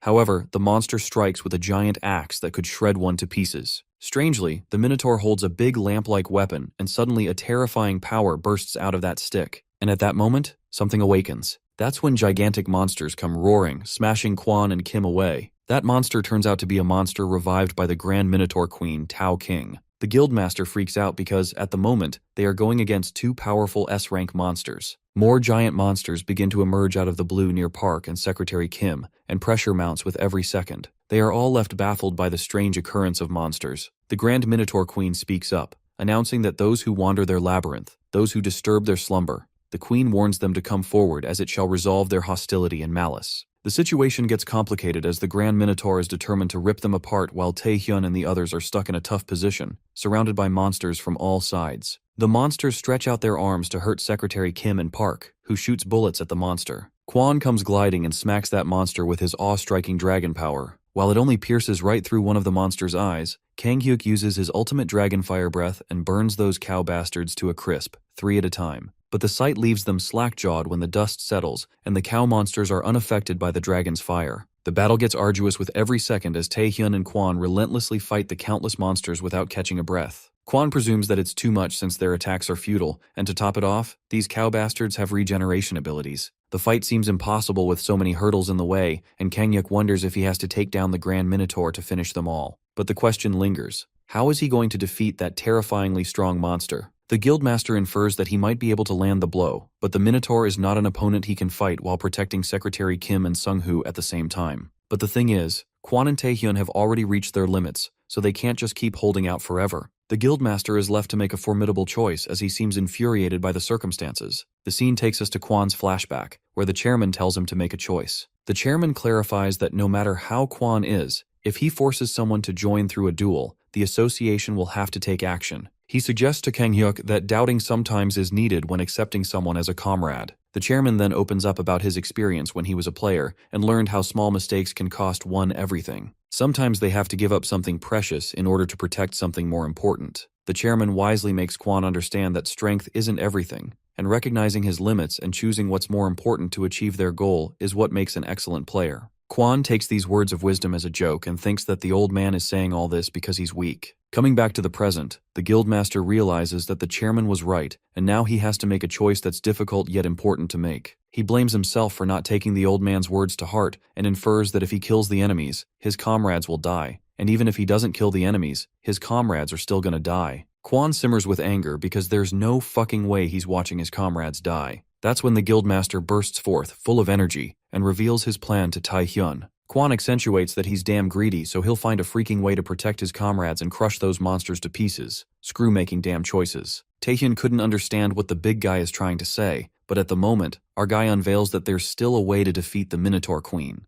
Those two jump across those giant monsters, risking their lives, and Quan asks our boy if he's sure they can kill the queen monster. The Minotaur, on the other hand, assumes that the humans have made their decisions. Whatever decision they make or reach, the Minotaur concludes that the result will be the same in the end. Quan prepares his dragon breath and spits out a big fire, burning those cow monsters. As the Minotaur Queen lets out that it's useless, Taehyun emerges from the smoke and uses Rosaria's power to charge at the Minotaur. The guildmaster roots for him, and while our guy leaps with the skeleton knight that grabs the queen's neck, he uses his ultimate skill. It occurs that our boy figured out something, saying that he does have a way. He conjectures that just like how the spaces here are connected through doors, the gap where the Minotaur King is likely connected to another space. That's how the Tau Kings are just being revived and regenerated by the queen after she gets to that space. And if the queen is no longer in the space, then they will vanish. After that, Taehyun and Quan pierce through the Tau Kings. The guildmaster says to Kim that if he's wrong, everyone will die, and our boy responds that the current situation is no different. So they take the leap, and moments later, all the Tau Kings disappear when Taehyun thrashes the Minotaur with the assistance of the Monarch's skill. The Monarch holds down the Minotaur Queen, and Quan comes forward, striking his powers at the Queen as well. But then a blinding flash occurs and the Minotaur yanks out of another space, landing a powerful blow. Our guy gets smashed into the pile of bones and Kang-hyuk loses one of his arms. While Taehyun is left staggered to see his arm, Quan screams and warns our fella to focus as the Minotaur Queen is coming. That's when the monster emerges, and as both of them attempt to attack, the Minotaur strikes a destructive blow that sends both of them drifting away, smashing onto the bones. The Minotaur mutters that it never thought they'd do something like this, using the space they created. Quan and Taehyun get severely hurt as they bleed after the attack, but the worst is yet to come. The Grand Minotaur alerts them that now that she's not using her powers on the Tau Kings, it gives her just as much freedom with her own power. That's when the realization hits Taehyun that they're screwed up big time. The Minotaur lifts its big feet and in a second, it kicks our boy like a football as he goes flying. Our guy realizes that the gap between their powers is just too large, and if he doesn't use predation, he's certainly going to die. But the problem is, our boy is skeptical if he can bring this Grand Minotaur down in one blow using predation. Our guy is on a time crunch and his situation is critical. He infers that if he fails to defeat that Minotaur, predation will go berserk, and nobody knows what's going to happen after that. But this is the only chance Taehyun has to make it out alive. The scene then takes us to Kim's flashback, where he asks Yoo-ah-hyung about how to use skills. She tells him that the way to do it is with applications, adding that the skill descriptions in the stat window are pretty lacking. The way one handles a skill in reality can change its form in many ways, unlike what's written in the stat window. Adjusting its power can also change the amount of mana used. Yoo-ah-hyung reveals that she can use Amazon Spirit and demonstrates how she can apply chi to strengthen her body and even create powerful magic bullets. In actual combat, sometimes one can mix skills, and she guesses that Taehyun applies stealth to his ring. So Yoo suggested to our boy that if there's a skill he's not good at controlling, he should try to slightly coat his weapon, or another skill with it. She believes that our guy could do a good job at it. The scene flips back to the present, in the labyrinth, where Taehyun spirals out of control as he attacks the Grand Minotaur. His eyes turn red and he activates predation. With Kim's power getting frantic, he manages to break the Minotaur's stick that it was using to unleash its power. He blends chain bindings with predation. In the next moment, a chain enveloped in red aura pierces right through the Minotaur's chest. Just like that, our boy gets a hold of himself and his powers as he effortlessly attacks the Minotaur, even making it cough up blood. A smirk spreads across our boy's face and he realizes that Yoo-ah-hyung was right. He vaguely felt it before, that predation changes its form according to his will, which means he can apply it just like other skills. With that, our guy monstrously lands a deadly blow, and the Grand Minotaur falls to the ground. Our guy still has no idea about his mysterious predation power. However, no matter what its true nature is, he intends to make full use of it. Taehyun slashes the Grand Minotaur using his insane skill, predation. Just like that, the Grand Minotaur gets defeated, and after it starts to wither away, the space starts to break. The guild members get scared as the space shatters, and shortly, they all see Taehyun and Kang-hyuk walking forth alive. Our guy states that it's all over. It is revealed to us that after the Grand Minotaur was defeated, the raid team discovered countless hidden gold and silver treasures in the labyrinth. Among them, the most valuable was an elixir which significantly boosts stats just by drinking it. A unique grade elixir, Fountain of Vitality. But there wasn't enough elixir for everyone, so it was given only to Tai-hyun and Kwon Kang-hyuk, who made the most contributions to the raid. And this was the right thing to do, although in Kwon's case, he'd lose more stats from the loss of his right arm than he'd gain from the elixir. The poor guy freaks out, stating that something is better than nothing. Furthermore, the villains that infiltrated the Undivided Guild were identified and arrested, and the players who participated in the raid focused on their recuperation and resting. And that's how the chaotic raid of the Labyrinth Minotaur came to an end. Everyone made it out alive, smiling once again. Also, another big event happens where Guildmaster Kwon Kang-hyuk announces that he's taking a break as a player. The media assumes that Kwon is retiring, but the big guy lashes out on stage, making it clear that it's just a hiatus, calling them freaking idiots. The reporters ask him if it's because of his right arm, and they get concerned about the upcoming Asian exhibition games since Kwon is the best player. The Guildmaster assures them that they don't need to worry about the Asian exhibition games, disclosing that someone better who can replace him has shown up. He then welcomes Kim Tae-hyun on stage. Our guy shows up on the stage and the reporters go frantic as they see the rookie player, wondering if he can compete in the games. The others believe that Kim is perfectly qualified for the games, and there's a rumor that with the Fountain of Vitality he got, our guy has reached the rank of a national force. Upon hearing this, even the journalists freak out, calling it ridiculous. The title National Force is for monsters who are in a different dimension even among S-rankers. This team has been made because they can't be classified with other S-rankers. While the crowd is thrown into chaos, our guy takes the mic and announces that he will be one of the representatives of the games. He clarifies that he's still just a rookie player compared to all other players after all. The conference is on a live broadcast as all of Korea seems to be watching it and assumes that Kim Tae-hyun is all talk, not confident about being at the games. But then our guy leaves everyone slack-jawed when he lets out that this Asian exhibition games is the place where he will prove everything, including the rumors about the oh-so-great national force rank as well. These shocking headlines take the world by storm. On the contrary, Milena, the S-rank villain who infiltrated the guild, is begging Shadow to spare her life. She shatters into sobs and tries to convince him that she followed his orders diligently, but Kim Tae-hyun was terrifyingly strong, stronger than anyone could ever think. Shadow tells her to stand up and agrees with her that if the opponent is strong, there is nothing she could have done. After all, it's not her fault that she failed after trying her best. It might seem that Shadow is sympathizing with her, and as he touches her face, he mercilessly kills her, explicating that they don't need weak subordinates. Shadow rips her to pieces and states that power is the law. He finds it infuriating how trash like Milena was begging for her life. Shadow leaves and orders his men to burn this place along with the corpse as Milena's mutilated body lies there. Shadow ponders upon this and finds it strange how they invested far more manpower to avoid another incident like East Point. And even if Kwon's assassination failed, the possibility of clearing the labyrinth was still zero. Shadow gets the gist that Kim Tae-hyun is the reason behind this all and leaves with his men after burning that place to ashes. He presumes that the Asian games are going to be interesting. On the other hand, our guy walks into the room of the representatives of the Asian game exhibition as they eagerly wait to see him. After Tae-hyun enters the room, Jang Jin-soo, contribution rank 7, passes his remarks that Kim is too young, and Seo Hangul, contribution rank 8, thinks it's a violation of human rights. Kwang Xiang, contribution rank 4, and the Guildmaster of the Magicians, lets out that age doesn't matter when it comes to skill. Then we come across someone familiar, Park Sung-jin, who is rank 3, who expected our guy to come here but not so soon. The chairman welcomes our boy despite the chaotic events, and they head straight into the strategy meeting for the upcoming Asian exhibition games. The deputy manager of the New Korea Player Association walks the participants of the Asian exhibition games through the introduction, revealing that the Asian exhibition games originated when the defenders of each Asian country banded together back when the abyss was discovered and people awakened to skills. A time of great chaos when great numbers appeared. Now, it is a period of 7 days in which the representative of each Asian country freely fights monsters and converts those monsters into points to compete for the top. Since people fear monsters and demonic humans, they consider it an official time of festivity. However, in reality, it's basically a small war, a time to identify the power of each country's forces,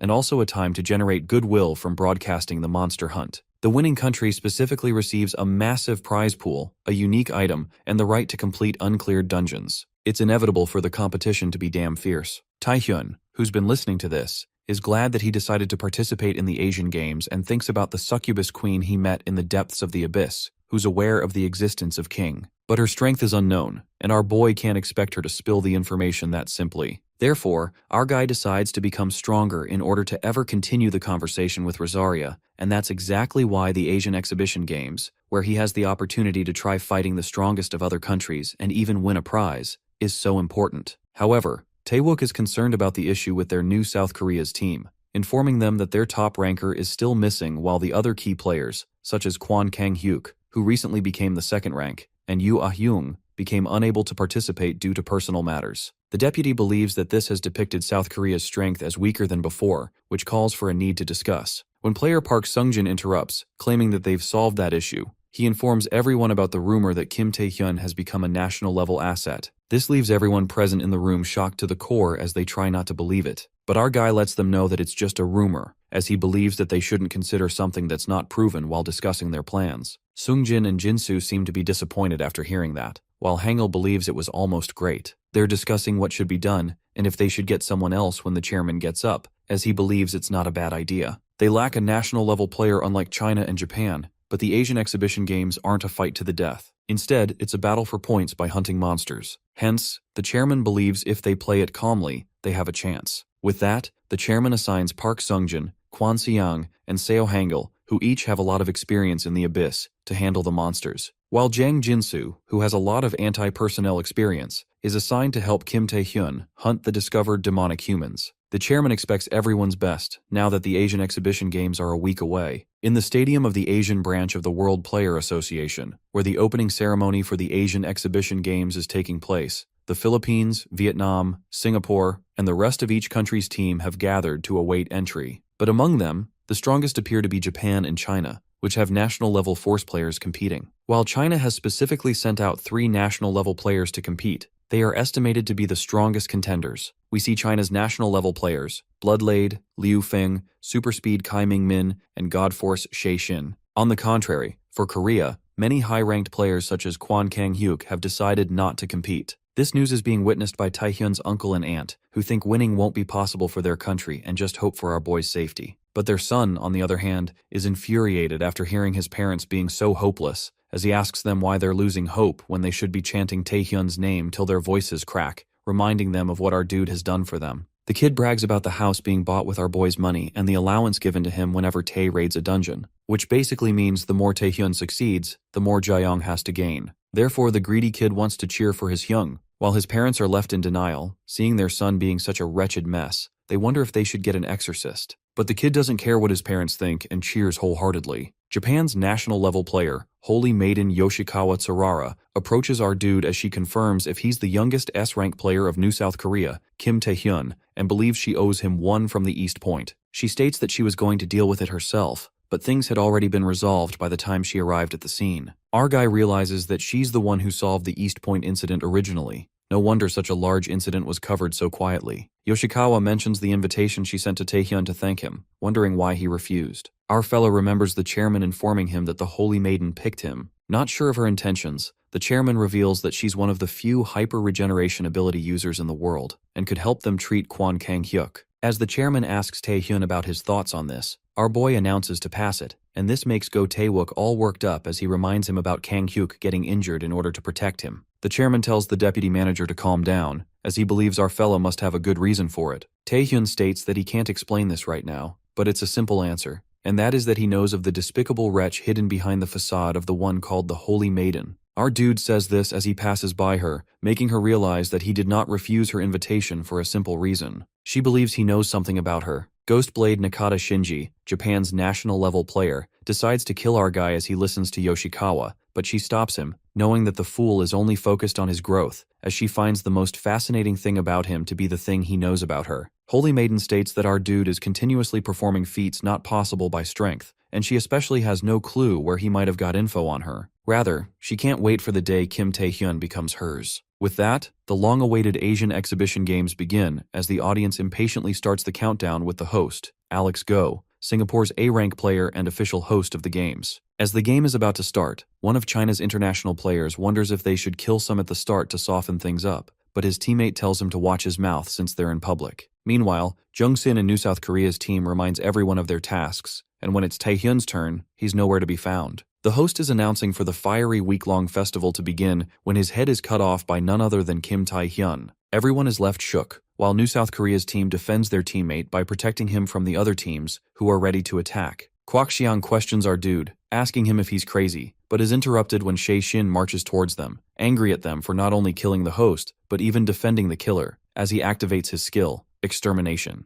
Meanwhile, Yoshikawa lets Ghostblade know that she doesn't care how many he kills, but warns him to keep her property, our boy, alive. Before anything happens, Haley Tan from the Singapore Player Association walks in along with the chairman of New South Korea's association. The chairman is trying to convince her to let him handle this, but Haley claims to handle the situation since the casualty was a Singaporean player. But the chairman argues that there must be a misunderstanding because their representative player would never do that. However, they all just witnessed it happening, and that evidence itself is enough. Haley orders for the criminal to be arrested right away when our guy calls out the name Demonic Human Wan Kai, revealing that a few years back, on a luxury cruise on the Pacific, that S-rank demonic human tortured and murdered 30 passengers. The associations and corporations of many countries placed a bounty of $3 billion on his head, but he got away after profiting from the information he forced out of his victims. To be exact, Taehyun claims that he changed his appearance. But as Haley wonders what this has to do with anything, it suddenly hits her. Our guy explains that Wan Kai managed to shake off the search because he had a skill that allowed him to change his appearance.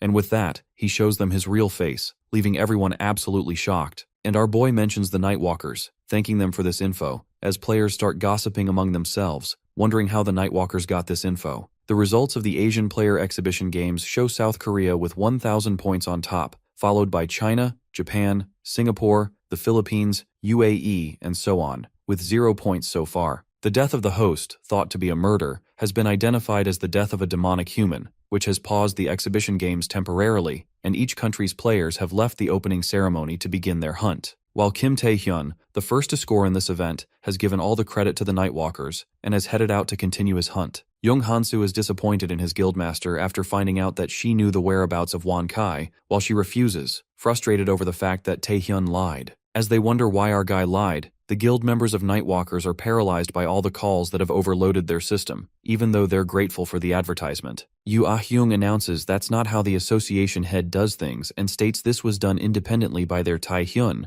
while Hansu gives her a look at her there. Ah-hyung tries to comprehend why our dude did this and somewhat gets an idea of it. Meanwhile, our guy is busy hunting down the demonic humans and just defeated an A-rank demonic human, Gak Dagwi. Taehyun picks up the call when his phone rings and is welcomed by Ah-hyung's loud voice, calling him darling as she tells him that he's late. While our fella argues that they almost died here, he makes sure with her that this call is through a secured line, and as Ah-hyung thought, our dude wanted to make her call him. Taehyun reveals that he can't make calls through a secured line, and reveals that he has 2 favors to ask her. First, our guy wants her to look into something, and he also needs information on demonic humans. However, the green-eyed woman reminds him that they've already given him information through the association, but Taehyun states that they both know catching those small fry won't allow them to win the exhibition games. Therefore, our boy suggests that if they want to aim higher, they need a bigger prey, for example, like the Malignant Guild. Our dude is talking when Kimura Ren shows up in front of him and claims to be here to punish him for dirtying the name of Holy Maiden, while Taehyun wonders what he's talking about. The warrior Kimura Ren is Japan's Asian Exhibition Games participant, an S-rank player, and also one of the passionate worshippers of the Saintess. If the swordsmanship of Nakata Shinji, a national-level player, is seen as graceful and precise, then Kimura Ren's swordsmanship is reckless and strong, like that of a warrior. It rips opponents apart and destroys them, focusing on destruction. But no matter how powerful a sword technique is, it's useless if it doesn't strike its enemy. Taehyun dodges all the attacks as he continues to talk to Ah-hyung, while Kimura gets frustrated over the fact that none of his attacks are landing. He wonders how someone like our guy is dodging everything. The guildmaster of the Nightwalkers lets our boy know that he can't target the Malignant Guild, since it's not like Taehyun isn't aware why the association chose to leave the demonic human cartel alone. She informs our dude about these people, who would hide themselves immediately and cut off any traces the moment anyone gets close to them. Even if they do have information, they won't chase after them until they're very certain they can succeed. With that, Ah-hyung suggests our dude not to poke the beehive unnecessarily, or things will get out of hand. Taehyun believes that's true, knowing it's possible if he handles it, as he lands a final punch on Kimura, defeating him. Our boy can't exactly tell how he'll do it, but he has a surefire way to get them. He tells Ah-hyung to trust him, since he has proven himself many times with his results so far. The green-eyed woman agrees at last, but lets our fella know there isn't much information about the Malignant Guild. Therefore, she'll also give him information about other places. As our boy wonders what she means, she reveals the information about the 3 warlords, the big shots who control not only the underworld of society, but also the political scene. The three bosses of the demonic human cartel that rules from Asia. The Nightwalkers were able to find out about the contact person of one of their executives, Miyazaki Kenji. Therefore, even if they capture him, he won't easily spill information. And if things go wrong, they might make more enemies during the exhibition matches. With that, Ah-hyung asks Taehyun what he wants to do. Our dude thinks the warlords aren't as important as the Malignant Guild, but they're not a bad choice either. Hence, he agrees to start with them first. Ah-hyung tells our guy she'll look into his additional request, and he thanks her, to which she replies that if he's really thankful, he should buy her a meal. Taehyun agrees to do that after the Asian exhibition games are over. Kimura calls our boy out, furious over the fact that he keeps looking down on him, while our dude claims he never did. With that, the Japanese S-rank warrior threatens our fella that if he doesn't fight him properly, he'll destroy this whole area along with him. He decides to disrupt Taehyun's senses, sight, touch, hearing, taste, and smell, using the skill domination of 5 senses. While our dude seems disappointed, as he was trying to do Kimura a favor by not fighting, he wonders if Kimura doesn't know that fighting between participants is forbidden. Since it can't be helped, our guy gets a little serious to play with his opponent. Ghostblade informs the Holy Maiden about the defeat of Kimura Ren. He reveals he's already settled things with the media, saying a demonic human took him out to make sure no problems occur. However,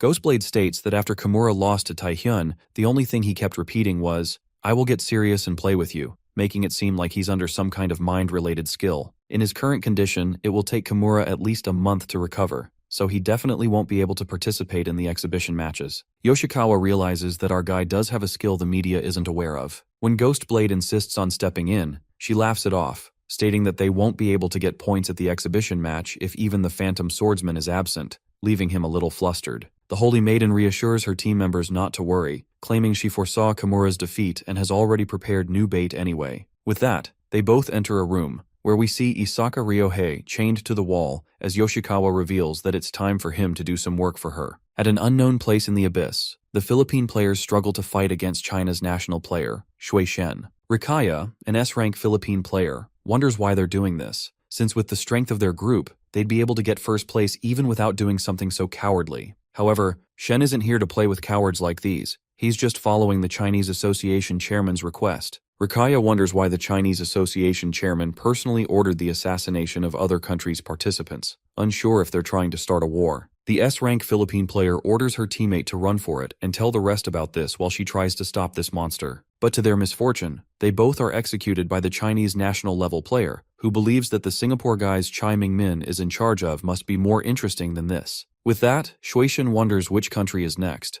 and it turns out to be New South Korea's player, Kim Tae-hyun. The news reports that the Asian exhibition games will last about a week. As the reporter announces the first day's aggregated point results, New South Korea got the first point and still maintains an overwhelming lead in first place, followed by China and Japan, who are chasing fiercely behind. The news channels are either live broadcasting each country's representatives, tracking and hunting demonic humans, or releasing footage after some editing has been processed. People are shocked to hear the results of the game so far, as they wonder what Japan and China's national level players are doing. The news of Kimura Ren surrendering, the Singapore players being found dead, and the Philippines going missing after they entered the abyss spreads among the people, making them wonder what's happening. What's certain is that in this Asian Exhibition Games event, something is off, and it's low-key felt by everyone. The Asian Exhibition Games Committee has formed an investigation squad to look into the murder of the Singapore players and the disappearance of the Philippine players, while requesting cooperation from each country. Before Taehyun's regression, this started happening only around the 3rd day, making our dude wonder if it has already started.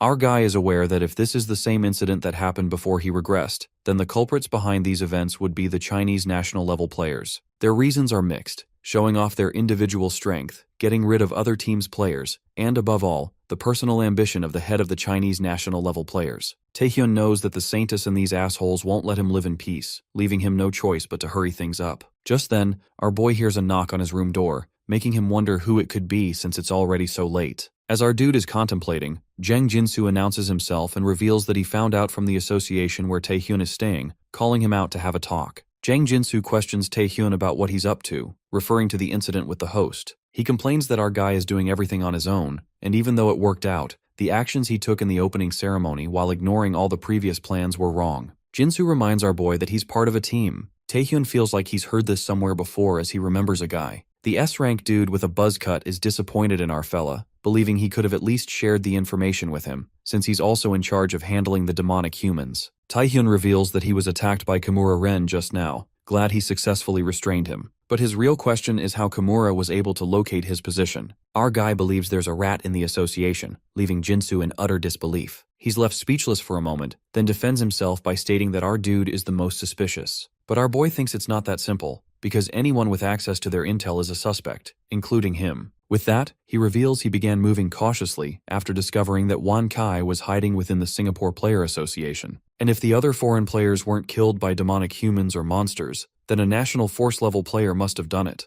Therefore, our guy thinks that when there's a chance they might be attacked by multiple national-level players, moving around together would only decrease the number of targets for them. Hence, he plans to do things alone, and he doesn't see why they need to change their methods when they're still in first position. Jinsu tries to stop our boy, who's about to leave, but he leaves anyway, with the S-rank dude calling out his name. As soon as our guy leaves, Jang Jinsu loses it, furious as hell. He curses and wonders how dare a newbie player insult him like this. He decides to make Taehyun regret this. Meanwhile, our fellow witnesses the scene while pondering if Jang is the spy. Our dude never learned in his previous life who the spy was, but looking at how Kimura found him, it's certain there must be one. He can't trust anyone right now, and until the identity is discovered, he decides to take care of something else. At the same time, Taehyun receives intel about the three warlords from Ah Hyung. Our guy collects his order of a double cheeseburger and a drink in McDoria, and walks past a table where the underlings of Miyazaki Kenji are seated, disguised as high schoolers. Spotting a bag beneath their table, our dude is certain it must be full of illegal items. With that, he takes a seat at another table, deciding to just follow them back to Kenji. Taehyun is left stunned to find Isaka Ryohei seated next to him, who asks our fella if he remembers his face. Our boy thought he was serving a life sentence for the East Point incident and can't comprehend how he's out. Isaka tries to reassure our dude that he isn't here to fight, but Taehyun tells him to cut the crap and fuck off. The blonde-haired dude doesn't think Taehyun is in a position to say that while trying to be stealthy. With that, he smashes the glass window, instantly gaining everyone's attention. The people recognize them, and Kenji's underlings try to escape after recognizing our dude. But Ryohei makes everyone present collapse to the ground, passed out. Our guy wonders if he's become stronger since East Point. Ryohei confirms with him, asking if he's aiming for Miyazaki Kenji and the three warlords. He promises that if Taehyun gives him some time, it won't be wasted. Our fella detains him in chains but agrees, seeing the blonde-haired dude's confidence. He gives him 1 minute. However, Taehyun warns he'll make him pay for ruining his plan if he's talking bullshit. Ryohei remembers the bitter past and is confident, believing he's stronger now. But to his surprise, the pressure from the chains makes him wonder how much stronger our dude has gotten. Taehyun starts the countdown, and the blonde-haired dude gets to the point. He says that even Kim Taehyun can't take on the three warlords by himself. He's going after the bait, and even if he chases them, he'll end up in a trap. Our guy continues the countdown while Isaka insists he's different, revealing he has connections that can get him to Miyazaki Kenji and even the three warlords. He believes it's not a bad deal. The countdown drops to 10 seconds, and the blonde-haired dude panics, thinking our dude was after the three warlords. He wonders what else Taehyun wants. The timer ends, and the pressure on the chains tightens to the extreme, making Ryohei beg for his life. Taehyun admits the offer was tempting, but it's a little fishy, because why would a guy like him, who should be after his neck, suddenly want to help him? With that, our fella uses hypnosis and orders Ryohei to speak, demanding his real plan and who's behind him. We see Ghostblade killing all the demonic humans in one go, impressing the Holy Maiden even more. The guy with a scar on his eye wonders if Yoshikawa is really fine sending Isaka Ryohei, who's already lost to Kim Taehyun once. Compared to him, our dude is rumored to have reached national-level force. And even if Ryohei has been strengthened by the Maiden's skill holy orders, he still won't be able to beat him. In fact, he'll be at risk of being restricted by the Awaken's Oath, which requires him to bring Taehyun to her. Therefore, Ghostblade decides to take care of things on his own, but Yoshikawa reassures him not to worry about it. She says it doesn't matter whether Isaka wins or loses. According to her information network, our dude is aiming for the three warlords, and she has already leaked that to them. As for Isaka Ryohei, he had made contracts with demonic humans before, and has ties to Miyazaki Kenji, one of the key members of the three warlords. Since Ryohei can't defeat our guy on his own, he'll plan to lead him on and get Kenji's help to defeat him. Even though the Holy Maiden is aware it won't be easy, she said there's quite a bit of mystery regarding that child, Taehyun.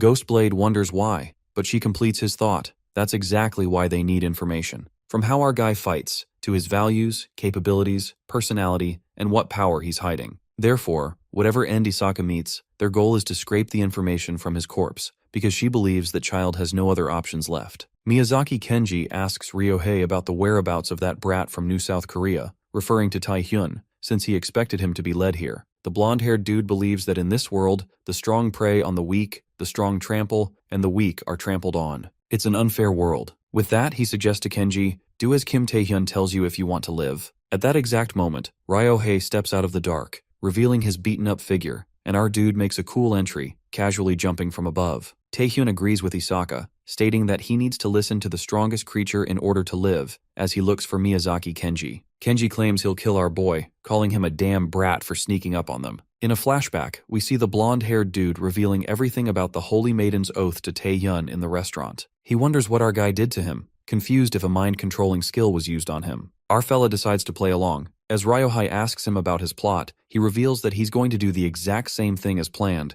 and take him to Miyazaki. But of course, the blonde-haired dude will now be on our dude's side instead of theirs. However, Ryohei tells him to fuck off, insisting there's no way he'll help him. Because even if he did, the Saintess, Ghostblade, and the three warlords would all eliminate him. Taehyun reminds him that he could be eliminated right now as well. Thinking back to East Point, he doesn't give a damn about trash like him dying, but he decides to give him a chance. He offers him the choice to help him to the fullest during the exhibition games, and then spend his life repenting to the victims afterward. Taehyun promises to save him from the Saintess and the three warlords. However, Ryohei doesn't seem confident, reminding our dude that he's talking about a national-level force and a demonic human cartel. He wonders if Taehyun can really defeat those monsters, but Kim Taehyun claims he will. Back to the present, we see Isaka Ryohei terrified by our guy's power, calling him a monster. Meanwhile, our guy holds Kenji by the face and orders him to open the gate to the three warlords. Somewhere in the abyss, inside the hideout of Tetsu, one of the three warlords, we see Shui Shen seated at the head seat, questioning Tetsu about why he's been called out. He warns that if it's something insignificant, he'll crush his head like his underlings. Tetsu bows in front of him and reveals he wishes to give him a legendary ranked item they've been holding abroad for security reasons, intending to present it to him as a gift. But before that, the S-rank demonic human requests Shen to eliminate a fly that's after his neck. He reveals that even though they've set traps, there's a high chance they'll fail, and if so, it's only a matter of time until he finds their hideout. China's national-level player is amused to learn there's a man even the three warlords fear, piquing his interest more than the item. As Shen wonders who that guy is, commotion erupts outside the hideout. Suddenly, the doors burst open, revealing Isaka Ryohei, who reminds our guy to win this, and Kim Taehyun, who tells him to do as he says, addressing him as partner. Taehyun was not expecting to see China's national-level player here, who approaches him and asks if he's the one who scared Tetsu off. Shen reveals that he has a request from the association head to take care of our dude as well, and decides to take him here. Isaka is pissed about the fact that Shui Shen is here, wondering why when our fella states that he's obviously cooperating with the three warlords. But more importantly, he asks Shen if he's the one who assassinated the other participants. Shen wonders if he figured that out because he mentioned the association. It's as Taehyun thought, and he's also aware that it's South Korea's turn now. Feeling lucky, he announces that Shui Shen is going to die here so that their players won't have to meet him ever again. The battle between them begins, and Tetsu is hurriedly told to evacuate when Ryohei approaches him, asking where a man of his position is running off to. The blonde-haired dude wonders if the S-rank demonic human is worried about Shen losing, and declares that he's going to be defeated by him, Kim Taehyun's partner anyway. Our guy warns Isaka not to run, expecting the same in return, when Shen asks him if he really thinks he has the time to take his eyes off him. Mystic deity Shui Shen is the strongest in strength out of all the national-level hunters who participated in the Asian exhibition games. A monster who has defeated hundreds of monsters and players with his bare hands. But mystic deity does not only refer to his peculiar strength. His true strength is in his ghost-like skill, which has destructive force exceeding even his physical power. That skill is called Death Scythe. Death Scythe is a weapon manifestation skill that amplifies the user's stats significantly, and its durability exceeds that of unique ranked equipment. In return, being in possession of the skill lowers all other skill ranks by 1. The fight continues, and Taehyun's Azran cracks as he realizes it's about to break. Shen mocks our dude, while Taehyun decides to make Shui Shen unable to move. But the Chinese national-level player breaks through his chains and declares that a weakling is always a weakling. With that, he lets our dude know that he can't defeat him with these party tricks, believing this is the reason why Taehyun isn't a national-level player. He then leaps toward him with full strength, attacking him. Tetsu, who has been watching the fight from above, thinks it's finally over. He acknowledges our guy as a promising player, but from his perspective, there's no way Taehyun could take on Shui Shen, a national-level hunter. The S-rank demonic human underlings take down Ryohei and decide to let him live so they can use him as a hostage against Japan or the Holy Maiden. However, Tetsu wonders why Isaka betrayed them, knowing full well the wrath he would face, as well as the fury of the Holy Maiden. He contemplates if the blonde-haired dude saw something in Taehyun, but to him, it doesn't matter. Since he's already defeated, Tetsu decides to wait for Shui Shen, only to witness him sitting on the ground. Shen wonders how he ended up there, remembering when he tried to cut our guy. Mana surged from his sword, but that was all. Until then, he had the lead, and proof of that was how Taehyun's blades were being chipped each time their weapons clashed. As he realizes our guy was hiding his true powers, Shen furiously attacks. The author narrates that Taehyun's Asran and Talisman were only rare rank equipment. Maybe, like with the Taurus Queen, if he put in his Predation's power, they wouldn't be able to withstand his mana. Which also means if our guy pushes Predation's power to the max, he can win. Our dude claims to give Shen his weapons. However, he decides instead to take his life. With that, Shui Shen, China's national level player, is defeated, and Kim Taehyun's rank is now a national force level. We then see Chai Ming-min, China's national level player, and one of the three warlords, Ping Gua, lying in bed, discussing Shen and Tetsu, who had asked him for a favor in return for a legendary item. Gua informs Ming-min about this and wonders what he's going to do. Ming-min believes it's better not to have any expectations now that Shui Shen is involved, but the S-rank demonic human reassures him, reminding him that Shen is a national level player, and couldn't possibly lose to some brat from New South Korea. Just then, Ming-min's phone rings. It turns out to be Zhang Lung, the Chinese Player Association head, who reveals that Shui Shen is dead. With that, he orders Ming-min to bring him Kim Taehyun's head. After Kim kills Shui Shen, our guy tries to gain skills using predation on dead things, but as expected, it only applies to living targets. Our guy knows that's not the only condition to gaining their skills, plus the concept of using predation on a human is a little weird. But Taehyun makes himself understand that he doesn't need to feel sympathy for criminals like these. What really unsettles him, however, is the voice he heard while predation went out of control that said, "I can't bear to watch any longer." Kim thinks that he needs to learn more as he uses predation. We then get to know that when the greatest obstacle Shui Shen died, everything went smoothly. Kim Taehyun caught Tetsu and other demonic humans, wiped out their memories about predation using Rosaria's powers of hypnosis, and turned them over to the association. As for Isaka Ryohei, this dude had nothing left to do, so our boy decided to send him back. Poor Isaka freaks out and asks Kim if he wants him to get killed by the Saintess who can read memories. While Ryohei bawls his eyes out, our guy assures him that he'll be fine, making it clear that the Saintess isn't interested in him. Instead, the oath Isaka made was to bring Taehyun to the Saintess, so even if she reads his memories, she'll keep Isaka alive in order to meet our boy. Our guy mocks Isaka, saying the saint didn't have high hopes for him anyway. Nonetheless, Kim ponders that the problem is the other two warlords. Even after finding a few other possible hideouts from Tetsu using hypnosis, they know that Kim's after them, so it won't be easy. Well, our guy decides to give it a thought while taking a break. Later, Kim watches the news about the Chinese national player Shui Shen, who went missing in the abyss, and the new South Korean player Kim Taehyun, who has captured the warlord Tetsu, remaining in first place. Kim speculates that Zhang Lung must have known that Shen is dead, but he's hiding it since it'd reveal his identity. But he feels glad since he's able to pursue the three warlords freely. Shortly, our guy receives a call from Jang Jinsu, the player of the Asian Games. After that, our guy meets with Jinsu, who was worried Taehyun might not show up. But our fellow was eager to meet Jinsu since the info he'd given him left him with no choice. He corroborates with Jang if one of the three warlords, Ping Gua, is in the building. Jang affirms that his info is legit, but he can't reveal the sources. He further lets out that Ping and her cronies entered this building last night,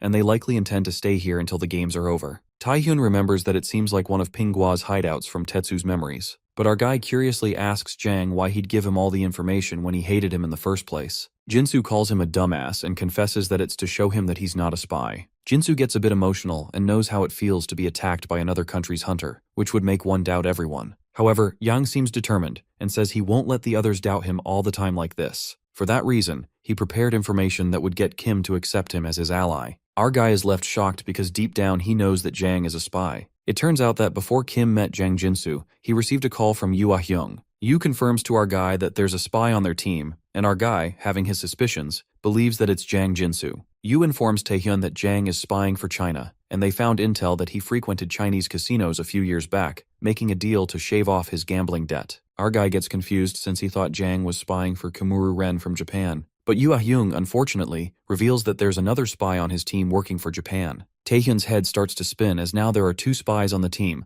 blaming the association for the little work they do. Yu Ah-hyung affirms to our guy that he doesn't need to worry since she plans to report it to the association, but Kim immediately stops her from reporting. Our fella seems to have two reasons. First, if Jang Jinsu gets arrested, the Japanese spy will go into hiding. And now that Kim knows Jang's a spy, he can make use of him. Coming to the present scene, Jang Jinsu acts too nicely and tells Kim that he'd even find the perfect route to get to Pinghua. What he doesn't know is that he's already messed up. In his head, Jinsu calls our boy a freaking retard, and it turns out that he was offered to lead Taehyun into the building, revealing that Pinghua isn't the only one there. Chai Ming-min, the Chinese national player, is there to end Kim Taehyun for good. Right at that moment, our guy suddenly activates his skill predation, muttering that his overall power output seems higher than before. Kim literally destroys the building by setting it on fire, and Jang Jinsu loses his shit, asking our guy if he's crazy. Our guy calls the shots and justifies that this building is full of demonic humans, as Jinsu said, so it's better if they sneak their way in. Kim smirks and concludes that they can bring the whole thing down. Jang is low-key freaked out, calling him a crazy bastard. As the building is dismantled, our boy spots Pinghua trapped under the rubble, and she calls out Jang Jinsu, thinking he betrayed them, and calls him a fucking gambling addict. Jang is screwed up big time and our boy enjoys this, asking him what betrayal Ping is talking about. Pinghua, not in her best shape, warns Kim that he may be laughing now. Surprisingly, our guy already knows that Chai Ming-min will be the one to kill him. Upon hearing this, Jinsu gasps in disbelief and asks Taehyun how he knows this. Our guy ironically asks Jang if he's talking about Chai Ming-min or him being a Chinese spy. A surge of anger rises, and Jinsu realizes that our boy never trusted him. Just as the bald dude leans in to punch him, he strangely begins to bleed from everywhere. That's when our boy learns that they have been affected by the domination of 5 senses, weakening all the sensory abilities. Taehyun's eyes, ears, hands, and mouth bleed, blood oozing out of everywhere. Splattered in blood, our boy is quite impressed by Mingmin's skill of domination of 5 senses. All his senses, including his vision, aren't working properly. To think it's this strong despite blocking it with predation is incredible. Just then,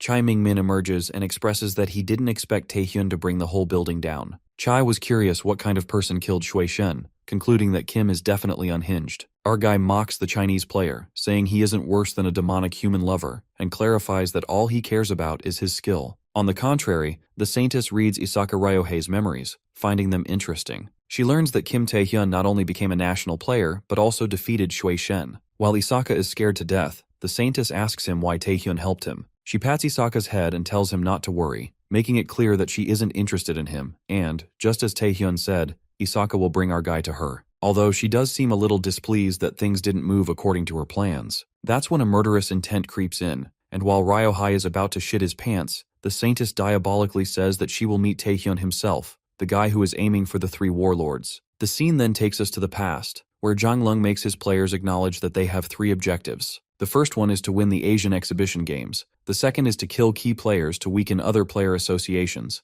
and the third is to prove that the Chinese Player Association is the most superior player association in Asia by accomplishing the other 2 goals. The evil Zhang plans to use their superiority to create a monopoly on dungeons and the mana store trade. He commands his players to feel free to commit any kind of crime, murder, and torture, whatever it takes, assuring them that he will cover up everything for them. Shuishin feels glad about fighting strong people, and the others don't have any problem killing others. Deep down, Chai Ming-min thinks they're all insane, but in the end, he's also killed countless people to maintain his love with Pinghua. Cha couldn't call himself sane either, and this time Zhang had given special instructions to bring Kim Taehyun's neck to him, otherwise he'll face the consequences. Coming to the present scene, Chai Ming-min leaps forth to attack our guy. However, his movement comes to a halt when he witnesses Taehyun's frightening power, which is predation. A dragon erupting with a blazing red aura even terrifies Chai. As that dragon roars, unleashing its power, Ming-min's domination of 5 senses stops working, leaving him flabbergasted. Since our guy defeated Shui Shen, Chai did expect Taehyun to be a national-level player, but this monstrous power of his shocks him to the core. This realization hits Chai that Kim's no ordinary national-level player, rather he's past the realms of a human. Meanwhile, our guy is moved by Chai's skill, domination of 5 senses, a force that disables all senses. Kim admits that if it weren't for predation, he would have been in trouble. Our guy smirks and assures Ming-min that he'll make good use of his skill. Just like that, our guy uses his dreadful power and predation devours Chai Ming-min, recording the domination of 5 senses. Cha leaves a dagger behind, and our guy feels fortunate since he was lacking a weapon. He yanks out the dagger, and it seems that he's hit the jackpot as a national player like Chai was using a nationally prized weapon,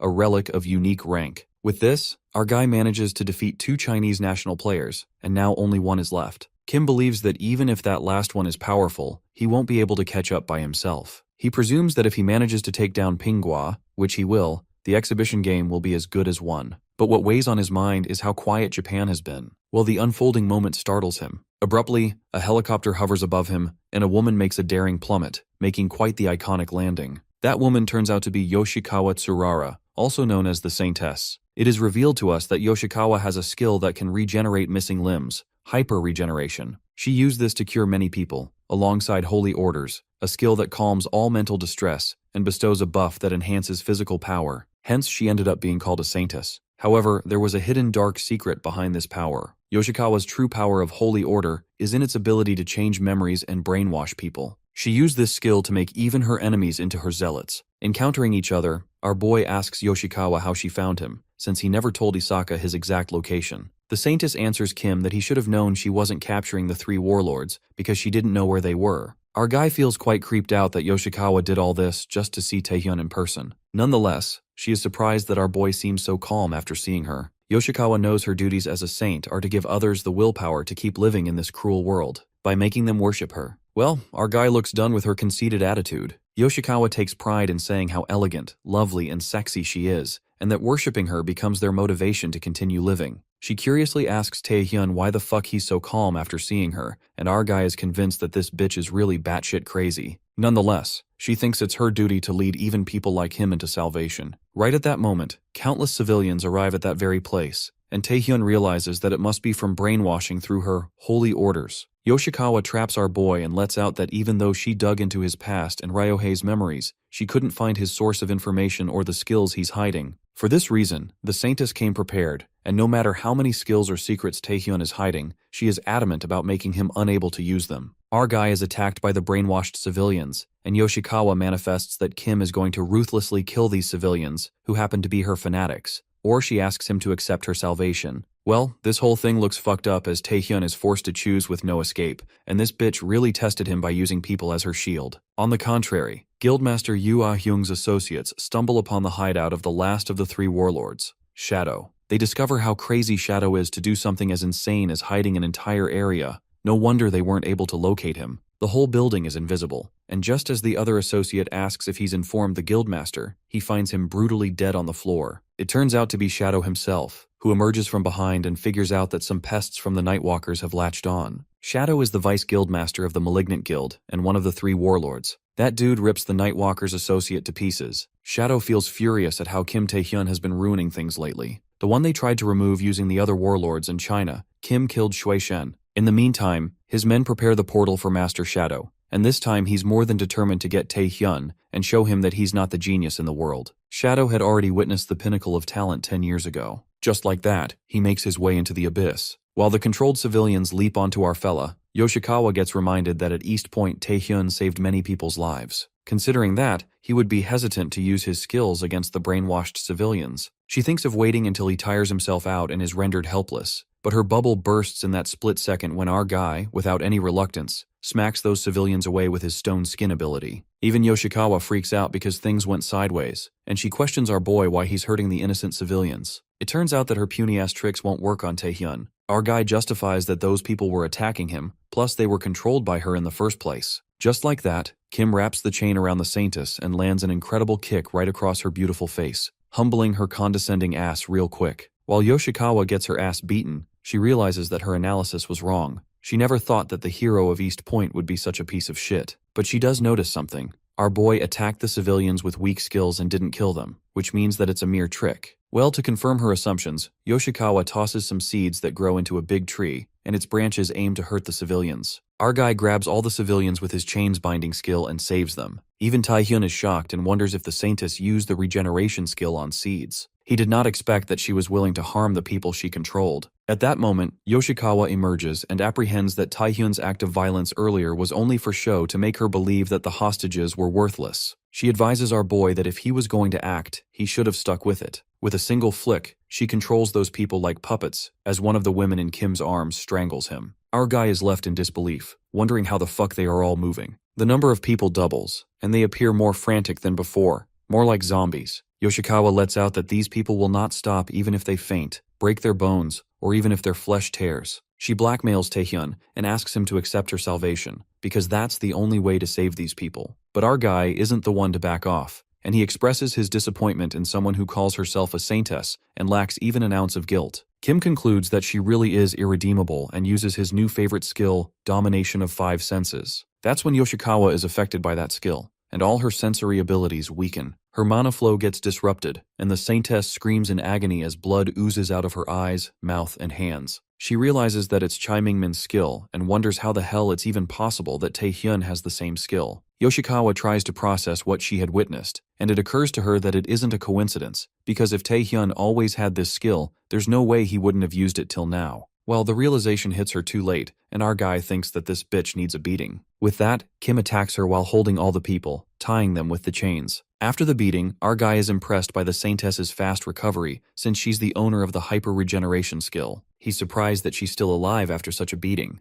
Just then, Yoshikawa inquisitively asks our guy how he possesses the domination of 5 senses skill, wondering what this monster really is. Our guy lets out that he's been wanting her to notice this, and asks Yoshikawa to try to brainwash him with her holy order, because that's what she was going to do. It appears that Kim Taehyun plans to absorb her skill. He had always planned to meet her at some point, though he wasn't expecting to do it now. But Yoshikawa's skill Holy Order manipulates one's mind and memories, which means she can see into his mind. Simply put, Surara could see his dream from East Point, how Rosaria changed her treatment of him after seeing his memories. Inside Kim's mind, there must lie the clue to the secret behind predation. Our guy plans to dig his way through his mind to find out. Taehyun yanks out of his deep thoughts when Yoshikawa begins laughing, asking if he thinks so little of her abilities. She permits our guy to take her abilities. However, she keeps the condition for Taehyun to worship her in return. That's when Surara activates the Holy Order, and giant wings emerge. She doesn't know what Taehyun was plotting, but makes it clear that no matter how powerful he is, it's futile once he's afflicted by Holy Order. Her dumbass tries to steal Taehyun's power and control him. Just as she tries to afflict him with her powers, she finds herself in a sea of blood that looks dreadful. Yoshikawa assumes that this sea of blood is within Taehyun's mind and witnesses someone seated on the throne.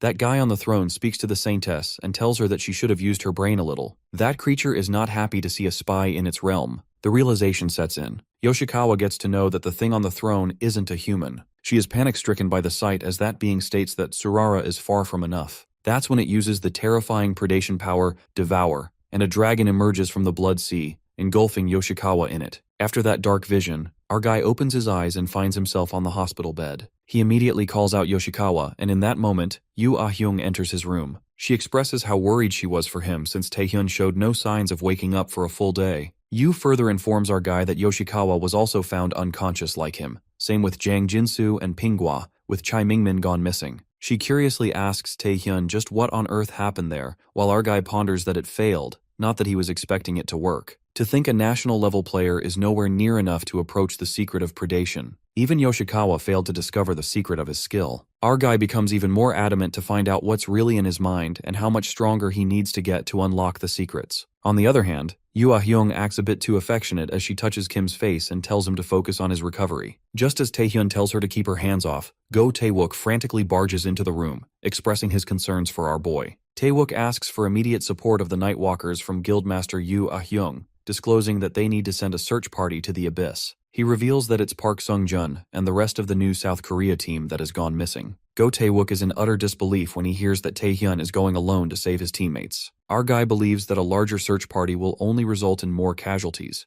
knowing they went missing in the depths of the Abyss. Since Park Sung-jun and the rest are veterans, if they still went missing, it means it wasn't just some monster's attack. Involvement of parties with at least national force level must be behind it. That's why Taehyun wants to go alone. But the HR deputy manager argues that if this is true, it's all the more reason he can't let him go, since he's just a patient who recently woke up. Just then, Taehyun's uncle and aunt, along with Jae-young, show up in the room after hearing he's leaving. All of them are worried sick for our dude. While Ah-hyung admits that she's the one who called them, she believes that if he's awake, he needs to see his family. Tae-wook joins Jae-young's protest, as they all try to stop our boy. But he gets a flashback of the time when he wasn't awakened, remembering how no matter what he did, people only beat him down and glared at him with hatred. But now it's different. Our guy smiles and thanks everyone for worrying about him, but insists on going. He explains that his allies are in trouble, and he's the only one who can save them. Therefore, he has to go. He reminds his family that they didn't raise him to be the type of man who gives up on his allies. This leaves Jae-young touched, while Ah-young smacks him for being so corny. With that, she tells him to come back safely,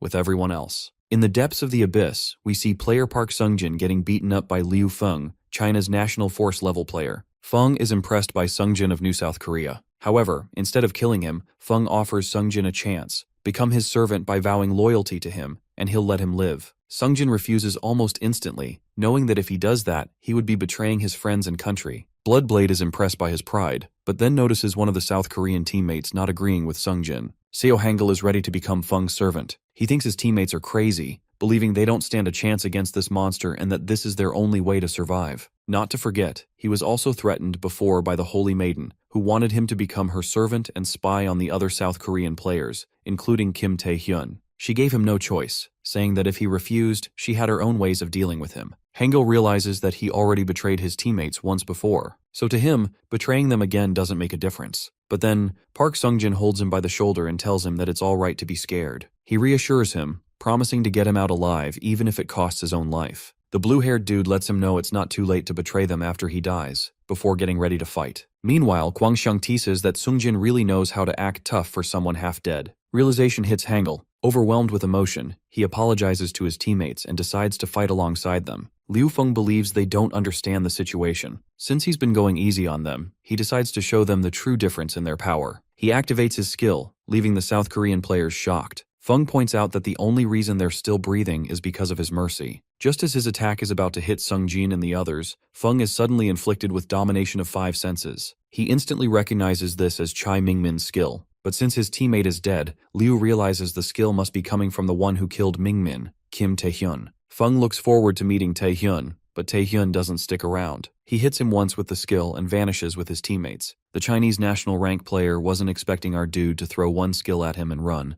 especially since he was all fired up for battle. Another Chinese player wonders if they should chase, but Feng says there's no need. By observing the traces, he realizes they're headed toward the Draconian Tower, the place considered the unclearable dungeon in the depths of the abyss. Inside the Draconian Tower, Park Sungjin tries to argue, but Tae-hyun shuts him up by forcing him to drink a potion. Shung is thankful to our guy, but curious about his plan, knowing that the Draconian Tower is where countless players have suffered defeat. They won't be able to leave until they find an escape gate, but our boy believes it can't be helped, since he can't save everyone while fighting at the same time. However, he reassures them not to worry. After all, it's just a dungeon, and they can get out if they clear it. Xiang and Hangul are left dumbfounded, wondering if Tae-hyun even heard that it's an unclearable dungeon, and doubting whether he really has a plan. Kim Tae-hyun has led his allies into the Draconian Tower, an unclearable dungeon located in the depths of the abyss. The Draconian Tower, a tower in the depth of the abyss, considered an unbeatable dungeon, having 2 special features. First is the immense amount of traps on each floor, and the second would be the Draconians, monsters that have immense numbers, high intelligence, as well as durability. Yet Kim Tae-hyun is crushing a place like this as if it's a piece of cake, making everyone wonder, how's that even possible? Turns out our guy is a pre-regression repeated Draconian Tower survivor with information,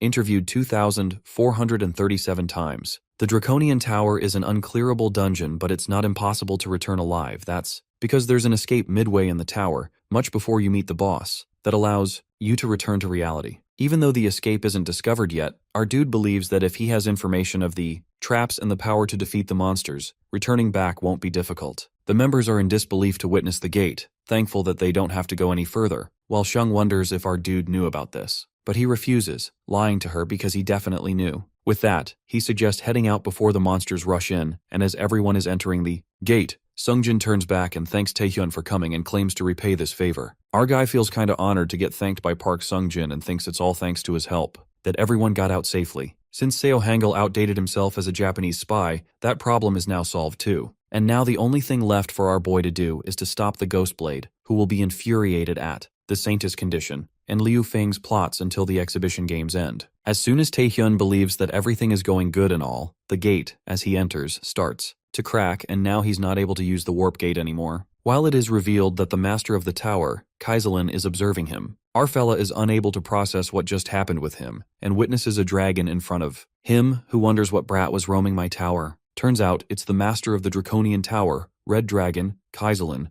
an SS rank. Dragons, one of the species that is considered to be the strongest. The dragons found in the abyss are sorted into 4 levels. Hatchlings, which are close to S rank, adult dragons, which are S+ rank, worms, which are SS rank, and then mythical, not quite identifiable ancient dragons. Tae-hyun recognizes that dragon in front of him to be a worm, at least as he remembers that the bone dragon was made from the corpse of an adult dragon. He tries to measure how powerful this one is, and more importantly, why the dragon even appears in the first place. Our dude never heard about this in the intel he acquired, and decides to try talking things out. But the dragon is too enraged for that, as it orders him to perish, calling him an insect, which makes our guy realize that it won't work. It's obvious that fighting is now inevitable, and our boy uses all his skill connected, knowing it won't be enough to kill it since it's an SS rank. He expects it to have done at least some damage. But the monster stands unaffected as it leaps towards our fella, who's wondering what's with this ridiculous durability, even though he's aware it's an SS rank. Taehyun decides to buy some time when a polymorph appears behind him, hitting him intensely. Polymorph is a skill that turns your image into something else, and turns out the polymorph that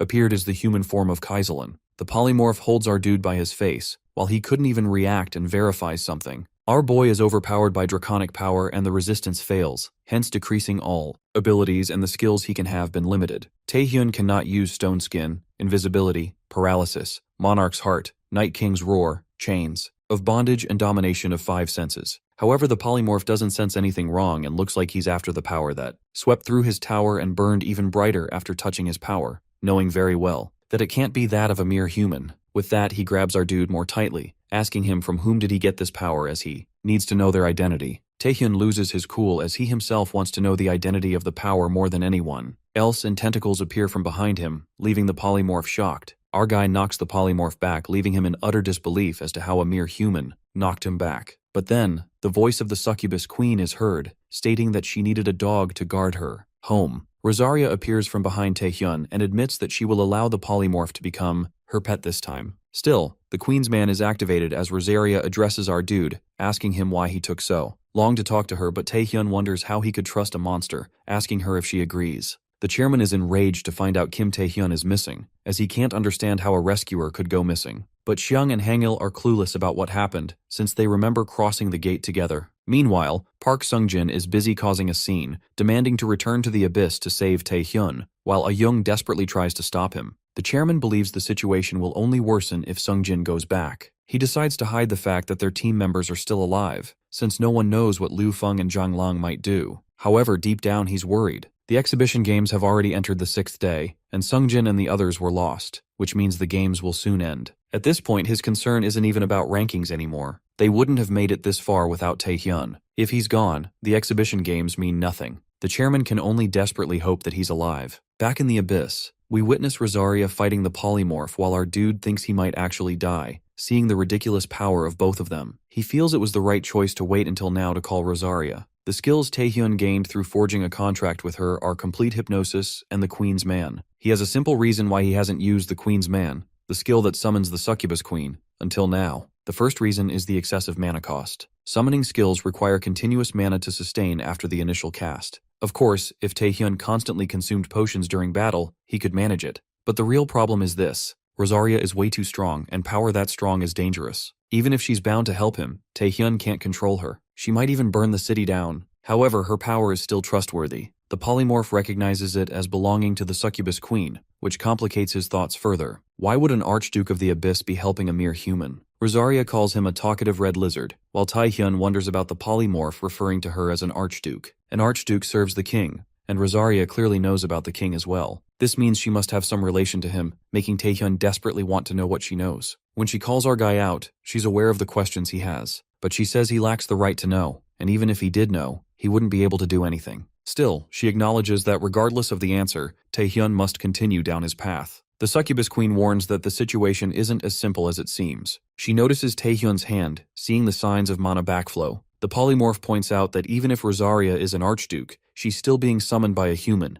who can't handle that power. He claims that if she resists him, he'll incinerate both her and Taehyun. He attacks, and Rosaria shields herself and her contractor with her tentacles. But she admits that her power is limited because of Taehyun, and this is her current limit. If she were to use more power or remain summoned, Taehyun would die from mana backflow. So she decides to give him a little gift before she disappears. Telling him not to die, she kisses Taehyun, and the rank of Complete Hypnosis temporarily changes, activating it. In Taehyun's mind, we see another figure who looks exactly like him. This version curses the Succubus Queen for leaving the cleanup to him. The polymorph, standing in front of him, is confused, wondering what this is and who this figure is. Though he looks like the same human from earlier, the essence is different, making the polymorph question if it's even a living being. The figure announces that he has no business with the polymorph and orders him to be gone from his world. With that, the polymorph is expelled back into the real world in his dragon form, severely injured, wondering where that other figure went. Our guy is left confused about what just happened. Seeing Kaiselin acting strange, he wonders if it endured something inside his mind as well. But then Taehyun realizes there's no point in worrying. Since the dragon has weakened, this is their only chance to defeat it. With that thought, he charges in to attack. This time his attacks finally work. He recalls Rosaria's words telling him not to die and scoffs, who the hell is going to die? He still needs to learn more about the king and his power. He still has revenge to take on Asmodeus, who killed him. Taehyun never got to live a proper life, but now he's living it. There's no way he's dying here. He declares that he'll defeat the dragon and return. Activating Predation, he kills the dragon at last. Predation is successfully completed, and its rank evolves along with Taehyun's success. Lying on the floor, our fella admits he really thought he might die this time. He wonders if it's finally time to head back. Kim Taehyun of New South Korea is now officially a National Force level player. His rank changes from B to A. It is the 7th day of the Asian Exhibition Games, and the officials are tallying up the points. Japan's score is calculated at 4,600 points. They were unable to surpass China's top score of 4,800 points. The Ghost Blade doesn't seem happy with the results. He wanted to avenge Tsurara, but Kim Taehyun is still missing, leaving Japan in 2nd place. He decides to head back when the managers try to stop him, reminding him the closing ceremony is still remaining. But he refuses. He doesn't want to be part of this circus anymore. Meanwhile, the chief of the New South Korea Player Association stands in disappointment. Despite Taehyun's efforts, the exhibition games are ending with Korea in 3rd place. Since Taehyun disappeared, their score, which had been in 1st place, has been frozen since day 5. By the 7th day, the other countries overtook them. Unless they brought in dozens of mana stones or defeated an SS rank monster, there was no way to catch up. The chairman blames himself, feeling sorry for his lack of ability. At that moment, Zhang Lang and Liu Feng approach, insulting him and mocking his team's misfortune. Zhang taunts him, saying how excited he was about New South Korea's new talent, only for that player to die in such a tragic incident. Feng reminds his superior that Taehyun only went missing, not confirmed dead. But Zhang scoffs, saying that since Taehyun entered the Draconian Tower, it's the same as being dead. He bursts out laughing. The chairman clenches his fist, seething in rage. These villains dare to call it a tragic incident, when he knows very well the missing players are their doing. Zhang sneers, saying the weak have no right to the truth before leaving. The chairman trembles with anger, realizing just how powerless weakness makes him. Zhang is still reveling in his little victory when suddenly, a warp gate appears. The crowd is left in utter shock. From the gate, our dude steps out with full swagger, mocking why their dear association leader is holding back against thugs like China. The chairman couldn't be happier. He sheds tears of joy at the sight of Taehyun, while Feng and Zhang glare at him with pure hatred. Meanwhile, in Jae-young's house, the kid lies hopelessly on his bed. His mother asks him to explain the exhibition games, but he refuses. To him, the games no longer matter since Taehyun went missing. Without his Hyung, they're meaningless, like BLTs without bacon, or PB&Js without jelly. He sulks dramatically until his mother informs him that Taehyun is on TV right now. He's left shocked. The news reveals that on the final day of the Asian Exhibition Games, something unbelievable has happened.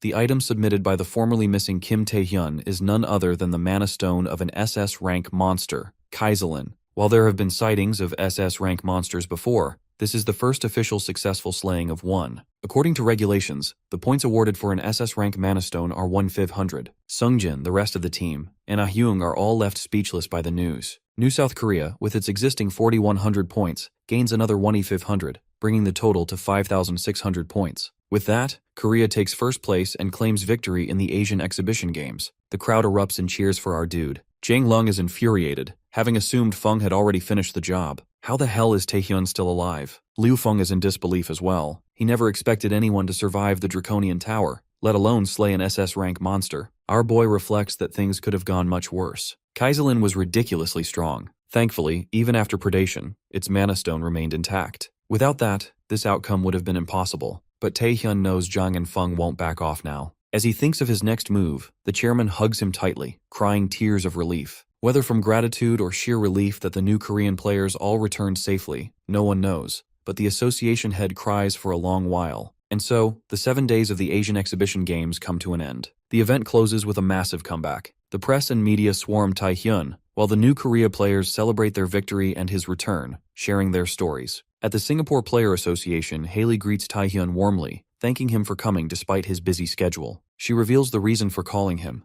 They would like to form an alliance with him. It's just as Taehyun expected, the same as before his regression. Even in his past life, Singapore, having lost many of their top players, tried to form alliances with renowned players in other countries. But Zhang Lung and Liu Feng had prevented it. Taehyun suggests Haley continue her explanation after they deal with the uninvited guests. She's confused until the doors burst open, revealing Liu Feng and his army. Feng doesn't care how Taehyun escaped the Draconian Tower anymore. He declares that Taehyun will die here tonight. Our boy calmly reminds Haley of what he said earlier about uninvited guests. And here they are. Before Haley can even react, the glass window shatters, and Park Sungjin enters with the rest of the team, scoffing at the Chinese for daring to attack in broad daylight. Hangul vows to repay his debt to Taehyun, while An Hyun-soo, an overly enthusiastic player, reassures the Singapore Association head not to worry. Shung mutters that he's insane, confirming with Tae-wook whether it's okay to bring someone like that along. The deputy manager replies that Hyun-soo is trustworthy, even if it's hard to believe. Taehyun calls out Feng on his earlier words about not caring anymore, saying the same goes for him. Feng curses him, declaring that tonight, Taehyun dies. In a flashback, we see Taehyun discussing what Liu Feng is about to do with the Singapore Association head, with the chairman and others, while Ah-young is confused about what he's saying, not being able to believe that assassination,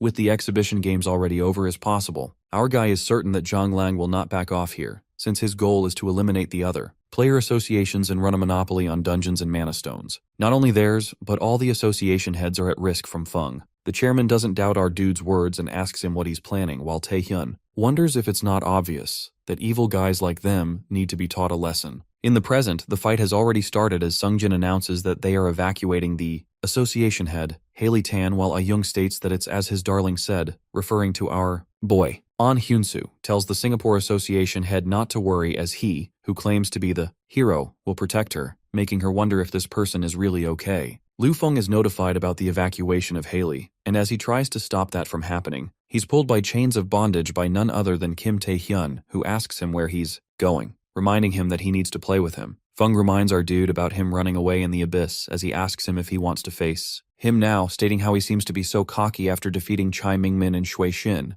But the Chinese national level player reveals that he already saw all our boy's abilities in the abyss, and as he continues talking, Taehyun tells him to stop yapping. In a blink, Feng's arm is cut off as he finds it impossible for his arm to be cut off by someone like our dude. He remembers that his powers weren't like this back in the abyss, wondering what happened in just a few days. The red-eyed dude growls at our fella, asking him what the heck he did, laying on the ground, helplessly, while our guy approaches him, knowing that he would win after he increased the rank after using predation in Kaizelin, but to think he would defeat Liu Feng, the strongest participant of the Asian exhibition games. To Taehyun's surprise, Feng laughs as he now realizes why Mingmin and Shin lost, and he never imagined that he would have to use the Archduke's ability on someone like him, referring to our boy, who's in shock. He asks Taehyun if he thinks he's the strongest and decides to show him his true power now as he activates the skill, Blood Rampage. Meanwhile, Ah-young is done dealing with the allies of Feng when Sungjin rushes to her, taking her to the place where our boy is fighting, which is now covered by a blood-like barrier. Inside the barrier, we see Feng enjoying as he shows off the strength of his true power, while Taehyun states that it's just a big sack of blood attacking him, but is surprised to see the regeneration, wondering what this destructive power is, and if it's the same Liu Feng from earlier. Our guy sees the area around him change to be like the abyss when Feng used his ability, as he recalls him calling this the Archduke's ability, remembering that Kaizelin referred to Rosaria the same way, which means that besides Rosaria, there are other beings known as the Archdukes. Taehyun knows that the succubus queen definitely had ties to the king as the Archduke, as he wonders if Liu Feng also. At last, our guy is caught by Feng, who asks him if he's still in shock to witness his power, noticing him moving slowly. The Chinese dude believes that it's inevitable and states that even though our boy thought he could surpass him, he reveals that he's chosen by the Archduke himself. Taehyun cuts him off, wanting to ask him one question before he dies, and asks him what he knows about the king. Feng is confused after hearing about the king, but then thinks that our boy is talking about the Archdukes, revealing that they are beings with power you can never approach. And as our dude thought, Liu doesn't know, even though he was wondering, but obviously he just wouldn't. The Chinese national player wonders what he means, but then feels a ridiculously strong power. While Taehyun now knows that he needs to think a little more about the Archdukes, Feng feels enraged to learn that our boy was hiding his powers all this time, but it's already too late now, as he believes that their business here is done now, hence defeating Liu Feng. With this, the predation is now done as our dude thinks about Liu, who knew about the Archdukes but does not even know of the existence of the king, wondering if Rosaria is the only one who knows. though judging from him, Taehyun now knows that there are other archdukes besides Rosaria. And if archdukes are all on the same level as her, they're all inexplicably strong monsters. He doesn't know if the other archdukes know about the king, but there's no way they will all be friendly towards him. Suddenly, Liu Feng's blood gathers up as our dude hears a voice, catching him by utter surprise. The owner of the voice seems to be disappointed by Feng's death, who talked so much about being the strongest, as it believes that it's inevitable, calling humans ultimately feeble beings. With that, it addresses Taehyun, asking him if he's the one who killed his contractor. Turns out, it's the voice of an Archduke of the Abyss, the vampire lord Igmun. Our guy realizes that the being in front of him is not Liu Feng, making him wonder if it's an Archduke of the Abyss because of the intense mana it's giving off. The vampire lord from the Abyss decides to test our dude's skills and activates blood blades, while Taehyun barely manages to dodge, confused if these are the same blood blades Feng used because their size and strength are totally different. Our fella tries to withstand the power of Igmun and realizes that there's no doubt this power is at the same level as Rosaria. Taehyun's aware that he can't approach this being recklessly, as he wonders why it appeared now. But that's not what's important right now, because if our boy wants to survive, he needs to use everything he can. The author narrates that all summoned creatures are affected by their contractor's power. If the contractor is weaker than the summoned being, then the being can exercise even more power through their contractor. On the other hand, if the being is more powerful than the contractor, then the contractor's body won't be able to handle the power, and the summoning will be cancelled. If our guy is guessing correctly, then Igmun's contractor, Liu Feng, is already dead. He's being summoned using his corpse as a catalyst. Therefore, there must be a limit to how long the summoning can last. Hence, our fella decides to stall for some time until then. The vampire lord acknowledges the fact that Taehyun is better than his contractor, that was all that, but claims that trying to survive against him is pointless, and with that being said, he hits our boy with a ridiculously powerful attack, as he believes that even if our man has some power, he still needs to learn to know his place. When suddenly, the blood tornado of Igmun changes into blossoms as he recognizes what this is. Turns out, it's Rosaria, who states that her contractor always seems to call her in the most interesting situations, while our boy believes that the situation was dire. The vampire lord gets it now. Even though he was sure that it was impossible for his contractor to die against a normal human, he never imagined that Taehyun's contractor would turn out to be the succubus queen. With that, he threatens Rosaria to leave the human and be gone, or else he will bury her here as well. But she believes that he's just venting his anger out because his contractor died. The Queen of Succubus admits that he's as pretty as ever. However, she refuses to leave when our guy asks her who this guy is. She reveals that he's the vampire lord Igmun, and an archduke like her, while as of now, he's his foe. The fierce battle between the two archdukes begins, and our boy coughs as he realizes that his mana is flowing back again, wondering if he's at his limits from fighting Igmun right after Feng. He realizes that he can barely maintain Rosaria's summoning, much less help her fight, and is losing hope when the succubus queen tells him not to fall apart yet, reminding him that her limits are tied to the contractor, and believes that even if he's become stronger, his foe is an archduke, and she cannot stop him unless she uses her proper strength. Therefore, she instructs our boy to withstand it a bit longer. Taehyun is touched by Rosaria's words, who reminds him that the reason he's desperately raced through his life till now wasn't so that he would end up dying here. And with that, she tells him to take a good look at the true power of an archduke, a power he must surpass one day. The vampire lord realizes that this seems to be the end of his allotted time as he decides to end today's meeting here, letting her know that if she survived, then they should meet again, and pulls out his final, yet the most powerful, attack as Rosaria blocks it with full strength, while our guy loses consciousness, with his mana reaching 0, stress reaching 100, and health falling below 10%. Taehyun remembers how many times this has happened, whether he became an S rank, national force level, or even archduke. Every time he thinks he's gotten stronger, a new foe appears. As he wonders how many times he has to repeat this before he finally becomes the strongest, he hears a voice calling him pathetic. The voice is of the guy in Taehyun's mind, questioning him about what he's doing wasting the king's power like this, as it insults him, letting him know that if he's not determined to give it his all, then he shall make good use of his body. With that, our guy wakes up from his dream as he is confused about what happened,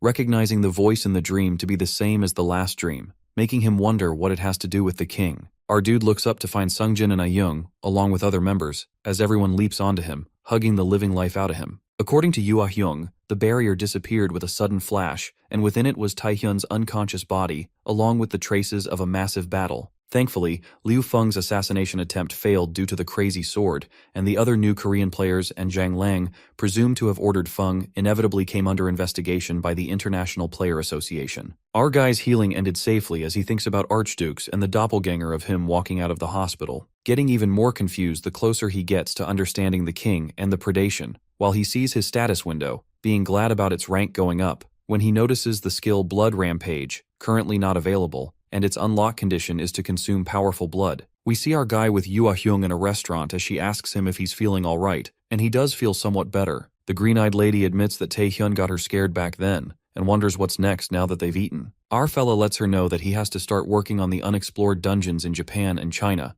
but she complains that she wasn't asking about this, and reminds him of what he said about taking her on a date after the exhibition games. Our guy corrects her, saying he told her he would buy her a meal, which was her idea as well. Jung changes the topic and states that she doubts he will be able to start with the dungeon right away, even if he has the right to it. She reveals that dungeons are a massive source of wealth that let you mine mana stones, as she believes that even if our guy has the right to enter, they won't let him enter and defeat it easily. Both player associations will use excuses and attempt to drag it out until his right expires. However, Taehyun has something in mind for that, so he feels it's alright. Besides, he states that if they do drag it out for a while, he can still get some other stuff done. The Guildmaster of the Nightwalkers wonders what other stuff he's talking about, and our fella admits that he's realized his shortcomings, revealing that the skill he stole from Liu Feng, Blood Rampage, didn't give him any messages nor changes, even though he tried to use the skill multiple times. He guesses that it would require a special condition to use without the blessing of Igmoon, and even though he's become a strategic asset, he couldn't even properly fight back against the Archduke. Therefore, to fight against the Archduke and to uncover truths about the king and predation, Taehyun realizes that he needs to become stronger. We see our guy standing in front of Bang Chae-soo's brewery factory, which is closed, but he enters it anyways. He's welcomed with an old man's voice, taunting the youngsters as he wonders if they can't even read now, and announces that they're closed.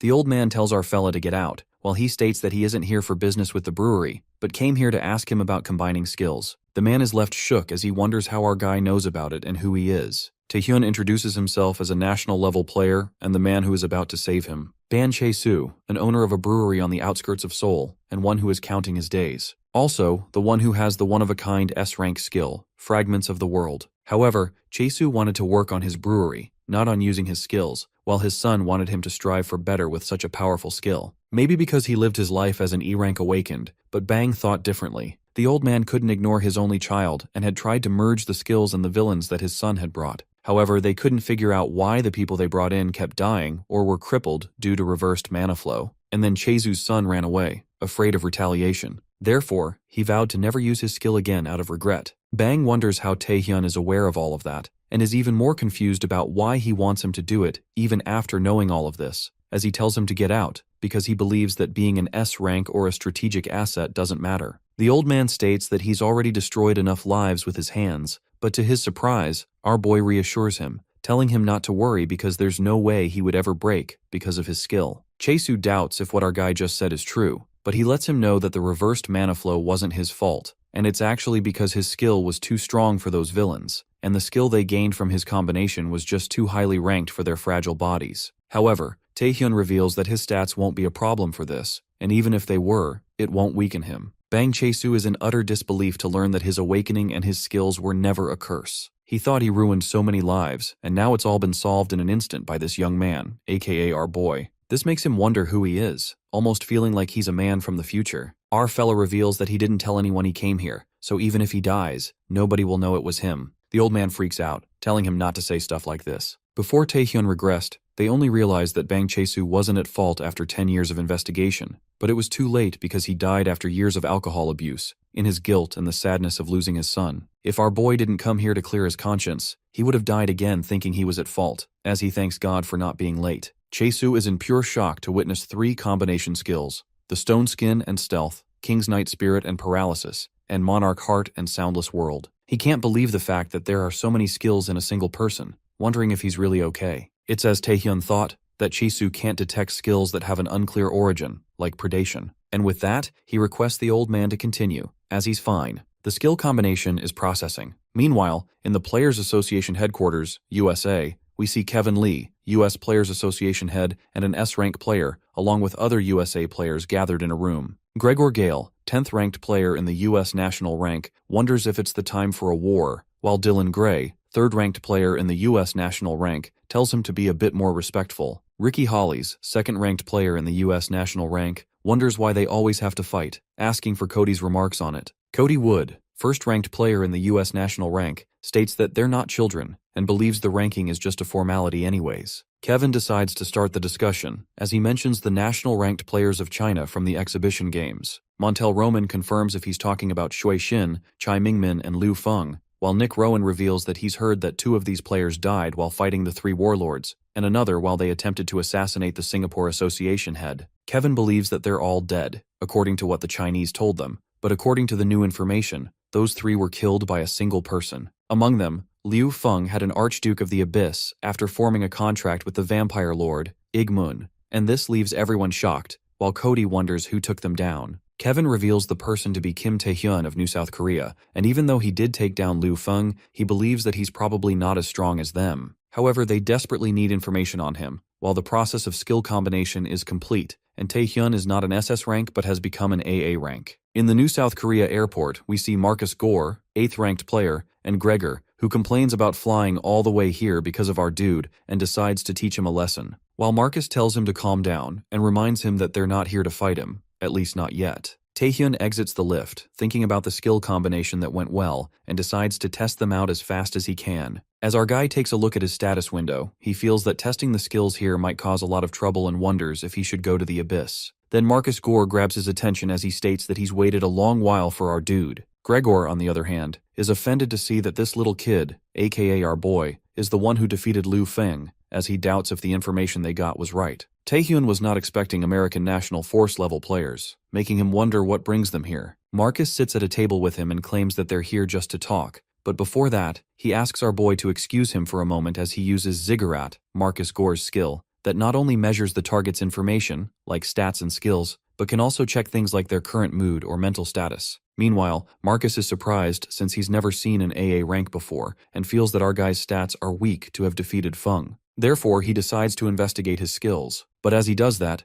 Ziggurat is unable to identify the target's skills, and this leaves him in pure shock when Taehyun states that they should end the spying here, as he believes Marcus should have enough info to judge his abilities already. However, the 8th-ranked American player can't seem to understand how our boy was able to deflect his Ziggurat, as it has never happened. Even though he tries to act normal, he has now realized why Kevin Lee was paying so much attention to the first National Force level player in South Korea. Our dude wonders why they're actually here, and Marcus reveals that they wanted to request the sharing of the right to attempt the Chinese uncleared dungeon he received from the exhibition games. When he sees Taehyun confused, he lets him know that they can't give too much information, but states that their association head has been wanting to explore that region recently. And they're aware that since our guy defeated Liu Feng, it's obvious that Zhang Lang will do anything he can to disrupt his attempt. Therefore, since this is a mutual situation, Marcus suggests that if he shares the right with them, not only will they prevent Zhang's tricks, but they will also help our guy clear the dungeon. The 8th-ranked American player tries to form a connection with Taehyun here, since neither of them loses anything. If our guy accepts, the American Player Association will gain a new force they can rely on, and even if he refuses, he will understand that they do not oppose him, and that's their initial plan. Our dude refuses, and even though he appreciates the offer, he believes he doesn't need help. While Marcus is satisfied with his response, Gregor barges into the conversation and tells him not to fuck with them,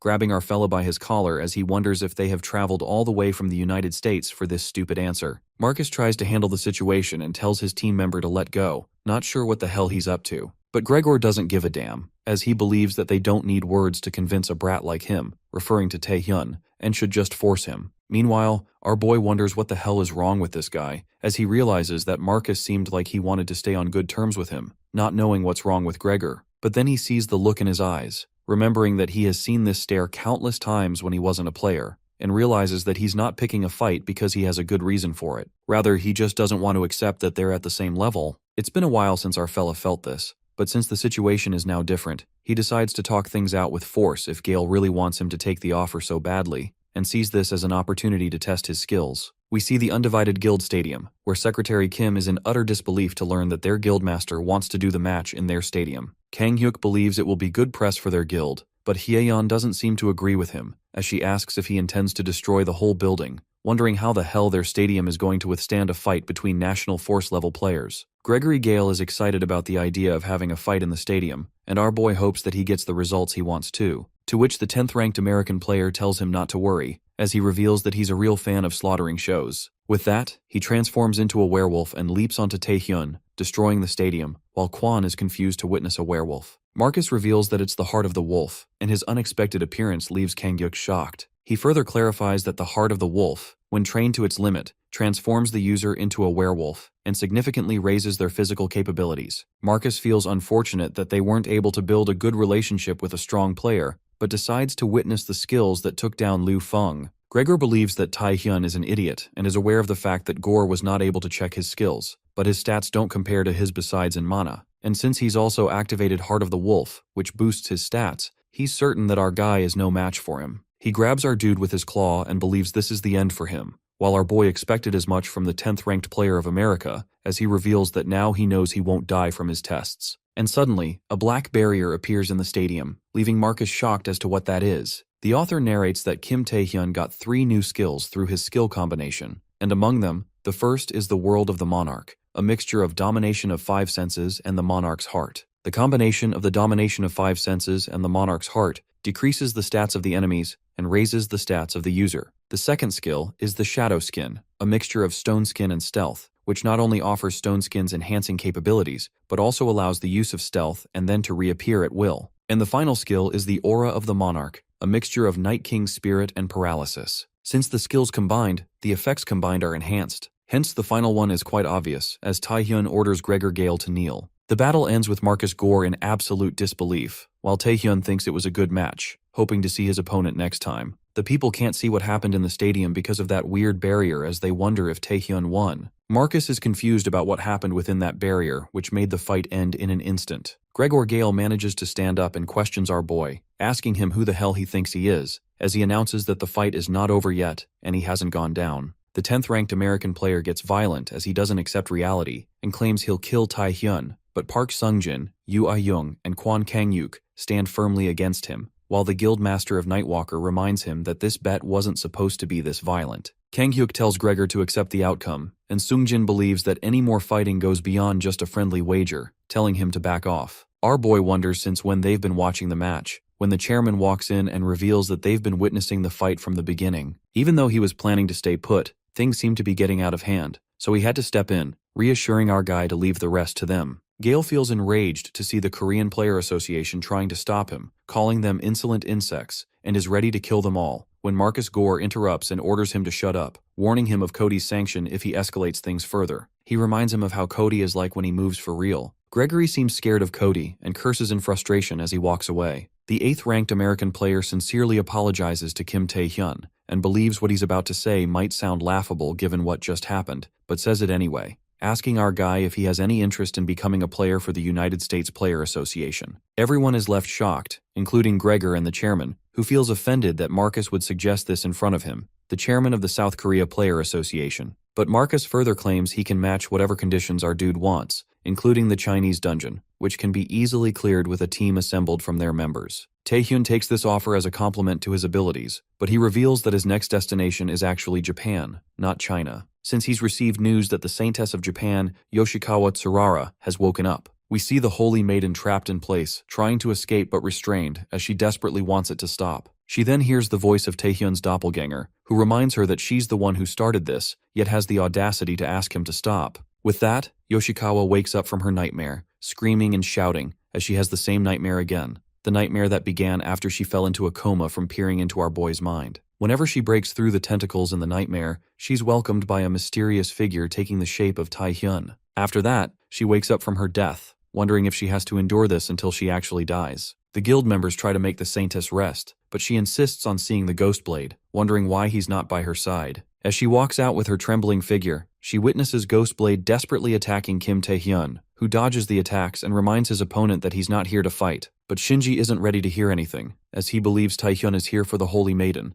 and claims he'll repay the shame she had to endure. Hence, he activates the Soulbringer. Soulbringer, the blade infused with white mana, can cut even souls. However, our dude believes that idiots who don't listen never seem to understand without a beating, so he kicks Ghostblade in the face with full strength, sending him flying into the wall. Our dude announces that he's here for 2 reasons. First, to ask Yoshikawa about what she saw inside his mind, and second, to prevent the largest dungeon break in history that will happen soon. In Japan, we see the Japanese Player Association's uncleared dungeon watch team monitoring the entrance of an uncleared dungeon that looks like a storm to them. One of them reveals that from what he's heard, there's a gate leading to the dungeon inside that storm, which was probably caused by the mana flowing out of the gate. However, they haven't identified any signs of a dungeon break, so they believe there's nothing to worry about, since they're just here as insurance. But then one of the guys spots something inside the storm with his binoculars, wondering if he's seeing things. Inside the dungeon, we see the army of Kenthazanath, servant of Archduke Orgel, declaring the completion of their preparations as their boss commanded. They've gathered their troops for decades, and finally today, they've crushed the gate that blocked them and arrived here, as they now await their commander's next orders. Kenthazanath picks out one of his kind and devours it,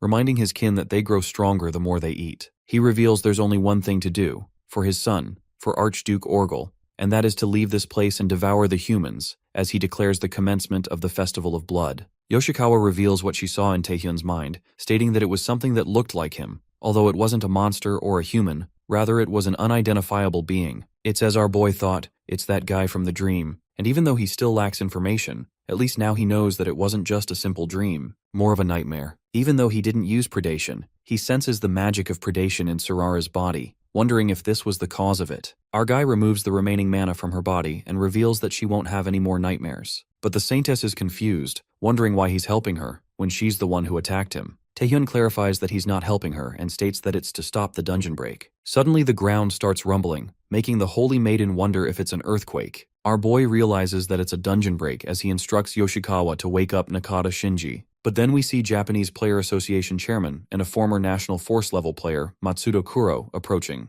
Matsudo Kuro, in his prime, defeated monsters as a National Force level player. After retiring, he recruited the talents known as the Holy Maiden and the Ghost Blade, making him known as one of the greatest Japanese Player Association presidents of all time. But in reality, he's a man who doesn't care what casualties occur in order to get what he needs. Our boy asks the Japanese Player Association chairman if he's aware of the dungeon break and offers his help. The chairman reveals that he's already aware, since he's been getting those calls, but he wonders why it matters to him. He reminds our dude that his right to attempt uncleared dungeons is only active while the dungeon stays active. Once a break occurs, it has no power. Moreover, Matsudo mentions the trouble that the Korean Association players caused them at the exhibition games, and wonders how bad it would make him look if our guy were to handle the dungeon break. Therefore, he decides to make him stay put for a while for the crime of attacking their players. Yoshikawa tries to explain about minimizing the damage caused by the dungeon break, but the chairman strictly tells her to stay out of this, reminding her that he overlooked her controlling people using her skill. The chairman threatens to end her and the Ghost Blade if she takes the side of this brat, referring to our dude. And with that, he orders the detention of Kim Tae-hyun, who's aware that if he resists with force without an attempt to comply, it would put their chairman in a bad spot. Hence, he decides to cooperate with them. Our boy tells the Saintess to bring Nakata Shinji and try to stop it,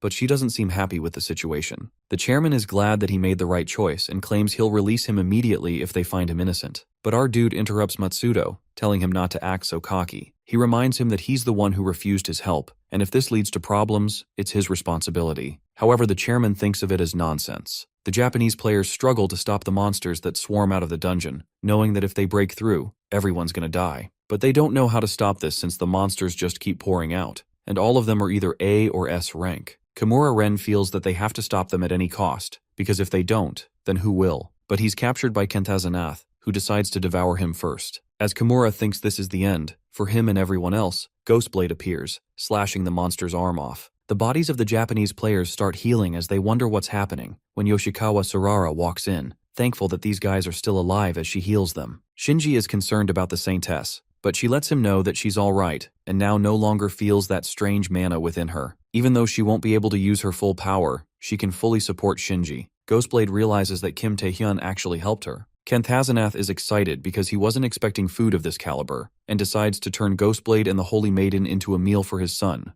Nakata fights him, and the Saintess requests everyone else to handle the rest of the monsters while they handle the main one. Nakata Shinji expected as much from an SS rank monster, Kenthazanath, and knows if he makes a single mistake, he can lose his limbs. Considering his regenerative abilities, the wounds he leaves on him are pointless. That is why past attempts at clearing the dungeon went unfinished. However, Ghostblade is capable of cutting him right now. 5 years have passed since their last attempt at clearing the dungeon, and he's trained every second he had so he could cut him down. Now, with the Holy Maiden's healing power by his side, all of his physical abilities rise. The Saintess lets Shinji know that she can't last long, therefore they have to do it now. Hence, There's nothing the white-haired Japanese National Force level player cannot cut through. At last, Kenthazanath is defeated by none other than Ghostblade, as everyone in the Japanese Player Association headquarters cheer for him, while Matsudo feels proud about being certain that his 2 national-level players could stop an SS rank dungeon break. With that, he lets our guy know that he never needed him from the beginning, while Taehyun is glad that they were able to defeat Kenthazanath. However, he makes the chairman doubt if things are actually over. He reminds him of a dungeon break in South Korea a few months ago, which was upgraded from C rank to A rank. Last month, the dungeon break that occurred in France and Russia changed from S rank to S+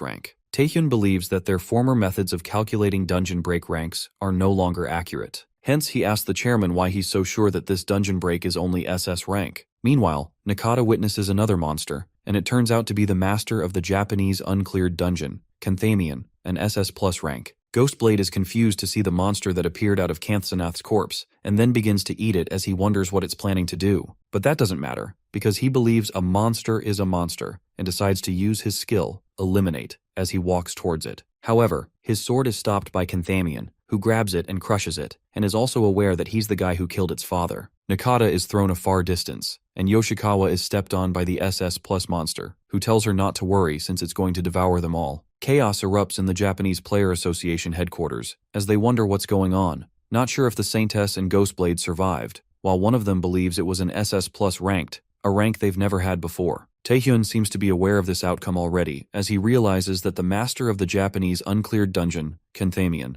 has finally appeaed. Kenthamion, the true master of the uncleared dungeon located in Japan, is an SS+ rank monster. Its initial shape and strength are nowhere near enough to meet the level of SS+, but it grows stronger as it consumes more monsters and humans. Our boy is aware that its danger is on a different level from the monsters up till now. Only if Chairman Matsuda would recognize the severity of the situation and request help from him, the damage then could be minimized, but it's not likely to happen. The members of the Japanese Player Association await the orders of their chairman, who was on top of the world after defeating an SS rank monster. But upon witnessing this SS+ monster, he's confused about whether he should request assistance from another hunter association. But then he realizes that if the Holy Maiden and Ghostblade don't stand a chance, calling other associations would be pointless. The chairman calculates the damage of the players, the city, and his political standing, and in the end, decides to run away. One of the members of the association asks him about the players fighting for their lives out there, but selfish Matsudo believes it's too late for them and states that if their national force level hunters can't do anything, then how would they rescue them? Therefore, he thinks running is the best option if they want to keep their heads. He's interrupted when Taehyun hits him ever so hard, breaking his cuffs. And even though he tried his best not to get violent for the sake of the Korean Association chairman, he just couldn't help it. The members of the Japanese Association try to argue, but our guy lets them know that he's here to stop the dungeon break. And with that, he gives them a choice to do as they will. Either run away just like their chairman said, or arrest him. Either way, Taehyun claims that he's going to save them, and leaves the room. As he's thinking about defeating Kenthamion and managing to stop the dungeon break, someone calls his name out, catching our boy by surprise as he wonders why that person is here. Shinji and Kimura Ren have been defeated, while the Holy Maiden believes no matter how much she regenerates her body, it's pointless now. Kenthamion is ready to devour her. Now that she's done struggling, Yoshikawa remembers Kim Taehyun's words and is certain that only he can defeat this. She remembers that our boy, an enemy, was willing to help in order to stop the dungeon break. When she first became a player, she wanted to help others with her powers, but she never realized when she began walking down the wrong path, wondering if it's too late to go back now. As she's about to get devoured by the SS+ monster, our dude rescues her. She did not expect this, but admits that she stood her ground well. The Saintess is in disbelief to see him, while the other members of the Japanese Player Association all come to rescue their players. They apologize to Taehyun and decide to focus on rescuing the injured players since they can't assist him in combat. Our guy believes that's more than enough for him, and with that, he looks at the one he's going to take care of, Kenthamion. Yoshikawa tries to warn him that he can't do this alone when Taehyun calls out Lim Ah-hyung, and a wall of ice is created with Kenthamion and our dude inside it. Ah-hyung wonders if our fella is sure about this, as she reveals she didn't come here for this. She came here because Association Chairman Jinhui requested her to bring Taehyun back at all costs when he found out he had been arrested by the Japanese Player Association. But since he's the key member of New South Korea, they cannot allow him to stay in such a place, hence he sent Lim Ah-hyung here. Our dude gets to know that she wasn't here to help with the dungeon break and suggests that she should help while she's here. And thinking about what a good man the chairman is, who wanted to get him out at all costs, Taehyun is glad. Kenthamion is unable to understand why Taehyun trapped himself with it and refuses to run, wondering if he's not aware that he would be nothing more than its prey. But our fella states that he's the one who's unaware, and he's the one that's going to be devoured now. The members of the Japanese Player Association rescue the injured players and call out the Saintess, who's lost in her thoughts as she looks at the barrier within which Kim Tae-hyun is fighting Kenthamion. As our guy fights the monster, he realizes that it recovers from most wounds so fast, plus he doesn't know if it's sensing his stealth, but the longer they fight, the more precise Kenthamion's attacks are becoming. If so, our boy uses one of his combination skills, while the SS Plus monster admits that he's not bad for prey. However, it believes that this isn't enough to stop him. But our dude shows him the real skill, predation, and challenges it to try stopping it. Taehyun is aware that the longer they fight, the more disadvantaged he is, so even if it means using all his mana on predation, he needs to finish this off and end this now. When suddenly he hears the same voice, telling him that this power isn't his, and our guy finds himself inside his own mind. He wonders if it's a dream, but soon realizes that it's reality, and questions his doppelganger, asking him who he is and what he wants from him. The doppelganger looks amused as he reveals that he wants Taehyun to reach him,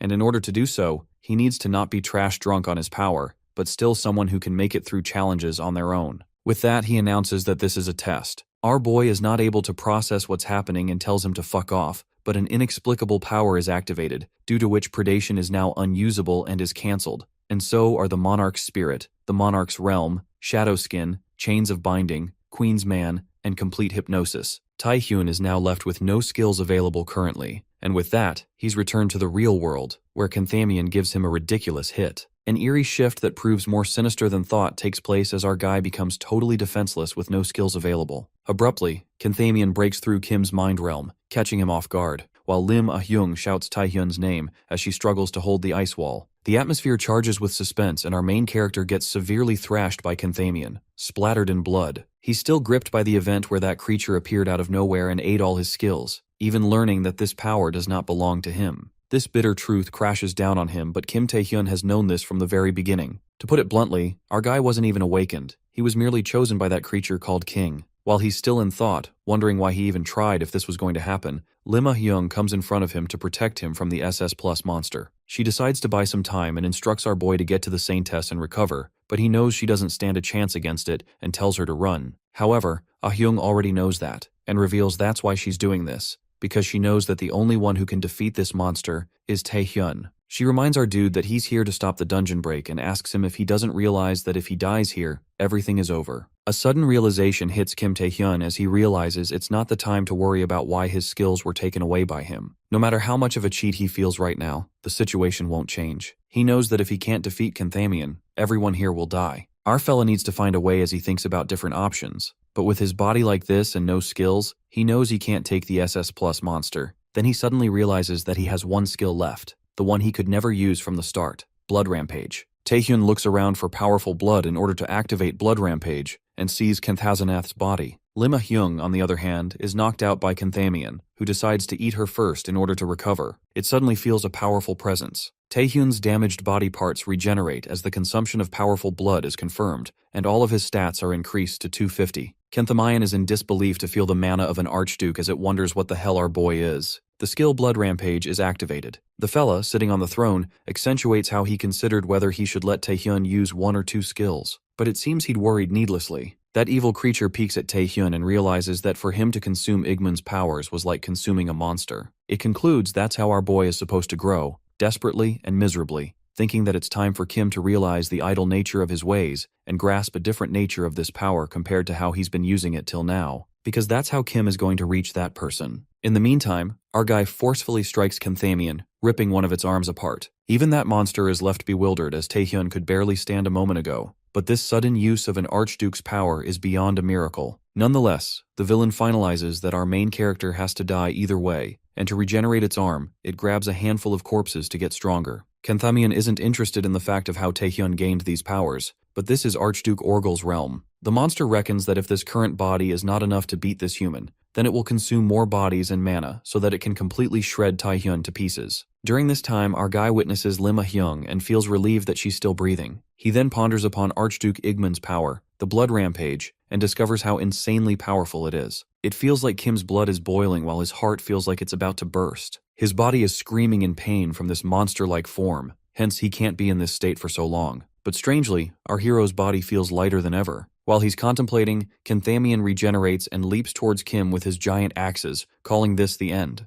Our guy smoothly evades the attack and tires out the monster as it keeps chasing him relentlessly. That's when Canthamian figures out that none of his blows are landing and he's being pushed back. But the monster is deluded, thinking that it has gotten more powerful after consuming those bodies. But Taehyun's diabolical strength is still questionable. Just like that, with a single leap, our boy rips through that giant monster. In this fight, the thing that mattered the most were Kim's crimson eyes. They turned red just like when he used predation, but there was something different. Unlike before, our boy could see the flow of mana, where his opponent is concentrating his powers and what he'll do next. He could see through every move of that monster, not to mention that Taehyun could even see the Mana Stone, the heart of all monsters, and he gets the perfect chance to charge at Canthamian's weak spot, piercing through that Mana Stone with his claws. Canthamian, taking his last breath, asks him what he really is. Our guy responds that he'll find that out in hell. Just like that, the Mana Stone bursts, and a blinding energy ruptures, shredding its head into bits. After this tiring incident, it is revealed that since Kim Taehyun was successful in defeating Canthamian, the dungeon break situation in Japan came to an end. The Japanese Player Association did its best to help the survivors and to clean up the mess, while Matsuda Kuro, who refused outside help for his own gain, was arrested. Moreover, Limma Hyung did not receive any permanent injuries, only light wounds, leaving her wondering if she was punished.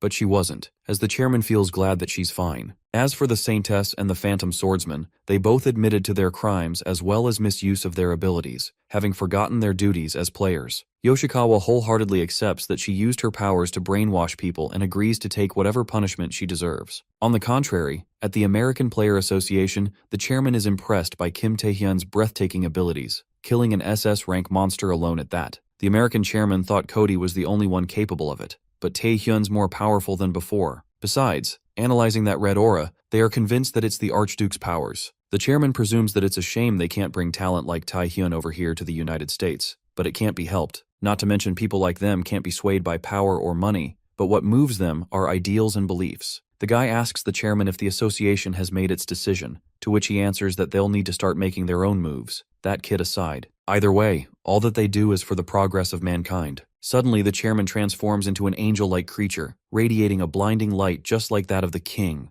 The scene then switches to our boy who's still unable to use predation. It turns out that Taehyun's monster-like body returned to normal once Blood Rampage ended, but the skills that were sealed away did not. The only powers he could use were the Blood Rampage, the Archduke Igman's powers, and the new skill he received from Blood Rampage, Monster's Eyes, also called the Crimson Eyes. Our guy tried to use the head alchemist Seo Sangik's help in creating potions, but he failed miserably. Alchemist Sangik's primary skill is potion creation, in which he creates potions using different mana stones and additives to create what regular alchemy can't. These effects range from simple stat buffs to curing incurable diseases. This time Sangik's help doesn't even work, and our guy thinks that the curse he's afflicted with is on another level. Deep down, Taehyun knows that the only reason Sangik's potions aren't working is that the doppelganger in his consciousness won't lift the curse. The alchemist asks Kim what he's going to do now, and our guy responds that he's going to find answers abroad, referring to the US. Taehyun plans to meet with the second-ranked player in America and world's greatest curse lifter, Ricky Hollies. On the other hand, Ricky Hollies meets with Zhang Lung not as a representative of the American Association, but as an investigator of the World Players Association. She holds Zhang accountable for his crimes like various assassination charges, as well as unauthorized experiments occurring in China, near the unconquered dungeons. Ricky nicely asks the old man to comply with the investigation. A murderous intent creeps in, and Zhang questions what if he refuses.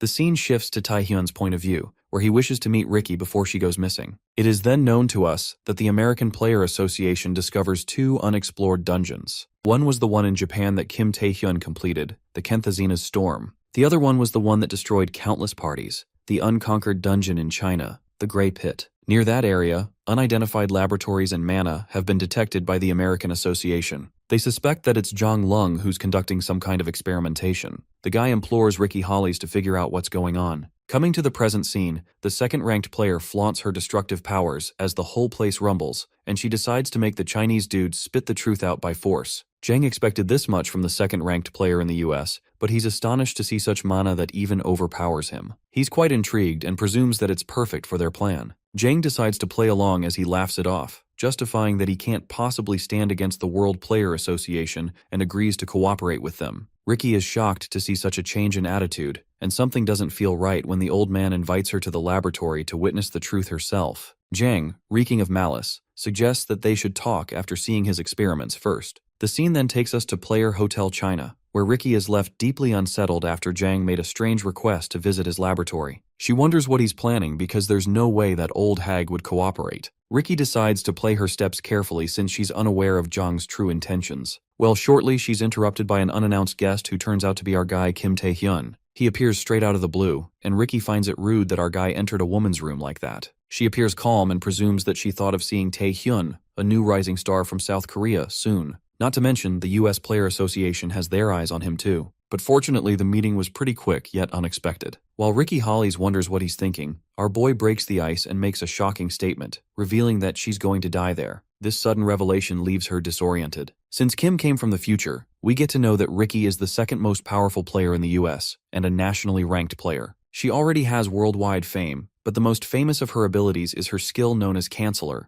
which allows her to nullify even the Awakened's oath. Currently, our boy can't use any abilities besides Blood Rampage and Crimson Eyes, and for that reason, Ricky's skill is needed, if nothing else, for the unexplored dungeons. Tae-hyun is aware that she's famous for not negotiating with anyone who's not working for her. He then recalls that before his regression, Ricky died in a dungeon in Guangzhou. The whole world wanted to know more about this famous tragic incident. Our guy expects that Ricky is a human after all and wants to live. However, Ricky smiles and gives him an odd answer that shocks him. To think he'd grab her attention by mentioning something she wouldn't know, our fella failed miserably. Being sassy, Ricky reasons that players are always exposed to danger and can die at any time. Before she even begins to think about believing Tae-hyun, Ricky states that carrying these powers is a responsibility. Kim asks her if she doesn't want to save herself, saying that any person in her situation would. Ricky scoffs at the word person and exudes her powers to show that with a single flick, she can kill everyone in this entire building. She elaborates that they're similar to monsters in that way, and that's why players need something to tie them down to this world. She then asks our guy what holds him down. Ricky attempts to manipulate him and asks Kim what kind of person he is, a person who can control himself or a monster consumed by desires. Well, our guy is not someone who's swayed by such words. Nonetheless, he's surprised by her. Tae-hyun lets out that players aren't akin to monsters as much in that regard,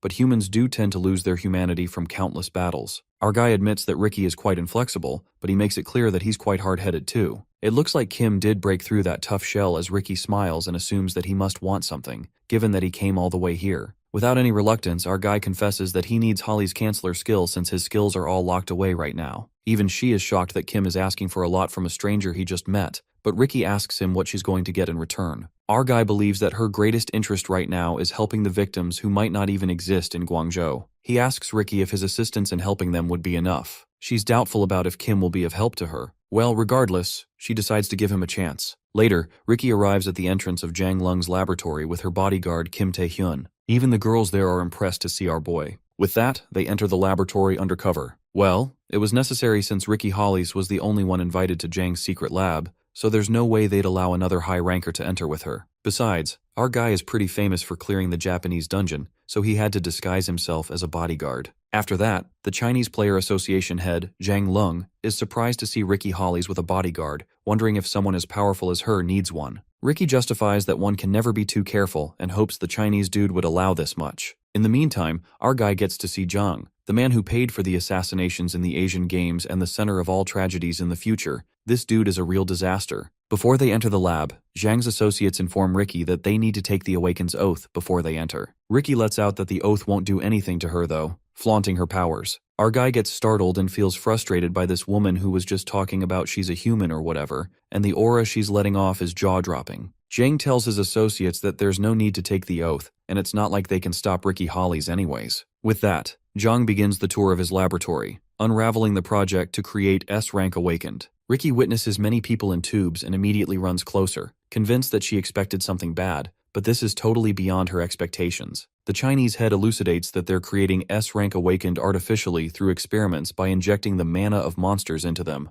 Zhang believes that this power to go against the flow of the world is amazing. Ricky loses her cool and our guy warns her not to use her skills in here or else the people might get hurt. The evil Chinese dude tells them to look at another Awakened that is about to be born. He thinks that Ricky and her bodyguard are lucky to see such a spectacular process. Just as that Awakened is about to be born, that man's heartbeat increases rapidly and eventually, that cube is covered in blood. Zhang heartlessly calls it a failure, neglecting the loss of a human life. That's when Ricky simmers with rage as Zhang crosses the line and she activates her powers. Our guy did know that Ricky had other abilities, but even he didn't know that she's powerful enough to shake the entire lab. The second-ranked player spirals out of control and warns Zhang that he must pay the price for his actions. Zhang reasons that humans aren't fair after all. Everybody knows that with the player system, once the player's rank is decided, so is their place on the social ladder. The old man states that no one wants to stay on the lower rungs and believes that he just helped them fulfill their wishes. Ricky, on the other hand, doesn't buy this bullshit and declares that it ends here. She uses energy condensation, and the energy marble glides straight towards Zhang Lung. But that cunning bastard brings out the bigger guns and uses the skill Black Hole, which consumes Ricky's energy in a heartbeat like it was never there. Black holes nullify all nearby skills, and that giant orb appears all over the laboratory. Taehyun is rendered speechless as he ponders how on earth old man Zhang acquired this skill since it's extremely difficult to cast. Just then, the Chinese Association head calls out Ricky and asks her if she was getting cocky just because she had more mana than him. He thinks that people should know how to utilize skills, and it's a scroll with the spell Black Hole. The old man informs Ricky that he has another present for her, hoping she'll like it.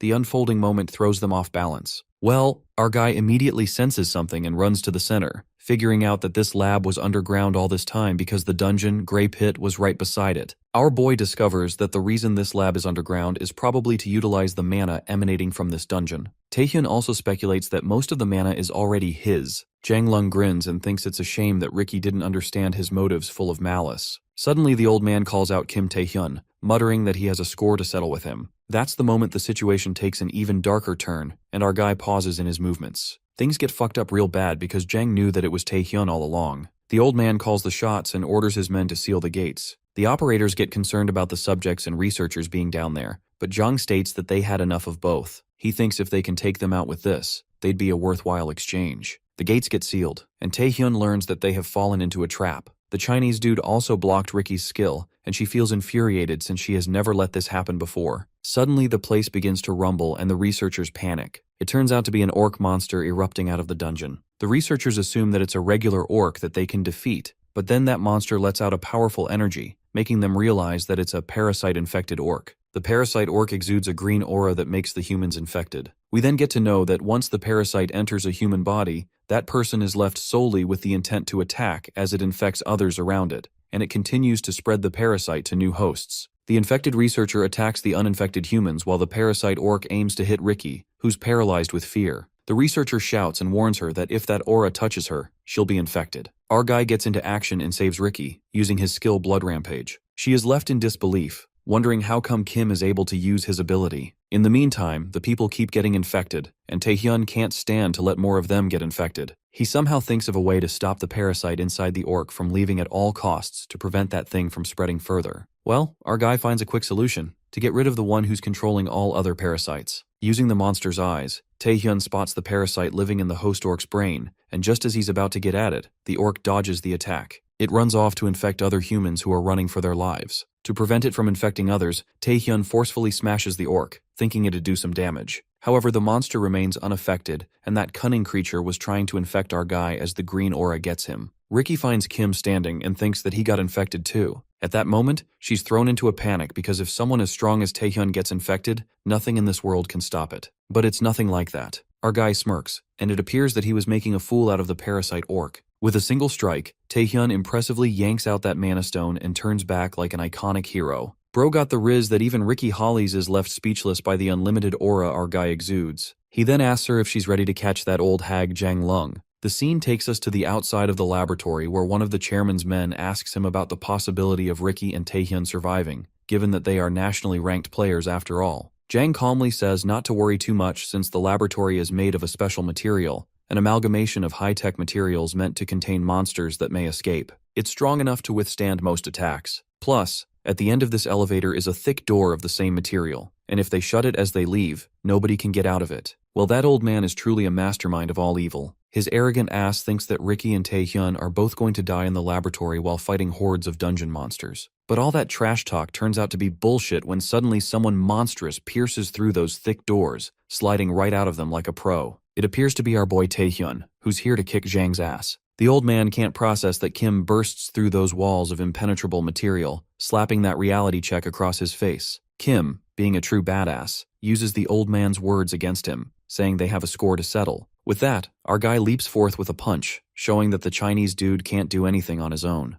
But things go sideways when their hands clasp, and Jang manages to block Taehyun's blood rampage with a single hand. The old man makes a powerful comeback as he strikes our boy, making him drift away. Right at that moment, Taehyun activates the monster's eyes and learns the reason behind Jang's monstrous strength. It turns out that Jang inserted monster powers into his own body, realizing that this old bastard is a half-monster. Matters spiral further downhill since Taehyun didn't expect that this old man was crazy enough to experiment on himself. Suddenly, Jang grins evilly and states that he didn't want to do this himself, but these insects left him with no choice. He fiercely bursts forth to rip Taehyun's face, telling him to suck on his mom's teat. That's when our boy smirks as he's counting on someone. Right at that moment, Ricky plays her part, and Jang is gripped by electric strings, unable to move. The old man flounders because these things wrapping around his fingers are sapping his powers. Ricky apologizes for her late arrival since she couldn't jump her way out like Taehyun and had to take care of the hurdles in her way. Nonetheless, the second-ranked player, Ricky Hollies, is quite impressed by our guy who's able to use his abilities in the black hole, and being able to break through that wall is truly admirable. Our guy is flustered by the shower of compliments, and Ricky guesses that Kim must have other skills too,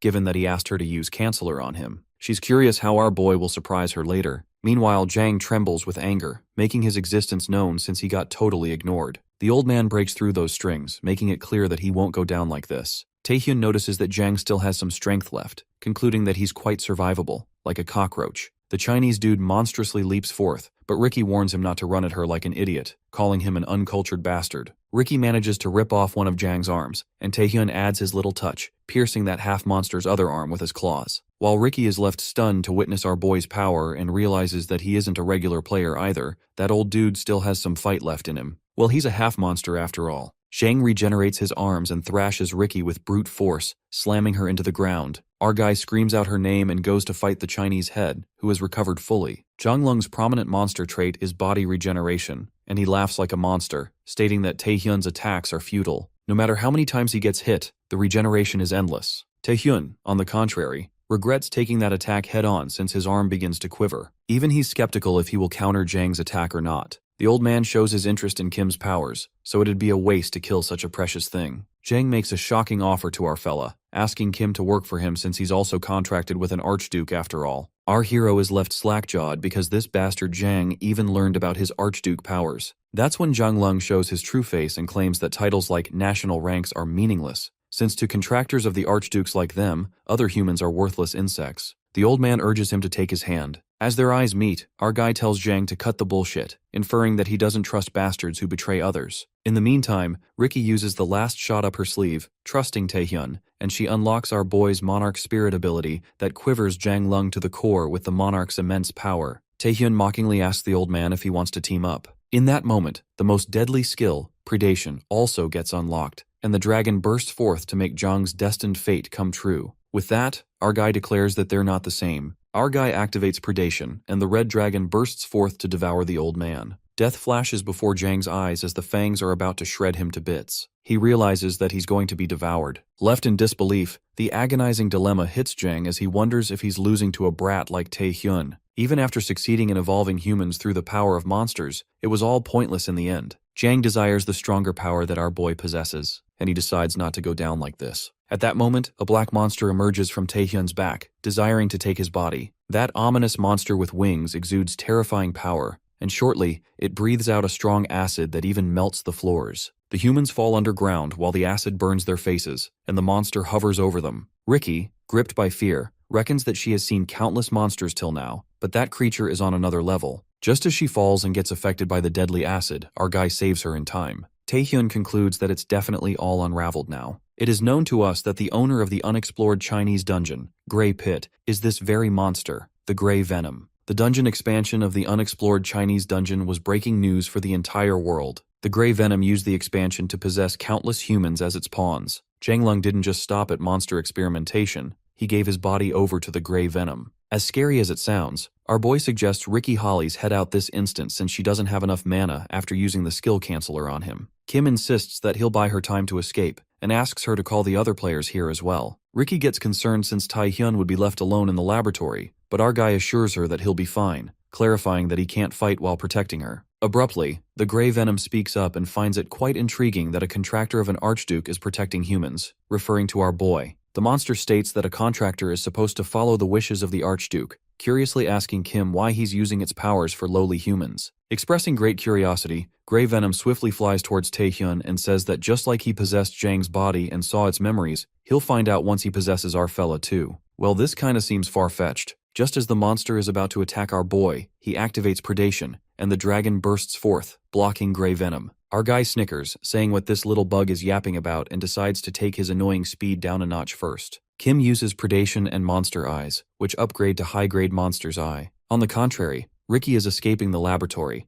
and she recalls the conversation between her and Taehyun. She's aware that she wouldn't have been of much help if she stayed, but still, Kim taking out that monster alone is a peril. Nonetheless, she hopes he stays alive at least until help arrives. The scene switches back to the intense fight, where our guy keeps striking with predation, and Grey Venom keeps dodging with insane speed like a lightning bolt. Suddenly, the monster ambushes Taehyun, but fortunately, the skill predation enhances, and our boy is able to detect the sneak attack, muttering that he can see everything. Thanks to Kim's high monster's eyes that are in effect, the Grey Venom seems like it's in slow motion, so it's a bonus. Plus, with predation on top, his eyes that are already capable of seeing all movements, when combined with the power of predation, become fervently formidable. This makes our boy confident that he can take Grey Venom down. Shortly, the dreadful monster counteracts with the deadly acid, but Taehyun doesn't fall for the same trick twice, and the predation dragon reverses the acid breath onto the Grey Venom. Without giving it a rest, our guy immediately leaps for another attack with predation, determined to end it for sure. The whole laboratory rumbles with the intense power of predation, bearing cracks. Just then, a big explosion occurs, and the whole place is completely destroyed.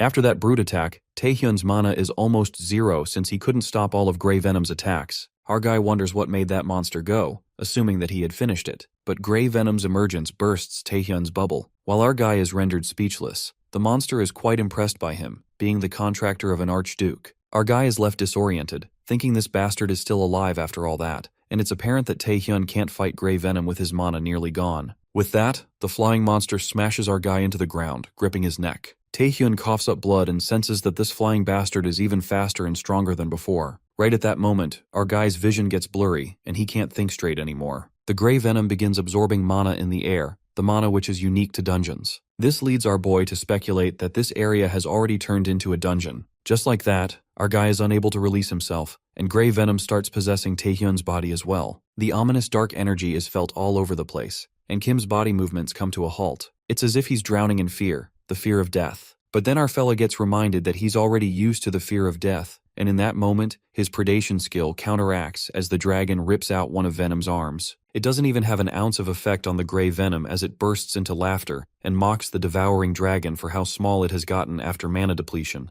The monster makes it clear that a human cannot match the regeneration of this monstrous body with that amount of power. Unexpectedly, our boy gets up, though he thought he was gonna die. A hint of suspicion grows in Grey Venom when suddenly Taehyun's predation dragon comes flying. It appears that our guy had discovered something new. The flying monster recognizes that the dragon is the one that just bit him, and speculates that our human is using that to channel his mana into him. At that very moment, a diabolical death stare appears on Kim's face, and he thanks Grey Venom for his mana. The twists leave us gasping when our guy consumes a large amount of mana, getting stronger than ever. Grey Venom gets tired of Taehyun's cheap tricks, and believes that no matter how much he tries to take what's his, as long as the dungeon exists, his mana is infinite. The monster thinks he's got the upper hand until our boy opens his mouth. Taehyun stands guard along with his giant devouring dragon, and challenges Grey Venom to see if the mana is still so infinite in this world. In a flash of a moment, Taehyun's fiery red aura whirls and swallows that monster whole. Well, to everyone's surprise, Grey Venom finds itself in Kim's mind realm.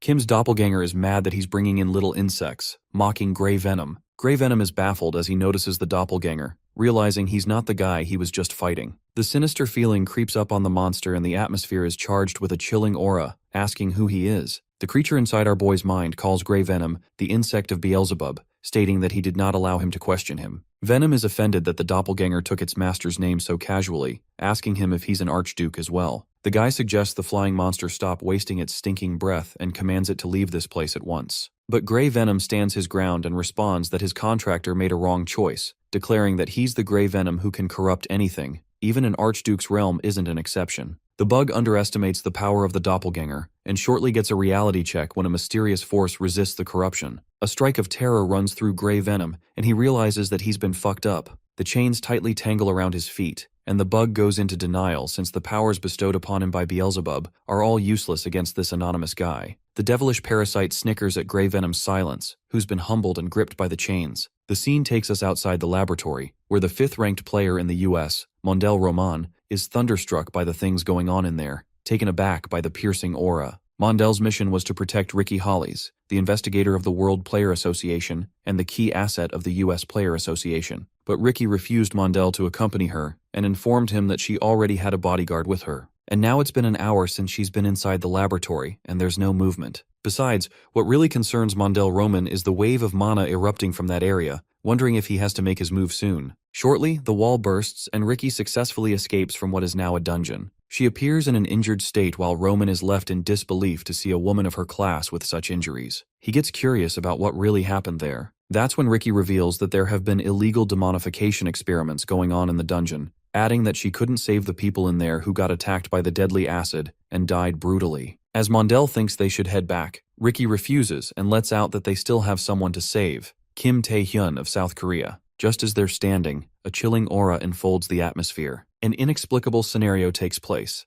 A dungeon break occurs and countless monsters burst out of the Grey Pit dungeon. They're left disoriented, and Mondel Roman immediately activates genocide bullets, summoning countless mana weapons. Mondel manages to damage the monsters. He doesn't understand why Ricky was with Kim Tae-hyun, but he manifests that the chances of him living are faint due to the dungeon break on the loose. The monsters keep bursting, and Mondel regrets not calling for support. If only he'd known this would happen. Ricky supports Roman for now with the leftover mana she has and wonders if that monster really got Kim Tae-hyun. The situation worsens as they're helpless in the sea of monsters, and that's when our guy enters the scene. He plummets out of that dungeon, safe and sound, ripping through the monsters, and Ricky smiles brightly, relieved that he's alive. Our guy informs her that Grey Venom is dead and takes care of the rest of the monsters. Following the break of the unexplored dungeon, Storm of Kenth Hazanath, we get to know that the Grey Pit dungeon break, the one that could have been a catastrophic event for all of Asia, was ironically stopped by just one player, Kim Tae-hyun. The world watches the breathtaking power of our guy, and now, not just the Asian and the US player associations, but the entire world begins to focus their attention on Tae-hyun's activities. On the other hand, the World Player Association begins to discuss the introduction of the new system as Tae-hyun,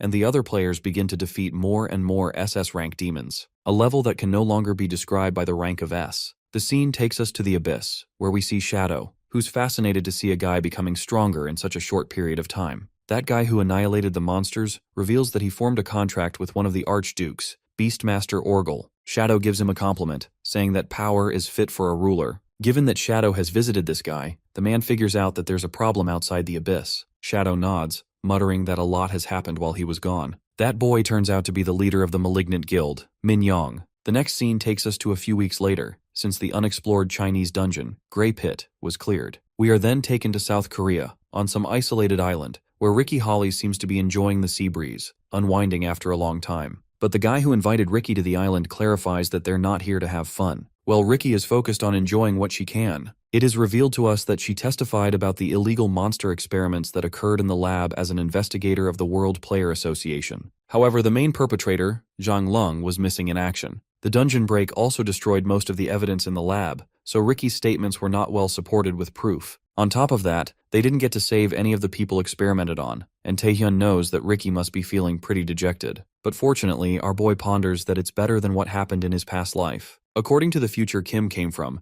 Ricky Hollies would have gone missing after falling into Zhang Lung's trap, and Venom would not have been stopped early. Furthermore, an unidentified illness would have taken the world by storm, causing suffering everywhere. Regardless, our boy looks for Ricky to unseal his spells, but this was an unexpected gain. At that moment, someone interrupts them, and it turns out to be a jealous Yua-young, mad at our guy for leaving with Ricky on an island. She suspects Tae-hyun, calling this a date, while our boy justifies that it's not. Ricky finds it amusing, supposing that Yua-hyung is mad. Our guy teases Yu and asks why she's here uninvited. Well, Ah-hyung fails to hide her true intentions, acting like a typical suspicious girlfriend, justifying that she owns facilities on this island. Our guy argues that he already paid for everything, and Yu spills the truth, getting curious about what he's been doing here. The lovebirds' bickering is interrupted by Ricky, who tells Tae-hyun that he's a popular man, then decides to carry on with what he asked of her, just to get it over with. Later, Yua-young takes them to a place, stating that according to the alchemist's appraisal, this wall is supposed to withstand an SS rank monster. Since it's far from the city centers, she tells Tae-hyun that it's the perfect place if he's up to no good.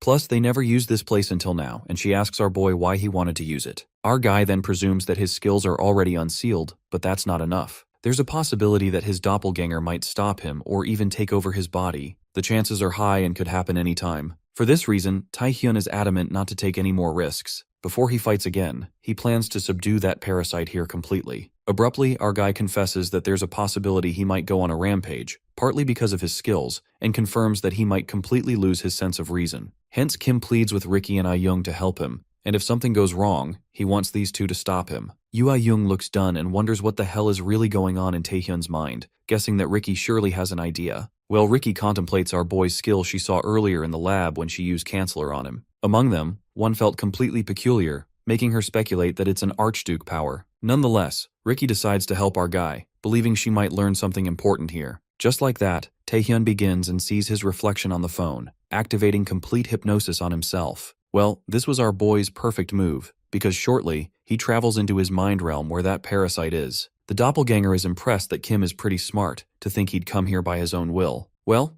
our guy expresses that he wanted to see the parasite that lives inside his body, and given that this creature looks exactly like Taehyun, he declares that he might as well be a doppelganger. Our boy asks the devilish creature who he is, and the doppelganger responds that he's answerable to him. Our guy had a feeling that this dude wouldn't cooperate, so he had no intention of letting a ticking time bomb like him stay inside. Taehyun bluntly asks that parasite to get the hell out of his body. The doppelganger smirks and asks Kim what if he refuses. Well, our guy switches into fight mode instantly, making it clear that he will force him out. The doppelganger calls it impossible and summons the devouring dragon that emerges from the blood sea. Suddenly that place begins rumbling as vibrations shake the ground, while Ah-young freaks out, thinking it's an earthquake. But Ricky looks over at Taehyun and states that it has begun. The ground where our boy stands bears cracks, as if the pressure will obliterate everything in its path. Ricky warns Yu to brace herself because this isn't something that's going to blow over gently. In Kim's consciousness, the doppelganger and our boy are sparring with their predation powers. The parasite is also using Devour, and our guy believes that using Devour against Devour won't work. While our guy thinks of something, the parasite grins and reads Taehyun's mind, assuming that he's going to use his own skills since he can't win with the king's power. That's when the doppelganger reveals that his own skills don't belong to him alone. The scene shifts completely,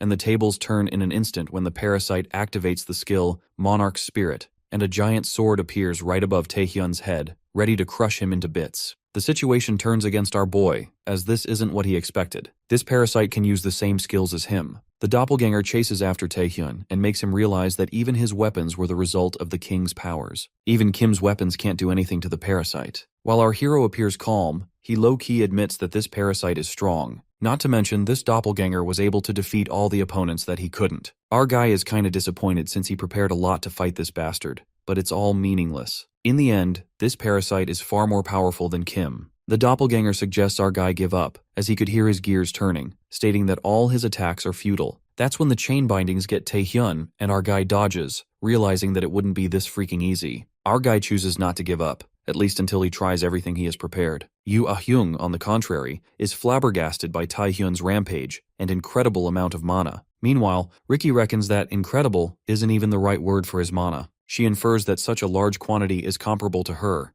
the greatest magician in the world, possibly even more. That's when Ricky decides to step in before things get bothersome if they drag on, and she informs Ah-young about this. Abruptly, Taehyun leaps forth, having gone berserk, and attacks them. Ah-young gets flustered and is clueless about what to do. Ricky asks Yu to buy her some time and keep him occupied until she casts a spell. While Yu buys some time, Ricky gets exhilarated, since she always wanted to fight Taehyun at least once. Yu blocks our boy with her spell, and this scenario reminds her of the Grand Phoenix incident when the situation was opposite. Back then, Ah-young went on a rampage, and now it's time for her to beat some sense into Taehyun, so she attacks him with the charged spear. In the meantime, Ricky prepares her skill and has to use her ultimate trump card now that it has come to this. As she accumulates her power, Yu is having a hard time fighting Taehyun, and her arm has already gone numb. Just when Yu's strength is depleting, Ricky shouts at her to run on the branches emerging along the way. Yu is mesmerized by Ricky's skill, which is known as Portal, a demonic flowering tree that she brought from the abyss. Our guy is also tangled by those demonic flower branches. This skill reacts to strong mana, and once it latches on, it won't let go until it drains its targets of their mana. It will automatically unlatch when the target runs out of reserves. Well, it really was a breathtaking skill. Ah-young is left wide-eyed, pondering that Ricky was able to create a portal to the abyss and use a monster to aid her in the fight. Truly remarkable. It is astonishingly revealed, the power of the second most powerful player in the US, Ricky Hollies. After a while, they assume that the flower had drained Taehyun's mana, believing the rampage phase is over. While Ah-young runs to him, Ricky is lost in thought, realizing that even when the demonic flower tree was draining him, Taehyun's mana levels were increasing. And if she had been a little later, the aftermath would have been catastrophic. Ricky gets a bit ahead of herself, thinking Kim's request was too easy, but she will make him pay back properly. Suddenly, our boy breaks through those demonic flower branches, and one of them cuts Ah-young's chest. As Ricky calls out to her in worry, Taehyun's tone turns callous. He's fascinated by Ricky's good attempt at using the demonic flower tree but gives her a reality check, that it cannot absorb more than it can fully contain. The second-ranked player is left disoriented when she witnesses Taehyun moving, despite the flower sucking all the energy out of him. Our guy appears to be a whole different person, and he confesses that he's not Kim Taehyun. That doppelganger takes over our boy's body, mocking that he isn't that freaking weakling. Ricky engages and asks the parasite what happened to Taehyun. The doppelganger smirks and discloses that Taehyun lost to him, hence this body now belongs to him. Ricky can sense the feeling. It's the same as that of an SS rank monster. Tension hangs heavy in the air, and Ricky tries to keep him engaged in order to strike first. She strikes at him because either way, he's an enemy. With a single blow, that doppelganger deflects her energy composition with his bare hands, leaving Ricky in absolute shambles. A malicious feeling creeps in, and the doppelganger breathes the air of this plane after quite a while. He attacks Ricky at a crazy speed while our guy lies unconscious inside his mind realm. Our poor fella got his ass kicked. Taehyun is beaten to a pulp, thinking he had caught up quite a lot, but the realization hits him real hard. There's still such a huge difference in their powers. Our boy wonders just who the hell his doppelganger is. He's certain that he isn't the king, because the king Kim met wasn't a crazy bastard like him. He realizes it's something the king planted within him. But our boy stops thinking about problems he has no answer to and feels the sudden urge to stop that parasite. But the question is, how's he supposed to do that? That parasite took control of his body, and Kim must find a way out of his mind realm. On the contrary, the doppelganger strangles Ricky, while she lets out that she's still a national player. But the guy makes it clear that these pathetic human standards do not impress him. He challenges Ricky to show him something else if she's really a national player, strangling her even harder. Right at that moment, Yoo Ah-young grabs Taehyun's hand and tries to knock some conscience into him. She urges him to let Ricky go, since he isn't that kind of person. But that heartless parasite jerks her hand away and hits Ah-young, sending her drifting away. The parasite calls her an insect who dares to lay her hands on him. The doppelganger then tells Ricky that it's her turn now, but in the meantime, she's preparing for another attack. Knowing that it's impossible to bring Kim Taehyun back at the moment, Ricky Hollies shows the parasite what she's got. She reveals that even if the demonic flowering tree is gone, the absorbed mana is still in the air. The doppelganger isn't much surprised and notices that Ricky is concentrating it in one spot. As she accumulates the mana, Ricky ponders that she can't let this monster get loose, or else it'll be worse than a dungeon break. She becomes determined not to let that happen and apologizes to Taehyun for accompanying him to the afterlife. That's when she charges her skill, giving it everything she has. However, in the blink of an eye, her only chance at winning is devoured by the parasite's predation power. Eyes widened, Ricky Hollies is left disoriented, struck by the realization that she can't stop this monster after all. The doppelganger decides to use predation especially on Ricky, but that's when our guy pulls an Uno reverse and brings the parasite back to the realm. This strikes a nerve, and the doppelganger bursts in fury, realizing that our guy used predation on himself to bring him back. Taehyun seems to figure something out again, that his doppelganger's objective is to make him reach something, not to kill him or take over his body. Our boy threatens the parasite, muttering that it's going to be troublesome if he dies here. The creature, however, calls it a pathetic threat, and clarifies that he doesn't care about a trivial vessel like Kim. Well, our guy snickers and says that he came running pretty quickly when he used predation on himself. The parasite warns Kim not to get so cocky, stating that regression won't happen a second time. It was a miracle itself, a once-in-a-lifetime chance to reverse the gears of his life. Our guy knows very well that he died once, and this is his second chance at life. But Taehyun prefers to die rather than face an outcome where he sees it all end without achieving anything. As the predation slowly devours our boy, the doppelganger is forced to admit that he underestimated Kim Taehyun.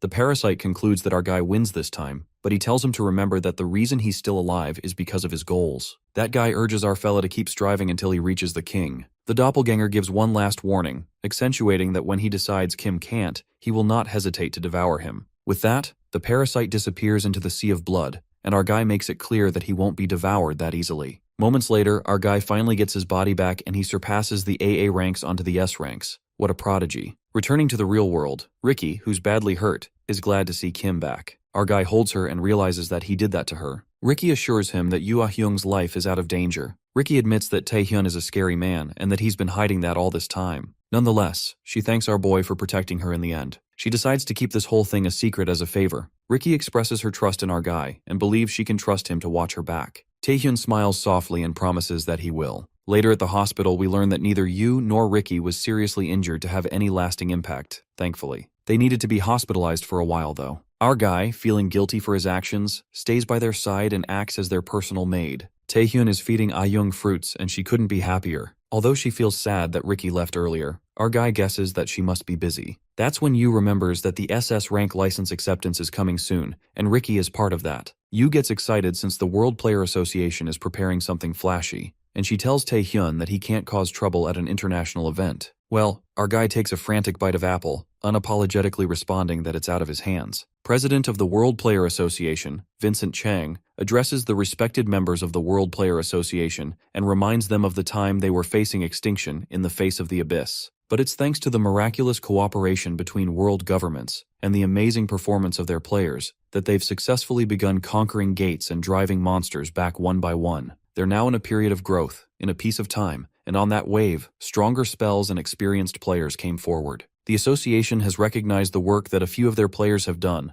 and have come to the conclusion that these old systems can no longer classify them anymore. It's time for the new age of SS ranks, as the association is proud to present the first 10 heroes to receive the SS rank title. Among them are Cody Wood, Montel Roman, Ricky Hollies, Dylan Gray, Aiden Simon, Sergey Karamzin, Thomas Prowayne, Daniel Harrington, Alexandra Beju, and finally, Kim Taehyun of New South Korea. The association believes that these people here will contribute to world peace with these new licenses, given to them by the association. Chairman Jinwee gets emotional as he witnesses the pride of his country, and Taehyun takes time to process that he's finally here. From the day he wished to be awakened, to become an S rank, to becoming a nationally ranked player, and then the highest point he could achieve before he regressed, the SS rank. Our boy could have never imagined this in the past, but he's still not satisfied yet, as he believes that license is only part of the process, and what he truly wants is to find the truth about the Archduke, the doppelganger, the king who regressed him, and this world. For that, our dude intends to keep moving forward.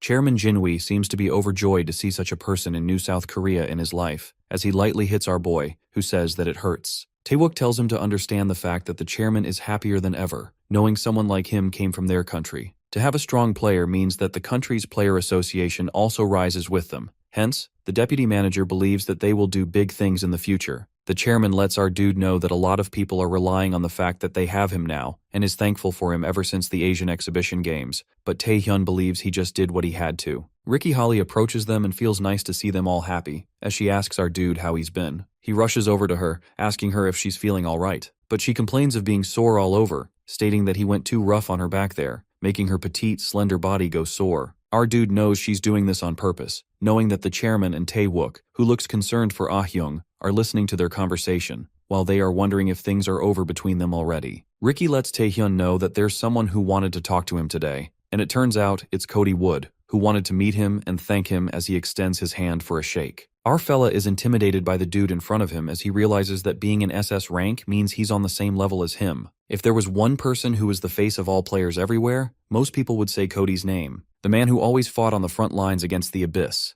The strongest player, Cody Wood. Taehyun feels nervous already, just shaking his hand, as he states that the pleasure is his. The SS rank American player believes that they will have to work together from now on. Hence, he's pleased to work with him. Their conversation is interrupted when the association manager walks in, as he requires everyone's attention, revealing that they have news for them. It is revealed that the World Player Association has accepted the offer by the American Player Association's head, Kevin Lee, and with the SS rank license, they've begun to create a mass conquest party to clear all the remaining dungeons on the Earth. It is believed that it will be at a scale previously unseen, and all the American SS rank players have agreed already, which intimidates the people. Just how big this thing is. Because if all Americans are joining, that's already half of all SS ranks. The World Association requests everyone to consider it, as they think it's time to create a lasting peace with the World Player Association. Chairman Jinwee feels the timing is off when it's being discussed about the alliance, as he wonders if it really is that. Knowing that half of the SS ranks are Americans, he believes that they are using their power to control the World Player Association and showing everyone else who's the boss. Even though he's aware that the rewards from the dungeon are a bonus, besides Kim Taehyun, they're still too weak. However, Jinwei feels they have no choice but to go with the flow for now. The US and the United Kingdom Player Association and player Daniel Harrington wish to join the alliance, and the French Player Association as well. Russia also joins the alliance when our guy raises his hand and refuses to join, as he believes that they're going to do their own thing first. Everyone is left shook, including Ricky and Taewook, who then agrees with their player. On the flight, we see Cody and Ricky, who seems to be disappointed that they failed to get our guy during the issue with Marcus and Gregory, and even now, Cody wonders if she's disappointed, and she believes that he would have made a great asset to the Conquest Party. But her teammate doesn't seem to buy it and asks her what's the real reason. Ricky reveals that she's interested in Taehyun and asks the SS rank guy about his remarks, to which he replies that our boy seems strong, as he now understands why she ended up like that. The blonde-haired lady believes that she wasn't mistaken after all, when even the world's strongest player is saying that. But in Cody's opinion, titles like the world's strongest player mean nothing when our dude is contracted to an Archduke of the Abyss. Ricky seems to be surprised by his response and wonders if she should ask him in a different way. Referring to him as another Archduke contractor, she asks him if he still seems strong,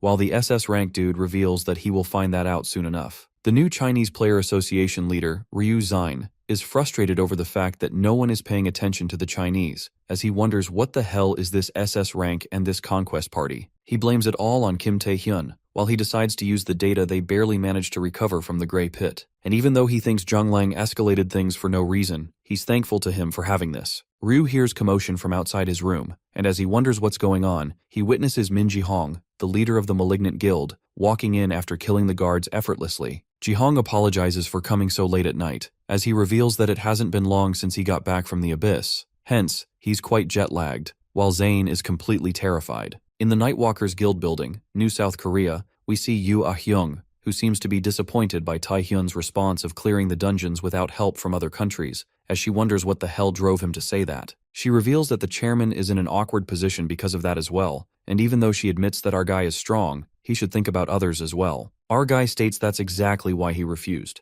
because New South Korea can't rely on him forever either. It's going to be a problem if the others don't step up as well. Hence, he believes that this unexplored dungeon will be a great opportunity for many, and Ah-hyung does agree with him, but she's concerned if he's rushing things a little bit. Tae-hyun lets her know that they don't have much time, since from now on he's going to be working primarily within the Abyss. The players are divided into categories, just like in the Asian Games, based on where they're active. Players who pioneer new areas for humanity, those who venture through unexplored areas in the Abyss, and those who fight against monsters and villains on Earth, as well as dungeon breaks. Kim Tae-hyun has mostly been active outside of the Abyss, so he's been promoted to SS rank accordingly, but going into the Abyss as soon as he's promoted is a bit risky, in Ah-hyung's perspective. While our guy is aware that the answers regarding the king lie in the Abyss, not on Earth, he knows he can't reach his objective no matter what if he operates on Earth alone. But while he's gone, Earth might face dangers, and having others become stronger is his plan for that. The Guildmaster of the Nightwalkers gives up, as she admits that she doesn't get our dude at all and feels like he lives in another world. She's aware that Tae-hyun has too many secrets, as she mentions the skill Rampage from last time,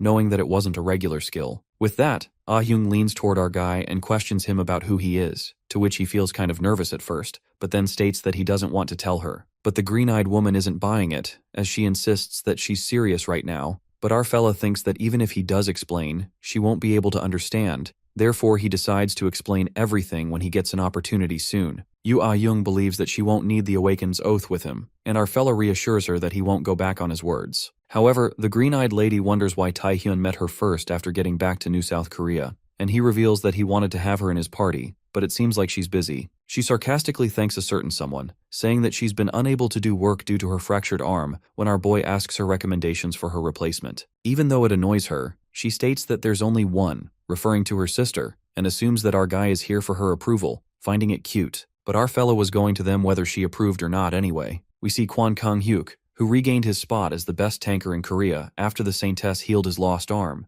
picked out along with Park Sung-jin, who feels that they've been caught in something incredible, and is still considered one of the key S-rank players in New South Korea, and Seo Hangul and Kwak Seong, who improved after the Asian Games. All the players that represent New South Korea are in one room, and among them is Lim Ah-hyung, who wonders if she can really be here instead of her sister. Taehyun thanks everyone for responding so quickly to his sudden request, and is sure that everyone heard of what is going on, as he reveals that they all are here to join his new party to conquer the unexplored dungeons. Park Sungjin feels honored to be picked out by an SS rank player but doubts if this is even possible, since he's heard that all the unexplored dungeons are SS rank and above, while everyone here is only S rank. Our guy agrees, but he knows, having seen them up close, that all of them here have what it takes to be nationally ranked players, SS ranked players, and more. With that, he points out Ah-hyung and reassures her that she can do this. He didn't just say that to make them feel better, but everyone in this room eventually became an SS rank in his past life. Of course, it took a lot of time, but a lot has changed already, so he has to advance the schedule accordingly. Kang-hyuk feels hyped up about it, but Taehyun breaks it to them that they will die if they enter the dungeon as is. Hence he informs them that they will be entering the dungeon in a month. Until then, they all will be training with him. The aura changes as our dude states that first, he's going to make them work like dogs, as everyone feels intimidated. 1 month later, in the French unexplored dungeon, the Opera House, we see American players clearing the dungeon, and Cody Wood, as usual, doing a splendid job, while the other SS ranks try to keep up with him, and they're positive that this dungeon will be cleared today. Marcus informs them about New South Korea and Taehyun setting out today as well, and Gregor calls our boy stupid for doing it with S ranks and not even nationally ranked players, knowing that these unexplored dungeons are no joke. He believes that he's going to lose players because of his cockiness, and he's living for it. Meanwhile, in the Greek unexplored dungeon, the Snake Pit, we see the New South Korea players struggling to survive, as they all believe that they will die if they fight like this. All of them run for their lives, and Kang-hyuk tells everyone to keep up if they don't want to get punished by our dude, who notices that they're growing bolder and sees the training having some effect. Everyone stops when they witness some strange stones in front of them, and it is revealed that they're not stones, but the players that went missing in this dungeon. Suddenly, the owner of the unexplored Greek dungeon, Medusa, appears, who calls them foolish mortals, and decides to increase her collection today. While our cocky fella tells her to see who's going to collect who first, because he always manifested what a snakeskin wallet would feel like. Lim Ah-hyung realizes that it's the owner of the snake pit and panics, just like everyone else, as they all doubt if they can take down an SS rank monster, already feeling intimidated by it. Taehyun calls them out and reminds them about what they've done over this past month, letting them know they won't be able to achieve anything if they set their own limitations. This definitely motivates the players, as Sungjin believes that our guy is right, since they've been training to surpass themselves until now, and even if that thing ahead of them is something far stronger than them, they're ready to defeat it. Kwon Kang-hyuk announces that they should do as they practiced, and with that, they all attack Medusa at once. The SS rank monster reveals that it only feels tickled by their attacks, and as it tries to attack, Kang-hyuk stops it using the blessing of the beast. Medusa tries attacking again when her arm is frozen and cut off by Ah-hyung's ice smash and Sungjin's drawing technique. Our dude, who has been witnessing the fight from afar, notices that the players' attacks are having an effect, even though it's an SS rank monster.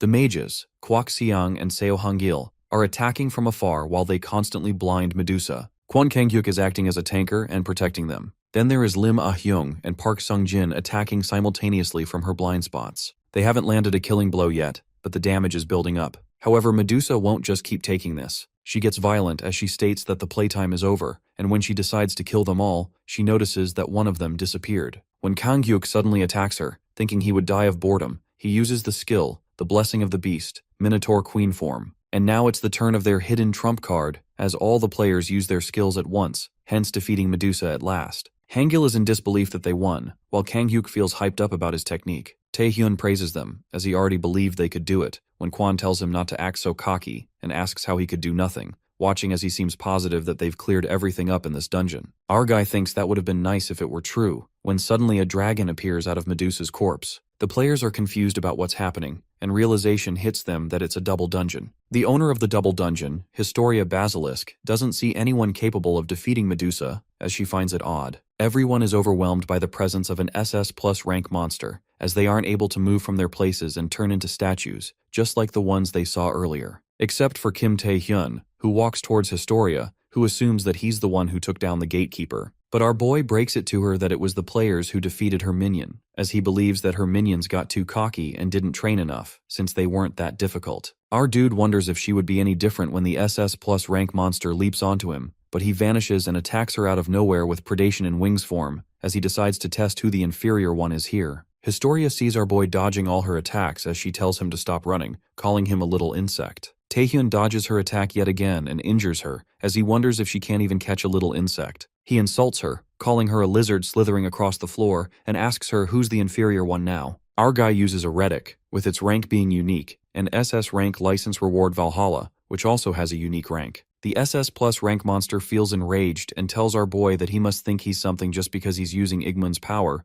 but she warns him not to get too cocky since he's not the only one blessed by an archduke. With that, she reveals the true power of Jormungand, the archduke among archdukes. Jormungand's power, Mahai, is infinite and overwhelms all, which makes Historia certain that Taehyun can't win against it with Igmund's power. To her surprise, our boy reveals that this isn't the power of archdukes, but the power of the king himself, and lands a last blow, hence defeating Historia. The players return to normal after the dungeon master is defeated, while Kang Yuk wonders where that lizard bastard went. Our fella lets them know that he took care of it while they were frozen in stone. And with this, he marks the end of this unexplored Greek dungeon. Ah-hyung is aware that Historia obviously surpassed SS rank, while Taehyun took it down on his own. Kwon strangles our boy as he complains that he should have told them it's a double dungeon, but he wonders how he was supposed to know, while Seong believes it's because he knows everything, but he's still confused about how. Our guy thinks that they shouldn't care about what happened since it all worked out in the end. He managed to do his part as well, and lets them know that they all did well. In fact, they surpassed his expectations. However, he obviously knew that this was a double dungeon, but the reason why he chose this dungeon in the first place was because he wanted them to experience the sensation of being close to death. With that, he announces that he looks forward to working with them and is positive that they will become stronger, and soon they will be reliable enough to hold this place down while he's gone.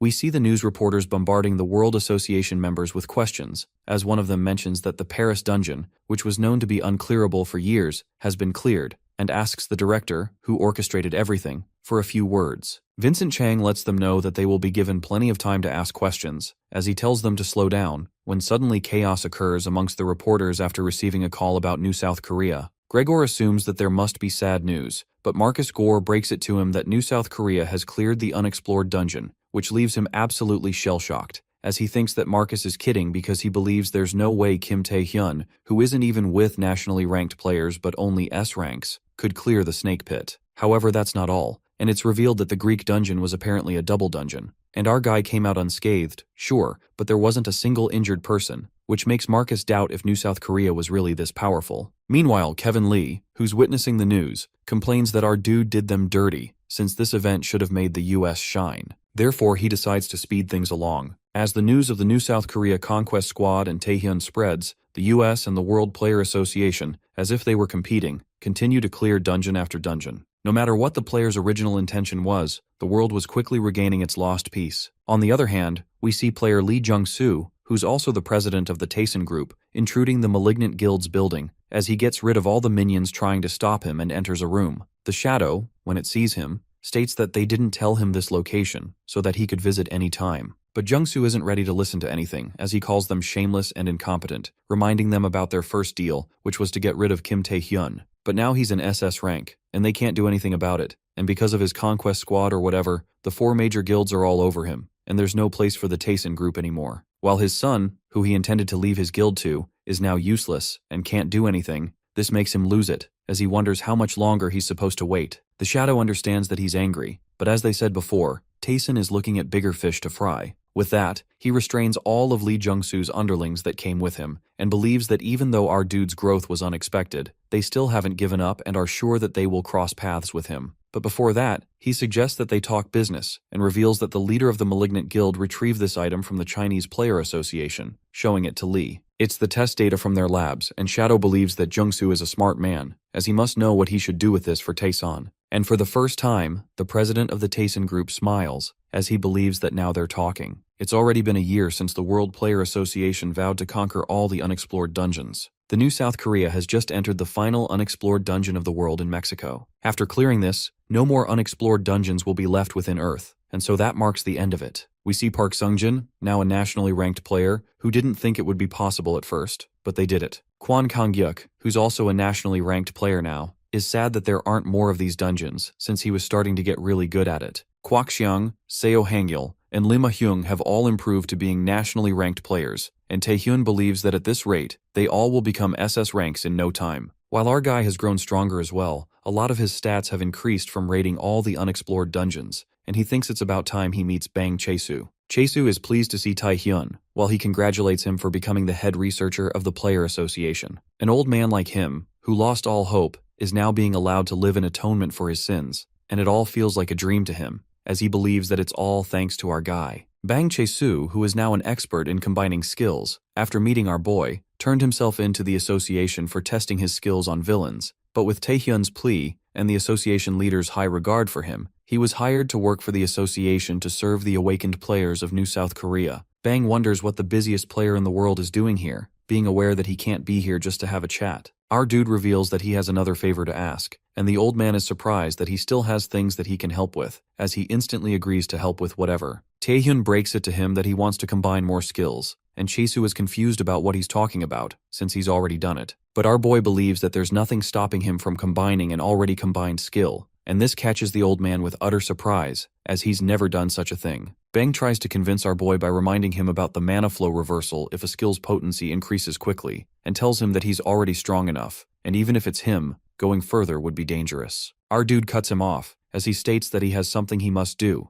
that makes all this risk worth it, and since the strength he possesses isn't enough, he believes that Chaesu is the only one who can help him. With that, he reassures him that he's trained his body enough to be able to withstand it, and Bang gives in at last, as he can't say no to him. Taehyun enters a fusion room, created with cutting-edge technology from all the alchemists. The device here has a strong mana stone, which strongly amplifies his ability. However, it's his first time using it though. Bang lets our boy know that once they start, they won't be able to stop, and asks him if he's ready. Chaesu activates his skill as it proceeds with skill fusion, while our fellow witnesses the king, who believes that choosing him was the right decision. However, there's a limit to how much a human body can withstand, hence he decides to help his successor out a little bit. An unknown force intervenes, updating Taehyun's rank, and an immense power is being awakened as the new skills are registered. It didn't just combine his existing skills but also organized and added many more things, and as he wonders if it detected changes in his rank, Go Tae-wook enters the room after hearing commotion from inside and finds Bang Chaesu, who believes that they're witnessing history as he looks at our guy. Taehyun got scolded after that, as the chairman states that he can't have him breaking association property, but he decides to take care of it anyways because of all our boy has done for him until now. Jinhui seems to be utterly impressed by him pulling off the unimaginable by stacking combination skills and wonders if he feels any different. Our guy does feel the power coursing through his body and wants to go to the abyss right now. He thinks that he's got more skills related to the Archduke too, but doesn't care what it is, because he wants to test it out so badly. The chairman would ask to see Taehyun's skill but decides not to waste any more of his time,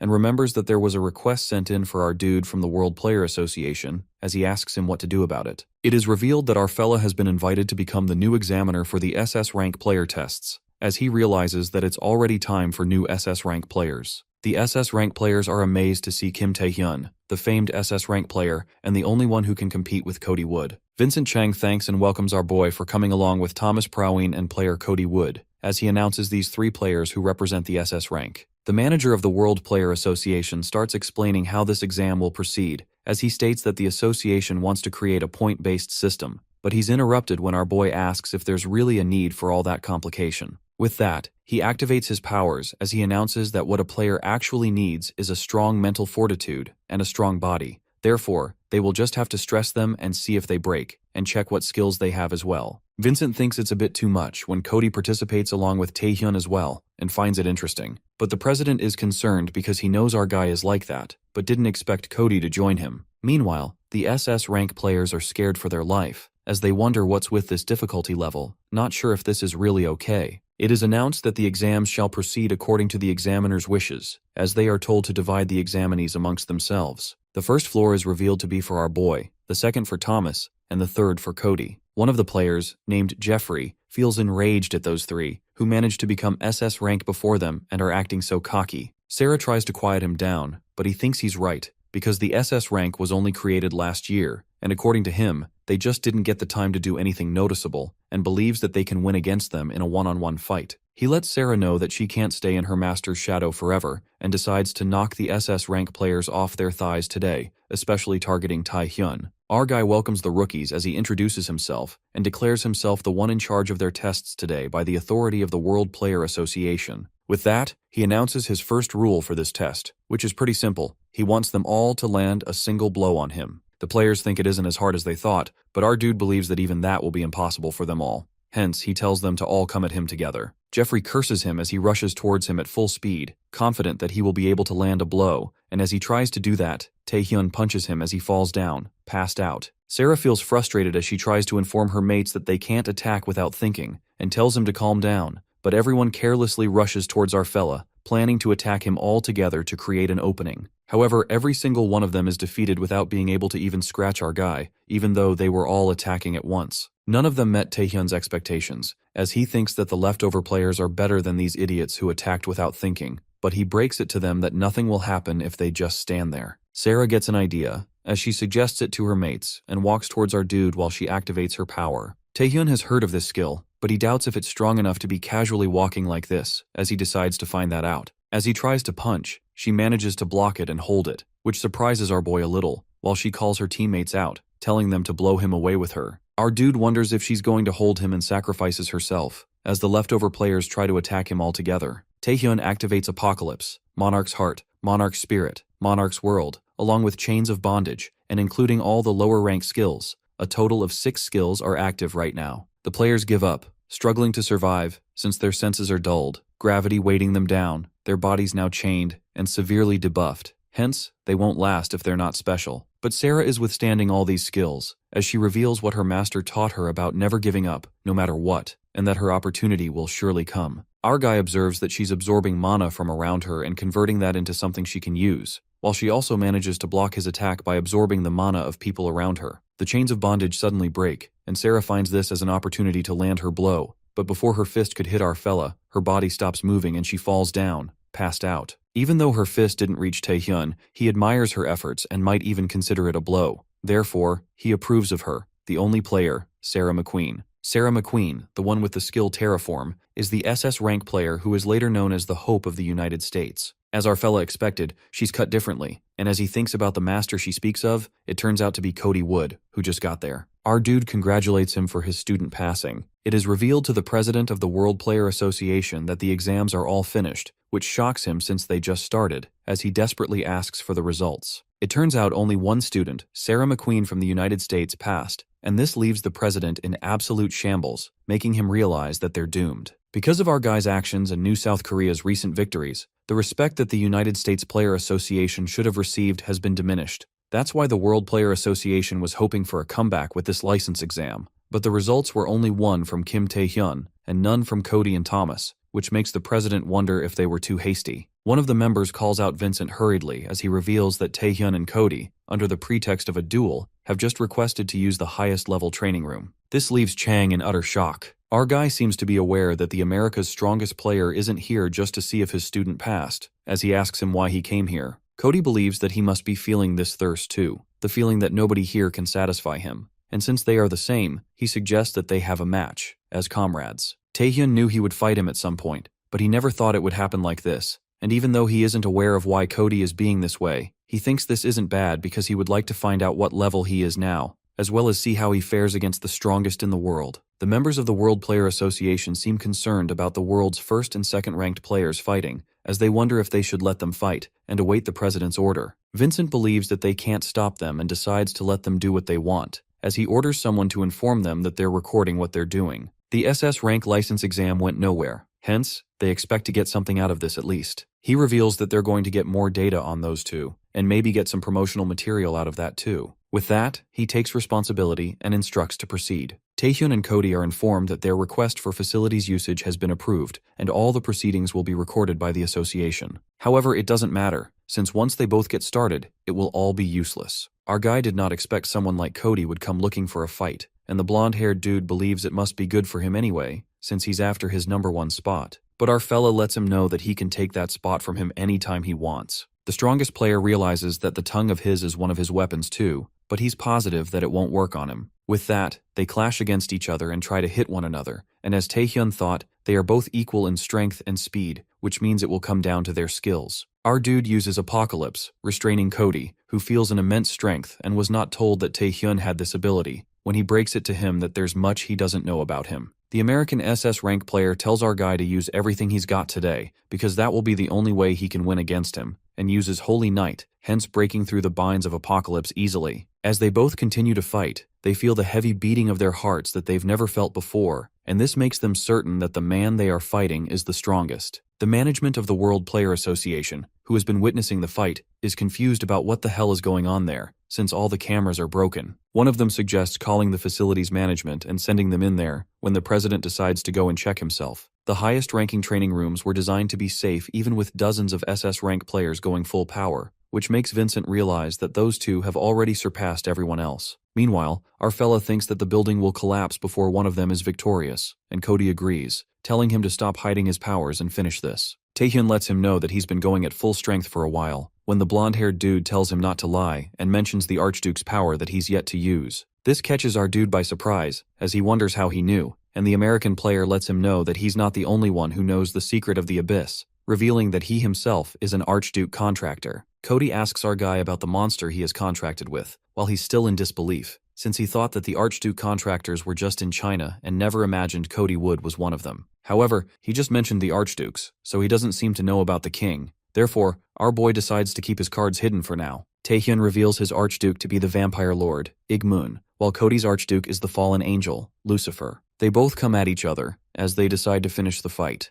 Vincent Chang enters the room where Kim Tae-hyun and Cody Wood are having a duel, and finds the room in absolute shambles, with smoke everywhere preventing him from seeing them both. Cody realizes that more people are here now, and our guy suggests they call it a draw for now. Cody agrees, claiming they'll settle the score in the abyss next. Vincent looks concerned as he asks if they're alright, and our fella reassures him while apologizing for the mess they've made, telling him to take care of the aftermath. With that, he leaves. The president of the World Player Association tries to stop him, but Taehyun has to go, as he really needs to head into the abyss. Meanwhile, in the abyss, Rosaria's castle is under attack by the vampire lord Igmun, making her wonder if he's trying to declare war on her. She finds his personality as wicked as ever. Igmun believes it doesn't sound bad, since he's always ready for war, but suggests an easier method for both of them, and tells Rosaria to summon her contractor. She wonders why he wants her to do that, and doubts that he's still bothered about their unfinished business from last time, disappointed to find someone who's taken an Archduke's throne acting this petty. The vampire lord tells her to shut up since that's not the case and reveals that Tae-hyun, his contractor, can use his powers without his permission, and he doesn't know how he does it. The succubus queen bursts out laughing as she realizes that's why she hasn't heard much from him,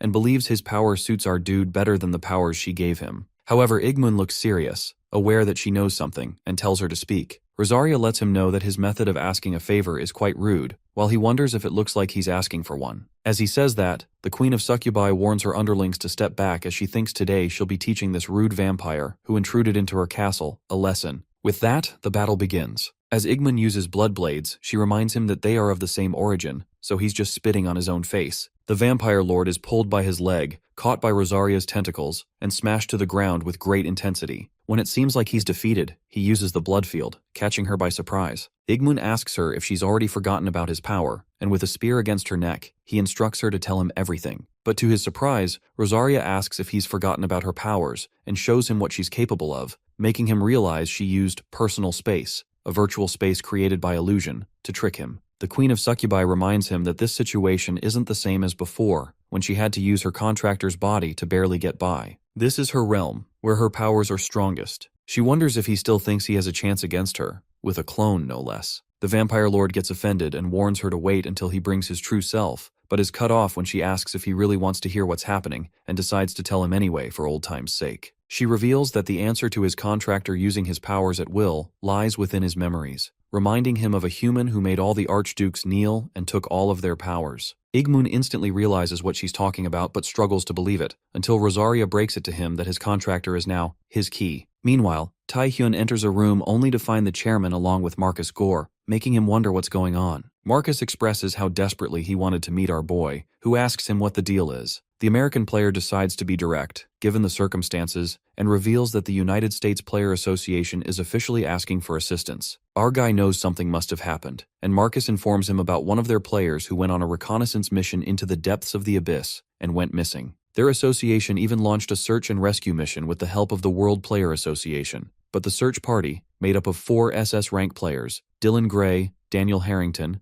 Alexandra Bijou, and Aidan Simon, was completely wiped out, all killed in action. Taehyun is in utter shock as he hears this, while Gore adds that the status of the missing player is also in question. He reveals that Cody headed into the abyss all alone, saying he can't take any further chances. They believe Cody may also be in danger, which is why he's come to our guy for help, requesting his assistance. Our boy clearly remembers the time when 4 SS rank players were wiped out in the abyss. It was shocking even in his past life. But he remembers they never mentioned it being a search and rescue party, making him wonder about the missing player. Taehyun asks who the missing player is, and it turns out to be the SS rank player Ricky Hollies. After hearing the missing player's name, our boy is in shock and ponders if the event where many players were slaughtered changed into a search and rescue mission because Ricky, someone who wasn't supposed to be there, was involved. Our guy knows Ricky Hollies is a person who shouldn't even be in this world at this point, after falling for Jang Lang's trap. The one who changed her fate was none other than Taehyun. Marcus believes that Ricky and Cody might be players of the U.S. Player Association, but they're also important for the future of humanity. Since 4 SS ranks have already died, they can't lose them too. He tells our boy that if he accepts their request, the U.S. Player Association will acknowledge him as their greatest ally and support him. But he's interrupted when our dude tells him to stop explaining and asks where he needs to go. Chairman Jinwi calls him out and insists he think this over, since multiple SS rank players have already been defeated. He suggests they should prepare more cautiously. However, Taehyun believes that in such a dangerous place, even as they spend time discussing, those players might be fighting for their lives. He announces that he needs to go, remembering Ricky's favor to him, to save her when she's in danger, as she once trusted him to watch her back. Our guy lets the chairman know that he has to go because he has a debt to pay. Taewook suggests they trust our dude a bit more, since he's always exceeded expectations. The chairman knows that, but he also knows what happens when we blindly trust someone. The deputy manager reassures him that Taehyun is different from that guy, and Jinhui agrees, but says he's just being cautious. In the abyss, Cody Wood keeps slashing monsters, but no matter how many he cuts down, there's no end to them. Just then, he hears Taehyun's voice suggesting they take them down all at once. Taehyun walks toward him, letting him know he's here to help. Cody wonders if Marcus sent him, and normally he would have said he was overreacting, but now's not the time for leisure. He tells our guy he appreciates the help. Our fella now understands why they asked him to come even after sending America's strongest player. He senses a great magical presence surrounding the castle. He never imagined that the place Ricky went missing was an Archduke's castle. Cody reveals she was sent here, a newly discovered area in the depths of the abyss, but they didn't know back then it was an Archduke's domain. Taehyun asks if she's still alive, and Cody says he sensed her mana when he came here. It's leading them to the basement. Our guy considers the possibility of meeting an Archduke on the way, while knowing their chances of winning are less than 1%. The blonde-haired dude suggests they hurry and asks if Taehyun can keep up. He responds with, "Of course." As they fight, our dude wonders if Cody is the same person who once struggled to take one down. America's strongest player explains that he no longer needs to hold back, since Taehyun is here. With that, he reminds our boy that they said they'd fight again in the abyss, though he didn't expect they'd be fighting side by side instead. Taehyun feels this isn't half bad, since someone they can't trust is strong enough to have his back. The two are the strongest cards humanity has. With both of them here, they might actually be able to rescue Ricky. They reach the center of the castle, so the way down must be nearby. Cody suggests they split up, but before he can finish, he's hit hard and smashed into the ground. Taehyun attacks the intruder, but his dagger is blocked as the man admits he's finally met someone famous. He recognizes Taehyun as South Korea's trump card, while our dude asks who he is. The intruder mentions Jinwi, wondering if that old ass didn't tell him who he is. Min grabs our boy by the face and smashes him into the ground, introducing himself as Min Ji-hong, guildmaster of the Malignant Guild and Taehyun's predecessor. Cody leaps at him, but Ji-hong dodges his attack, realizing why Cody is ranked #1 in the world. Taehyun mutters about this man calling himself the leader of the Malignant Guild, while the blonde-haired dude reveals he knows his face. He's a serious criminal wanted internationally. Cody gets concerned, wondering why someone like him is down here. Min suggests they think a little about what a lowly human like him is doing, waiting for them in an Archduke's castle. That's when the realization hits our fella. The guildmaster of the Malignant Guild is also an Archduke's contractor, just like them. Ji-hong suggests that they, as Archduke contractors, should have fun trying to kill each other. Meanwhile, Ricky feels the presence of Cody and Taehyun as she calls out to them. Cody Wood finds it horrifying that the leader of the villains is an Archduke contractor. He realizes that's why Ji-hong managed to evade them for so long. Taehyun suggests they figure out what type of guy he is later, and focus on the fact that an Archduke contractor was sent here, meaning the Archdukes already know they've arrived. He believes the Archdukes didn't come themselves either out of pride, or because they're occupied elsewhere. Either way, they have to rescue Ricky. Therefore, they decide to take him on together, with Cody attacking and Taehyun supporting. Ji-hong wonders what's up with Cody's straight attack, confident he can dodge it. As Cody strikes, our guy simultaneously uses Apocalypse. The blonde-haired dude doesn't feel the impact at all as he uses his sword, only to realize it's broken. Before he can process it, the malignant guild master kicks him in the face with full strength, sending him flying into the wall. Ji-hong is confused. If Cody knows who he is, how does he not know his skills? He finds the fight boring. Tae-hyun, who witnessed the scene, notices Cody's sword being sucked in and Apocalypse being cancelled, unable to activate. This makes him sure that what he saw in Zhang Lang's laboratory was a black hole that nullifies skills. Min is surprised he knows about it, while our guy explains he's had trouble before with a scroll imbued with that skill. The guildmaster admits that selling scrolls made him easy money, like the one that nullifies skills, which appeals to the non-awakened. He finds it fun to watch the struggles of those without power. Even though he despises the weak, he hates the arrogant strong even more. With that, Min Ji-hong decides to test if Kim Tae-hyun is any different, and uses the black hole skill on him. Just when he thought our dude couldn't do anything and felt disappointed, an unexpected turn of events occurs. Our dude injures him with his dagger, catching him off guard, and reveals that Min also underestimated him, unaware of his skills. Turns out black holes can't absorb an archduke's power. That's why Tae-hyun was able to injure him. He asks the guildmaster who's arrogant now. Ji-hong admits he got him there. It's the first time he's faced an archduke's contractor. He says this is exactly how they should be fighting and activates his archduke power. Cody hadn't realized that black holes can't absorb archduke's skills and complains that Tae-hyun should have told him sooner. Min realizes it will be difficult to handle both of them at once. Suddenly, a voice says it's hard to detect the mana of lowlifes in this castle, and a being enters, turning the castle into rubble. Ji-hong admits he got ahead of himself. Opportunities like this are rare, but he must have wasted too much time. He apologizes to the being that appeared, the Archduke of the Abyss, Beastmaster Orgel. Tae-hyun and Cody are left speechless, witnessing one of the most powerful archdukes before them. Orgel addresses his contractor, stating this doesn't excuse his actions. Despite having his powers, he still couldn't defeat the other contractors. Min, however, says Orgel didn't give him enough power and asks for more. Seeing him act so boldly infuriates the Beastmaster, who smashes his contractor into the ground, asking if he's in a position to demand anything. But even so, he decides to consider it. Now addressing them, he declares that playtime is over and tells them to try their best to survive against him. Tae-hyun calls out to Cody, telling him they have no chance of winning against Orgel. He reminds him of why they're here and tells him to go ahead. Firstly, our dude barely managed to avoid the eye of Orgel as he escaped. His objective is not to fight him but to find Ricky Holly. He rushes forward, thinking about where she could be, when he spots her skill and wonders if it wants him to follow it.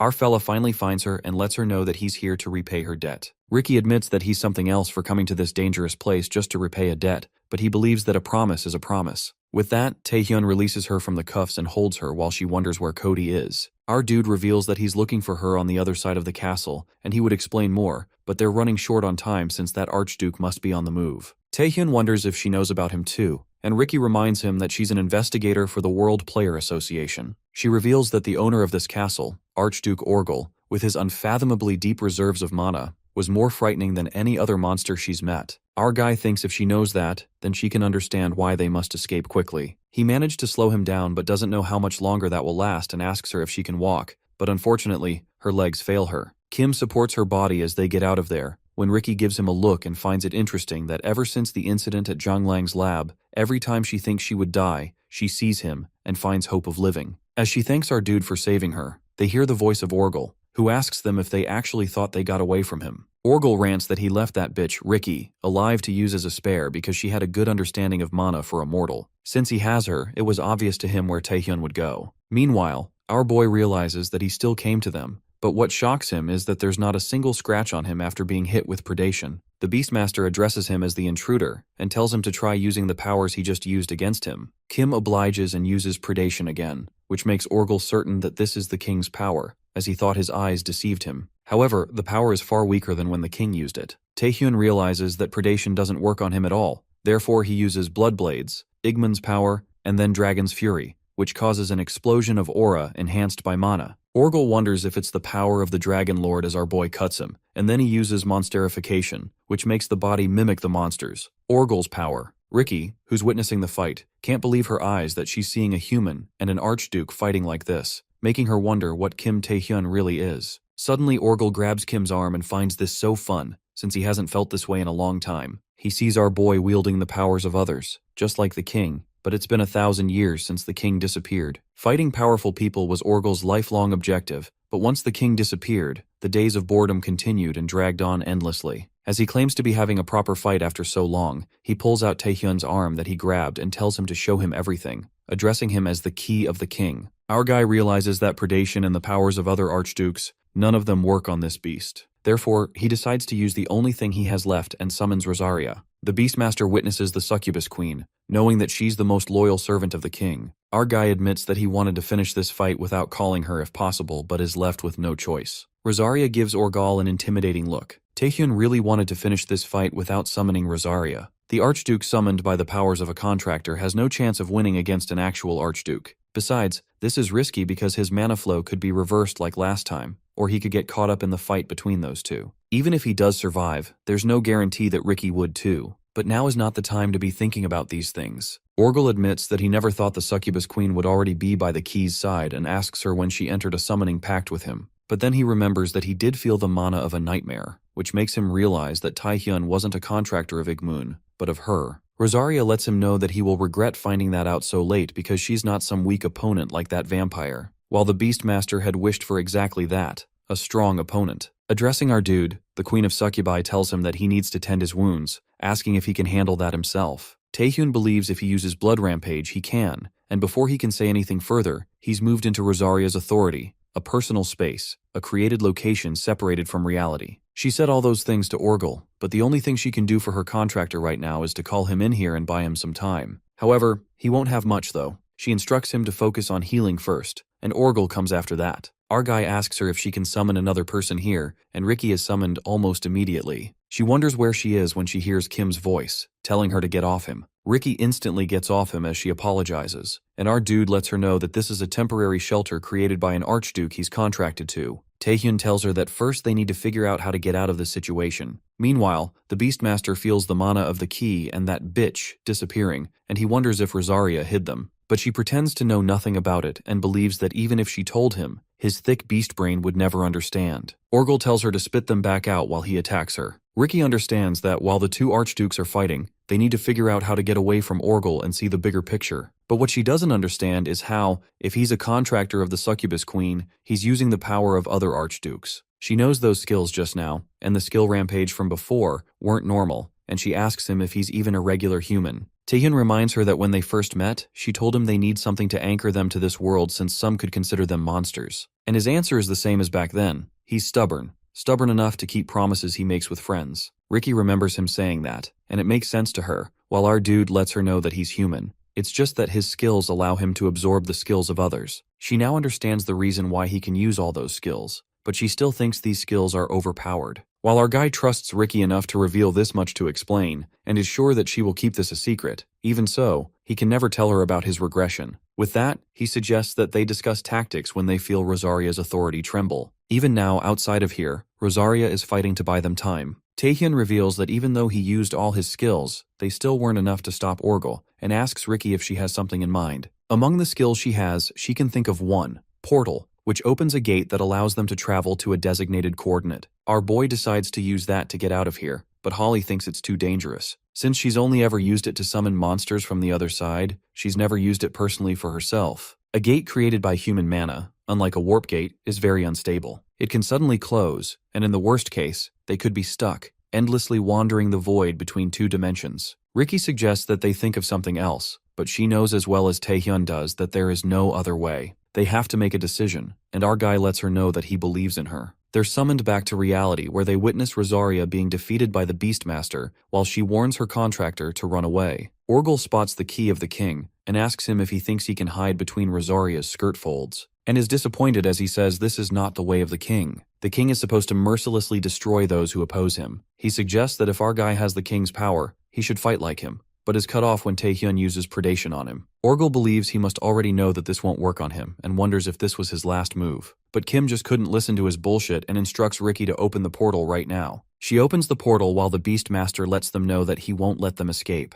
But our dude tells him to wait patiently and claims he'll come back for him soon enough. Ricky is still not sure if this is the right decision, knowing things can go wrong, when Taehyun confesses to her that he has no one to believe in, if not for the greatest mage in the world. He decides to go ahead and wait for her on the other side, and they both make it out of the portal. Holly couldn't be any happier as she realizes that she did it. It worked, and they made it out. While they must be the first humans ever to cross a man-made portal, our dude already knew she could do it, and she's relieved about it when suddenly, Orgal's hand comes out of the portal, grabbing her. Taehyun shouts her name, but it's too late. Our fella rushes toward her, but she's already in the Beastmaster's grasp as he squeezes the life out of her, making her scream in pain. Orgel asks him where he thinks he's going and reveals that the fight has only just begun, as he orders him to return. He drops Ricky, and Kim catches her, finding her bones shattered, causing internal damage. He knows she won't survive if she doesn't receive help soon, and desperately thinks of every possible skill he has that might help her. Taehyun wonders if he should use Blood Rampage, but no. Then he thinks maybe he should call Rosaria for help, but doubts if she's in any state to help them. He forces himself to think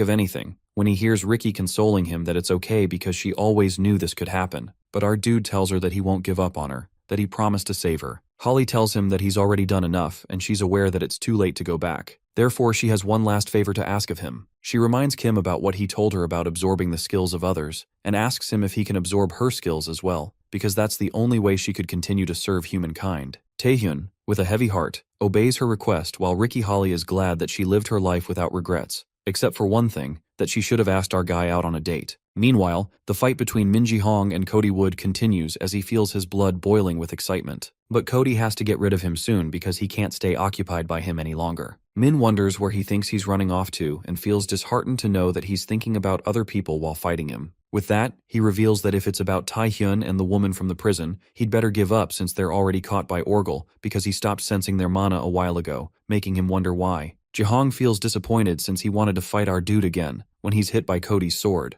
Cody believes that he's lying because he has faith in those two. Min is about to tell him he'll soon find out the truth, but feels the place trembling, making him shut up, when he hears Orgel's voice ordering him to come right now. The malignant guildmaster lets him know that he's keeping an intruder occupied right now, but the Beastmaster warns him that he won't repeat himself. He decides to leave because his egotistical master calls for his servant and tells Cody to consider himself lucky, but he lets him know that this is only the beginning. The world shall soon be consumed by an unquenchable flame, and he, Min Ji-hong, the malignant guildmaster, claims to be the spark to that flame. Cody wonders what it means if Orgel called for him, and he returns from the abyss where he finds U.S. Player Association members waiting, as he asks them if Kim Taehyun and Ricky returned. As they are confused about what he's talking about, they spot someone coming from afar. It turns out to be Taehyun, holding Ricky Holly in his arms, which makes Cody realize that she's no more. He asks him if she met a peaceful end, and our guy reveals that she did while he apologizes that he couldn't save her. The association members get emotional witnessing this, and Cody lets him know that it's not his fault, and believes that Ricky died an honorable death for humanity, and because he was too weak. He decides to take Ricky's body and thanks Kim Taehyun, but he refuses, telling him to let him do it.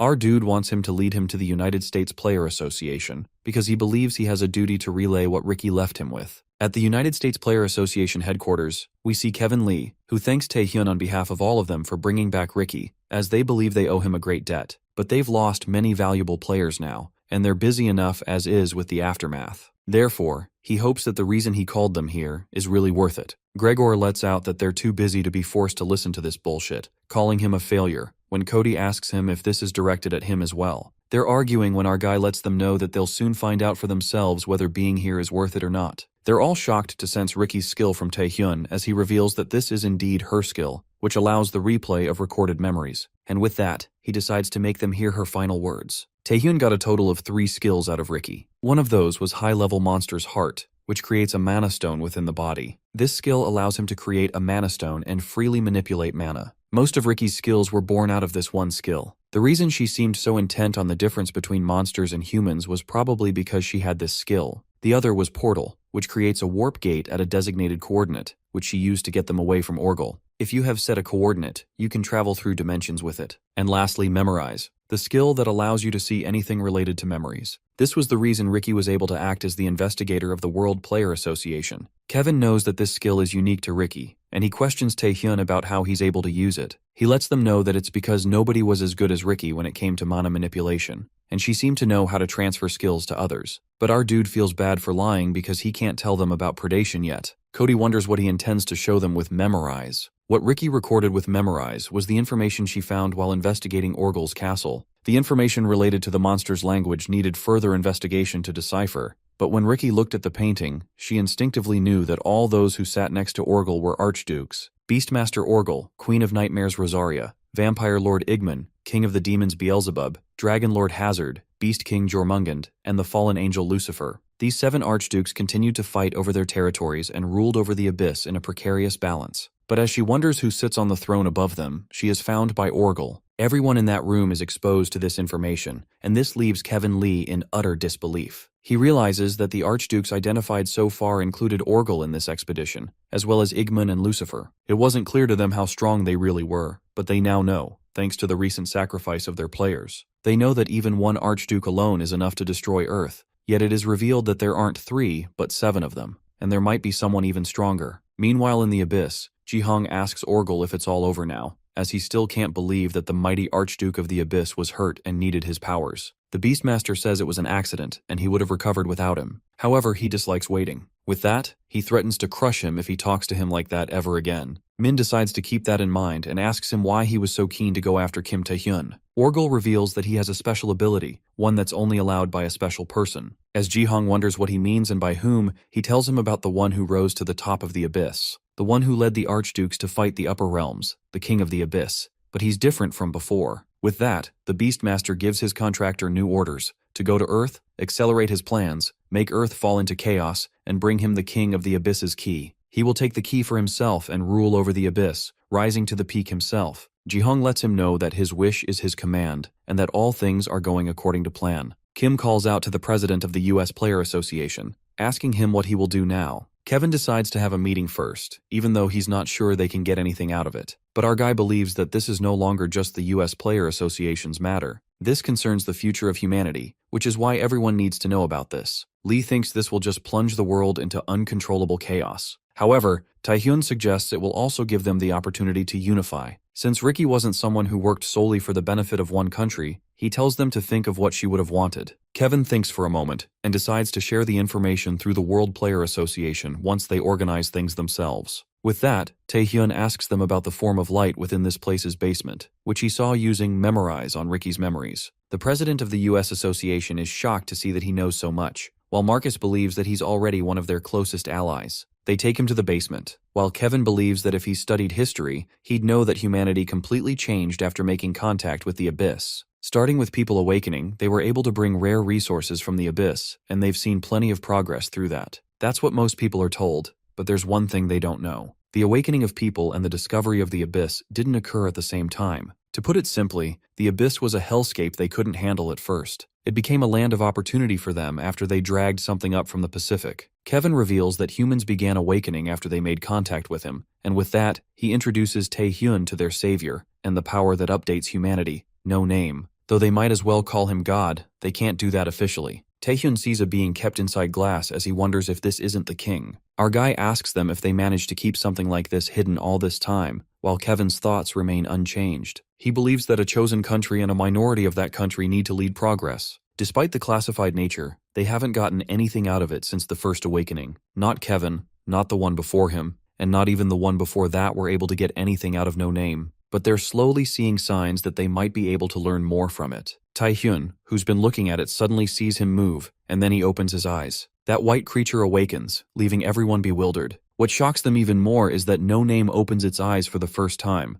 a thing that has never happened before. They're unaware if it's a miracle or a disaster. While the chairman urgently requests the research team, a realization hits Tae-hyun. This creature known as No Name never opened its eyes until now, and it's looking right at him. That's when the being starts speaking to Tae-hyun. It says that our boy is different from the rest, and that's what was expected of the one who regressed with the king's power. Wide-eyed, our boy realizes this creature knows about his regression and spoke to him, leaving him startled. As Kim tries to process this strange occurrence, the creature emphasizes that it's time for the chains of reincarnation to unlock. The chairman worries about the facility, the best one the U.S. has to offer, but his associate warns him that they need to get out of here immediately. He frantically insists they must leave as something is really wrong, but the chairman refuses, muttering that this is the most they've seen from it in decades. Our guy wonders if he didn't freaking hear what this thing just said. Suddenly, the creature grasps Tae-hyun's attention, asking if he wishes to learn the truth. If yes, it tells him to release his mana, the king's power. That's when our boy declares to the members that he'll be staying.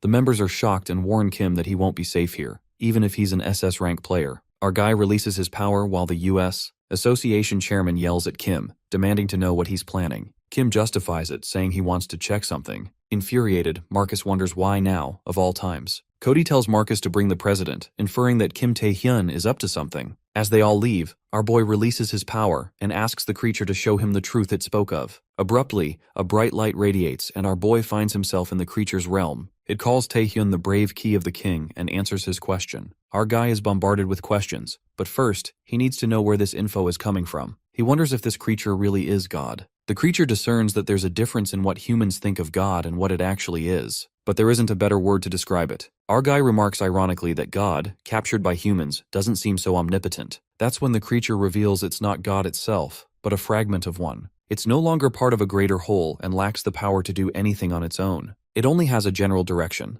As our guy wonders what direction that would be, the creature confesses that's where its whole self is. Taehyun is confused as hell, pondering that there's a proper God somewhere and no name is the way to him. The creature reads his thoughts and agrees. It further reveals that the reason humans began awakening is the same reason Taehyun, who met the king, awakened. Our guy is hit by the truth that he possesses the king's power, the power of God, and fervently questions why the king had him regress. Kim asks where God is right now, when suddenly his dimension shifts to a gate break in New South Korea. Our guy senses a weird feeling, and the creature explains that this place isn't his dimension, it's where the king is originally from. It turns out Taehyun is reliving the king's past. In the dungeon, a man trips while running from a monster when suddenly he begins to glow. The creature elucidates that the king was a child born with one of the scattered fragments of God. In that moment of danger, he awakened and moved as his body led him. Our guy witnesses the white creature ascend and recalls that he's seen it before in a dream. The creature explains that the king soon conquered the abyss and became a king, with his 7 archdukes. Upon witnessing this, our boy is left in disbelief,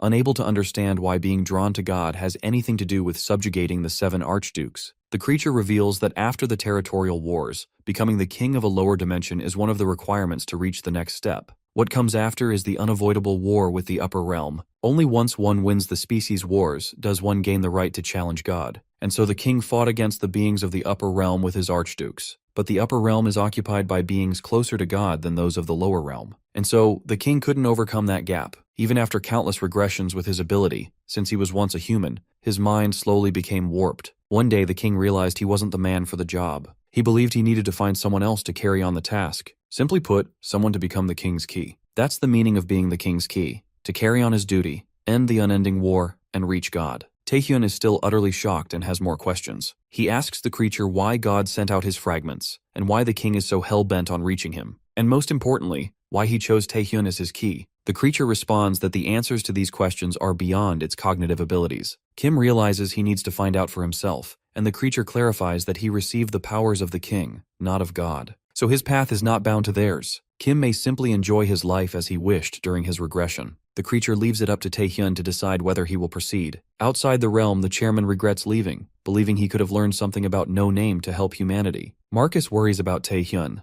but Cody thinks our fella isn't one to do something foolish without reason. Shortly, our guy walks out of the portal, using Ricky's portal skill, and informs the president that no name disappeared. Well, Taehyun confesses that absorbed by him is a better way to put it. While the president nearly has a heart attack, Cody says he respected Taehyun's way up till now, but this time, he's gone too far. Cody thinks they all deserve an explanation. Tension rises as our guy walks up to Cody. Taehyun reveals that when he faced no name, he heard a voice, and when he tried to touch it according to its instructions, he absorbed it. Cody doesn't believe that's what really happened and asks our boy what he spoke to no name about. Our boy bluntly states that he can't spill that right now, while the president freaks out and tells Kim that it's useless for him to keep secrets, adding that no name is a property of the US. But Cody interrupts and asks our guy about his plans from here. Kim confesses that he's going to find out what he can do. He delivers Ricky's last words, so he now plans to head back to South Korea. The president lashes out at player Cody to stop Taehyun, but Cody understands that our guy has already surpassed him, and there is nothing on earth that can stop him. Slack-jawed, the president thinks it's because Kim absorbed no name,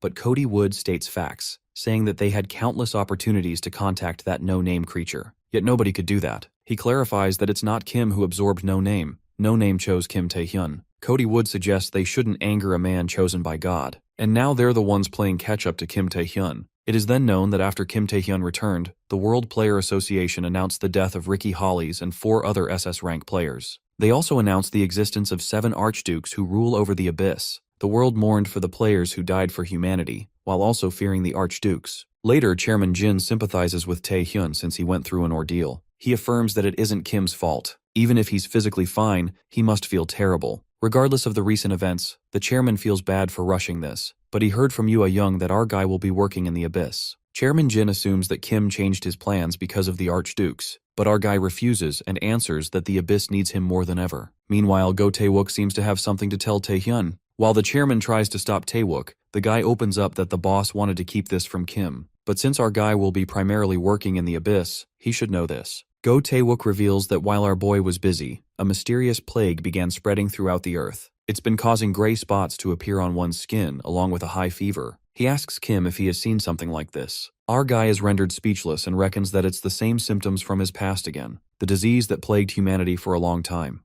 The disease that came out of the Chinese dungeon after Venom was killed. The truth crashes down on our boy as he thought he stopped the disease by killing Venom early. Tae-wook further explains that according to their pathologists, this disease is not something natural. It's created by humans in their very own South Korea. Additionally, they have leads that link the malignant guild to it. Our guy is hit yet by another jaw-dropping twist. Tae-wook ascertains that the malignant isn't weak, but still they shouldn't have anything that allows them to create a disease. He suspects that there's someone working with them, and they're currently investigating. It is also mentioned by Tae-wook that the malignant guild is a global operation, but they're based in New South Korea. Plus, the association is trying to root them all out. Our guy also asks something from the president and reveals that he met the leader of the malignant guild in Orgel's castle. His name is Min Ji-hong, and Kim asks the chairman who that bastard is. Tae-wook is utterly shocked to hear this, while our guy lets out that Min is working for Orgel now and seemed to know the president well. Chairman Jin-wee expresses his displeasure, knowing that Min Ji-hong is on the side of monsters and wonders how low he can go. Tae-wook asks Jin if he should reveal something to Tae-hyun, but the chairman refuses, saying it's his burden to bear. Chairman Jin-wee reasons that he never intended to keep this a secret from Tae-hyun. Jin reveals that 20 years ago, when he was still an active player, a dungeon break in the countryside occurred. He made his way to that dungeon. However, he was too late. The monsters there were all gone. However, in that place, he saw an awakened child who had lost his parents. It was all done unconsciously, but a child only 7 years of age stopped a B-rank dungeon break all on his own. That was his first encounter with Kid Min Ji-hong. Jin quickly realized the anger and talent that Min had. The chairman also felt a sense of responsibility for not being able to save his parents. And so Jin took Ji-hong in. He trained the kid hard, trying to keep him from being consumed by hatred, and hoping he would become the savior of New South Korea. Ji-hong was even more talented than expected. That boy handled all the training with ease and was already one of the strongest in New South Korea even before reaching high school. But looking back now, Jin is hit by a bitter realization that all that nurturing and care was all for nothing. He ended up pushing Min over the edge. Our guy asks him where it all went wrong, and Tae-wook states that there are conditions one has to meet before going into the abyss. However, there was nothing back then. Even at a young age, Min could work as a player. Not to mention countless players wanted to work with Min Ji-hong, but despite his talents, his party experienced disaster after disaster. This kept continuing, and therefore, the association decided to launch an investigation. Surprisingly, the investigation revealed that Min Ji-hong drove people to death on purpose. Tae-hyun curiously asks the reason, and Tae-wook discloses that Min only had one thing to say. He can't fight the monsters while taking care of the weak. If they had survived, they would have thanked him. He made them stronger. The malicious intent was evident, and from that point on, the association realized that Min was a problem. Fearing the repercussions, they tried to purge his records and kill him. However, that boy killed everyone who tried to stop him and ran away, and now Min is an international criminal. Chairman Jin expresses that Min Ji-hong is gravely mistaken. He believes that the tragedy made him stronger, so he wants to do the same for others. This is his way of saving the world. Quite absurd, that is. Jin believes that the one who drove Min to this point of madness was himself. Well, our guy does agree that Jin is partly responsible for this, and if Jin knew that Min was twisted, he would have kicked his ass. Because that's what fathers do. Our guy says that he's going to give Chairman Jin another chance and bring Min Ji-hong to him. Kim doesn't like Jin's contempt for the weak, because he knows what it feels like to lose everything helplessly. After that, Tae-wook asks Kim to join them, and our boy agrees to join them later since there are some things he needs to take care of. It appears that our guy is exposed to another status window after No Name showed up, and now he can't fight with a clear mind. It appears to be a quest, a countdown for the race war to begin soon. Later, Tae-hyun arrives at the Abyss, at the Succubus Castle, and sees Rosaria. Our guy witnesses the queen as her wings are ripped, and Rosaria asks him if she seems in a terrible state. Our guy thinks it's because of him.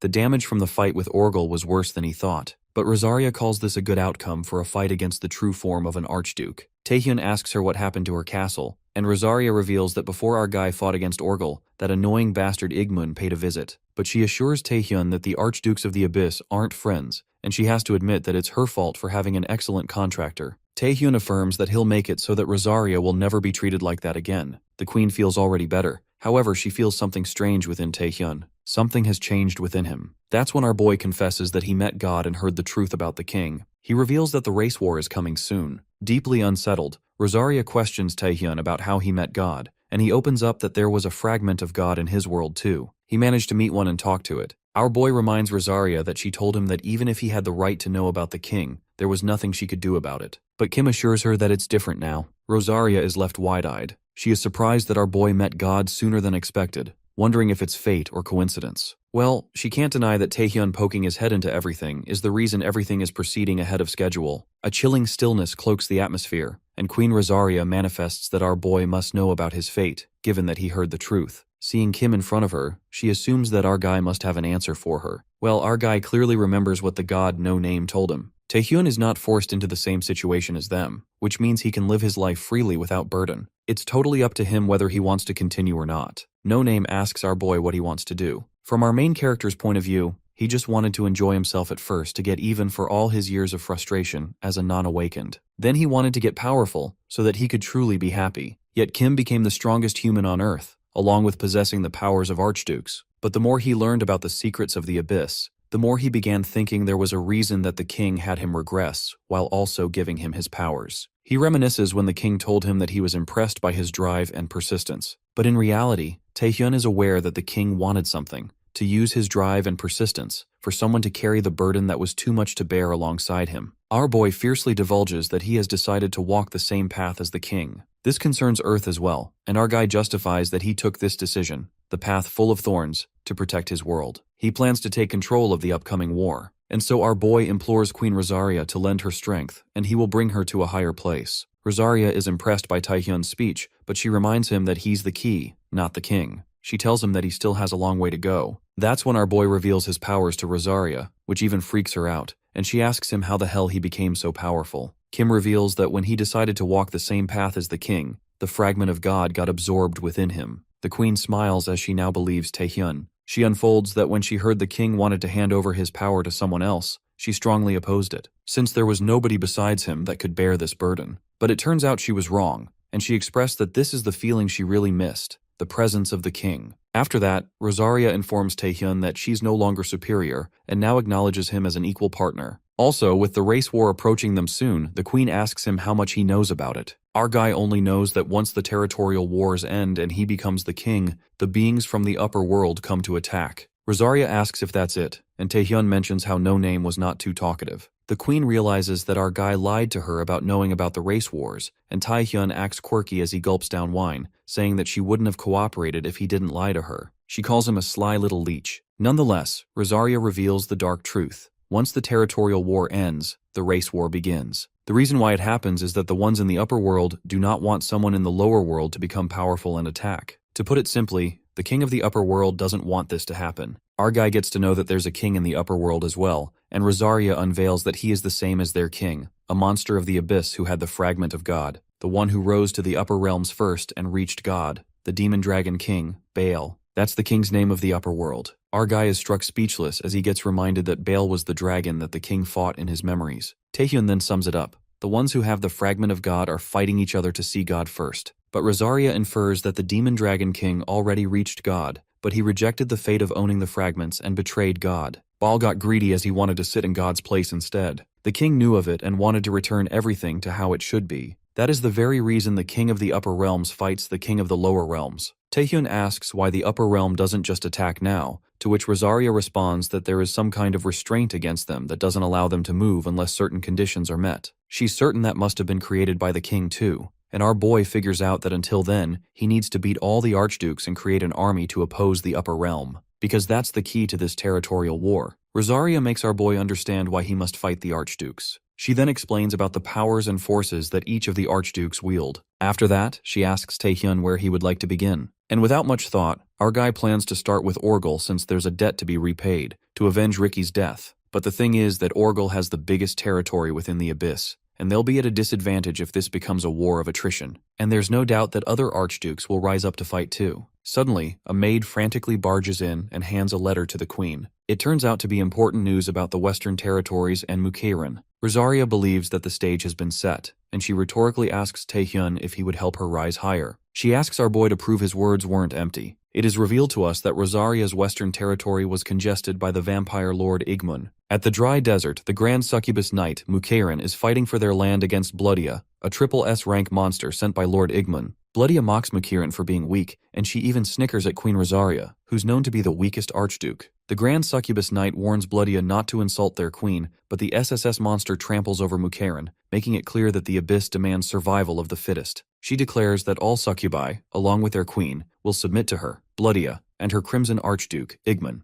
Bloodia claims that now this dry desert is the property of Lord Igmun. At that moment, our guy interrupts Bloodia's trash talk. The SSS monster is surprised to see a human in her territory and asks Taehyun who he is. Our guy reveals that he's the one she looked down on so much, a mercenary of their prideful queen Rosaria. It is then narrated that most monsters born in the Abyss have no intelligence. They just eat, sleep, and destroy as their instincts demand. But among them, there are mutants who are born with greater powers and intelligence. They are the chosen ones, born to rule over others. Like humans and their ranking systems, these monsters have their own levels, and those with certain levels are bound to face off against others. The Abyss is all about the survival of the fittest. Bloodia was always the one who survived. She killed the so-called leaders over and over again. Eventually, there was no one left to challenge her in her area. Well, that was until she met the apex predator of the Abyss, the vampire lord, Igmun, one of those who call themselves an archduke. Igmun defeated Bloodia in an overwhelming manner that put her prior victories to shame. And for the first time ever, Bloodia was hit by a reality check, that there were beings higher than her.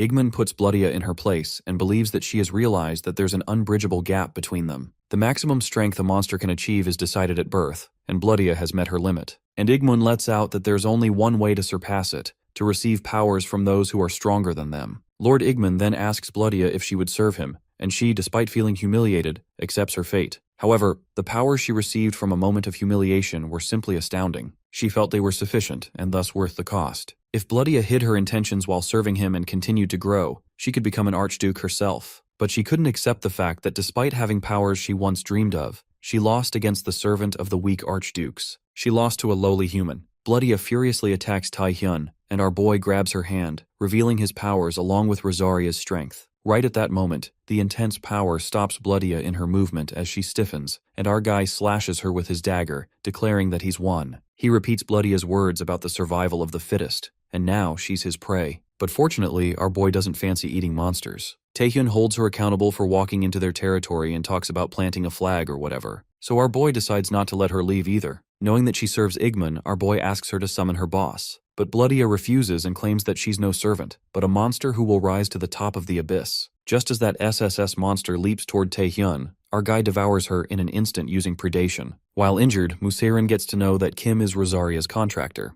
Our boy thinks about the time when SS Plus ranks gave him great difficulty, but they're just memories now. Just by synthesizing the fragment of God, he can easily take care of SSS ranks. Taehyun then peeks at his status window, and a list of skills is shown along with all the regular and summoning skills, which are the Archduke's powers. He comes across a feature that he can adjust his skills and assumes that it might be because his predation rank increased or because he absorbed Bloodia, who was a servant of Igmun. Either way, Taehyun infers that if he continues to use predation, he can take on the missing Archdukes as well. Suddenly, blood begins to accumulate and Lord Igmun emerges, saying he didn't expect much from Bloodia, but at least she was successful in bringing Taehyun out. Well, our guy finds it odd, but this makes his life easier as well since he was also searching for Igmun. Lord Igmun decides to celebrate this reunion, calling Taehyun the Key of the King. The scene takes us to Chairman Jinwi, who is reminiscing about his younger days as he looks at a photo, when suddenly Go Tae-wook barges in, informing Jinwi that the Nightwalkers' investigation team saw movement in the presumed location of the malignant guild.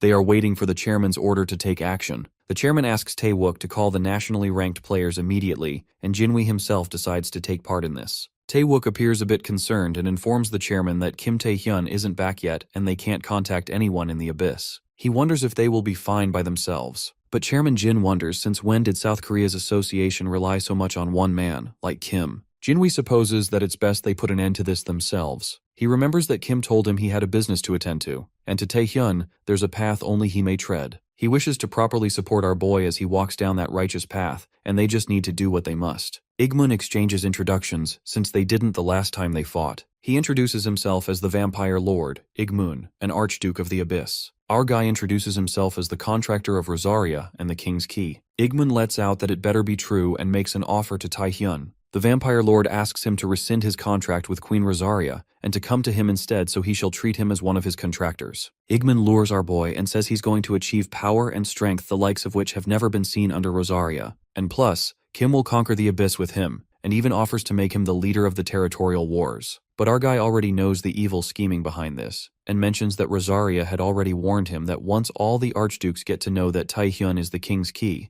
they'll all want him so that they can become the king for themselves. Our guy gets real and asks Igmun if he thinks he won't be caught lying. The Vampire Lord thinks it would have been better for Taehyun not to realize and threatens him that if he won't come of his own accord, he'll just have to force him. Anyways, Igmun notices that our guy seems to be distrustful, but not of that nightmare, referring to Rosaria. Kim simply responds it's because he and Rosaria are equals, but this doesn't sit well with the Vampire Lord as he finds it absurd that a human and an archduke can be equals. According to the Vampire Lord, there are only dominators and dominated in the Abyss, and the king knew that, and that's why he forced all the archdukes under him. Our guy clarifies that he never said he wouldn't use any force and he would be merciful if they asked for mercy, but he knows that force can't be avoided when necessary. With that being said, Taehyun also has to offer something to Archduke Igmun. He offers the Archduke to serve him, and he will give him the chance to prove himself in the coming race wars. As expected, Igmun snickers and calls our boy cocky for being just a key of the king. The Vampire Lord concludes that he's nothing but a cocky brat. The Archduke charges the blood swords at Taehyun, and with just an inch away, our guy breathtakingly breaks them without using any force. While Igmun is left staggered by the sight, our guy declares that this is the last time he'll be able to treat him this way. Taehyun lets out that it's time for awakening and prepares the blood swords. Our guy uses Igmun's powers while the Archduke also counteracts with the same skill. Igmun finds it amusing how our guy is using his authorities like he owns them. Igmun asks him if he's going to cease his kleptomancy only in death. In the midst of the fight, our guy reckons that he did say all those things, but an Archduke can't be compared against an SS rank. Our guy feels like seeking Rosaria's help here would be wise.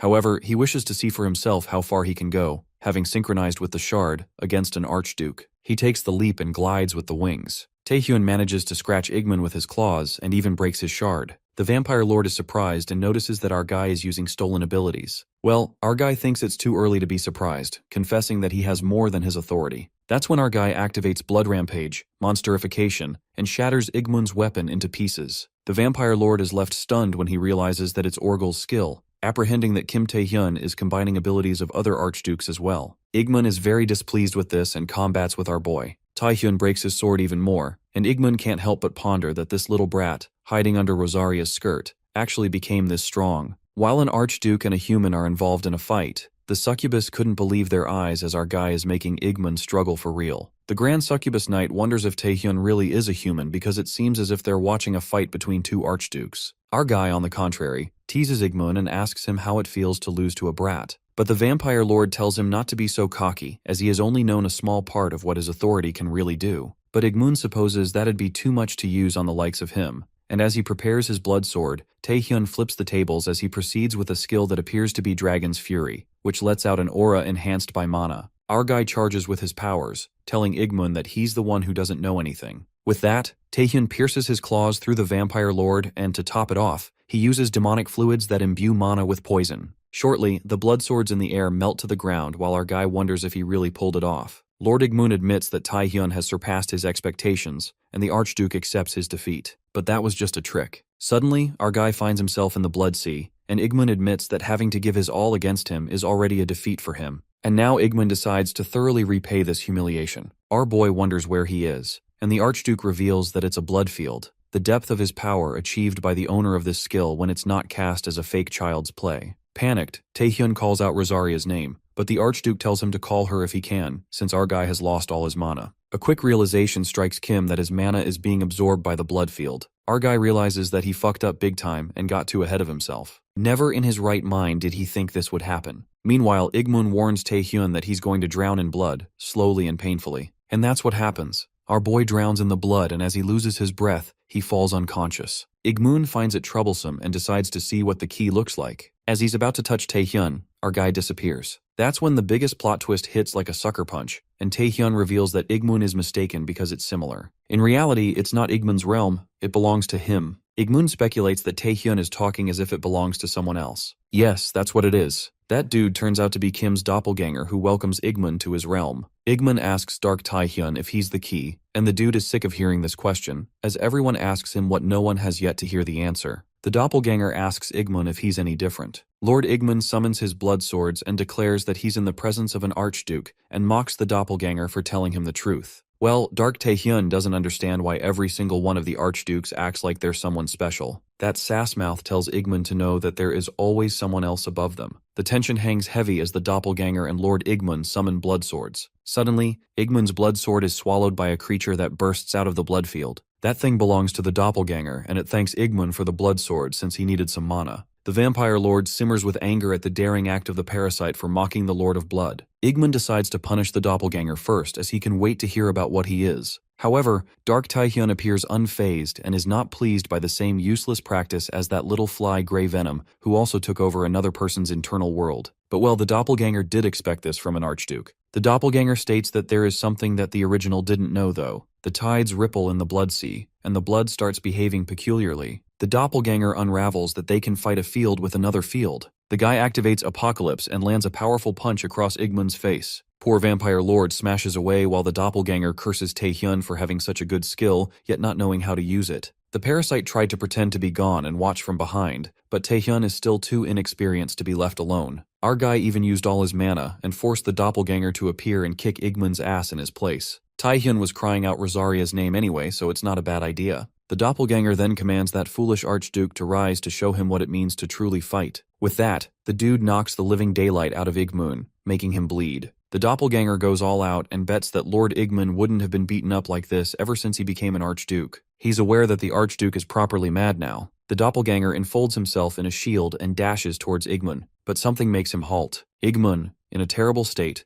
lets out that he's never going to forgive him and won't even allow a piece of his flesh to remain. Just then, Dark Taehyun notices Igmun's banishing sword that traps the target it cuts within it. He understood that Igmun was planning to use the sword to absorb the king's power, but right now it will take some time for Dark Taehyun to be a doppelganger, plus being in our guy's body made him careless. He wonders what he should do as Igmun is bursting forth with the sword. The doppelganger believes that the original is not sleeping anymore, referring to Kim Taehyun. He instructs Taehyun that he has damaged Igmun plenty so he can finish him off now. Just like that, our boy takes over and ambushes the vampire lord, using the predation skill Devour. After that, Lord Igmun's half-body gets ripped into shreds, and he can't believe that he lost to a mere ghost of the king. While our guy pants heavily, Rosaria appears in the meantime to see if her contractor is alright. Igmun can't believe that even Archduke Rosaria is taking the human side. Well, the vampire lord decides to retreat for now, but he promises to have the king's key in the palm of his hand soon enough. Igmun leaves, determined that he'll win next time. Rosaria is glad that Taehyun is alright, and if she knew Igmun would be involved, she surely would have come. Our guy tells her not to feel sorry since he didn't summon her. Taehyun rests on the queen's lap and asks her if this was a good enough declaration of the territorial war's start. Well, Rosaria agrees that our guy is quite something.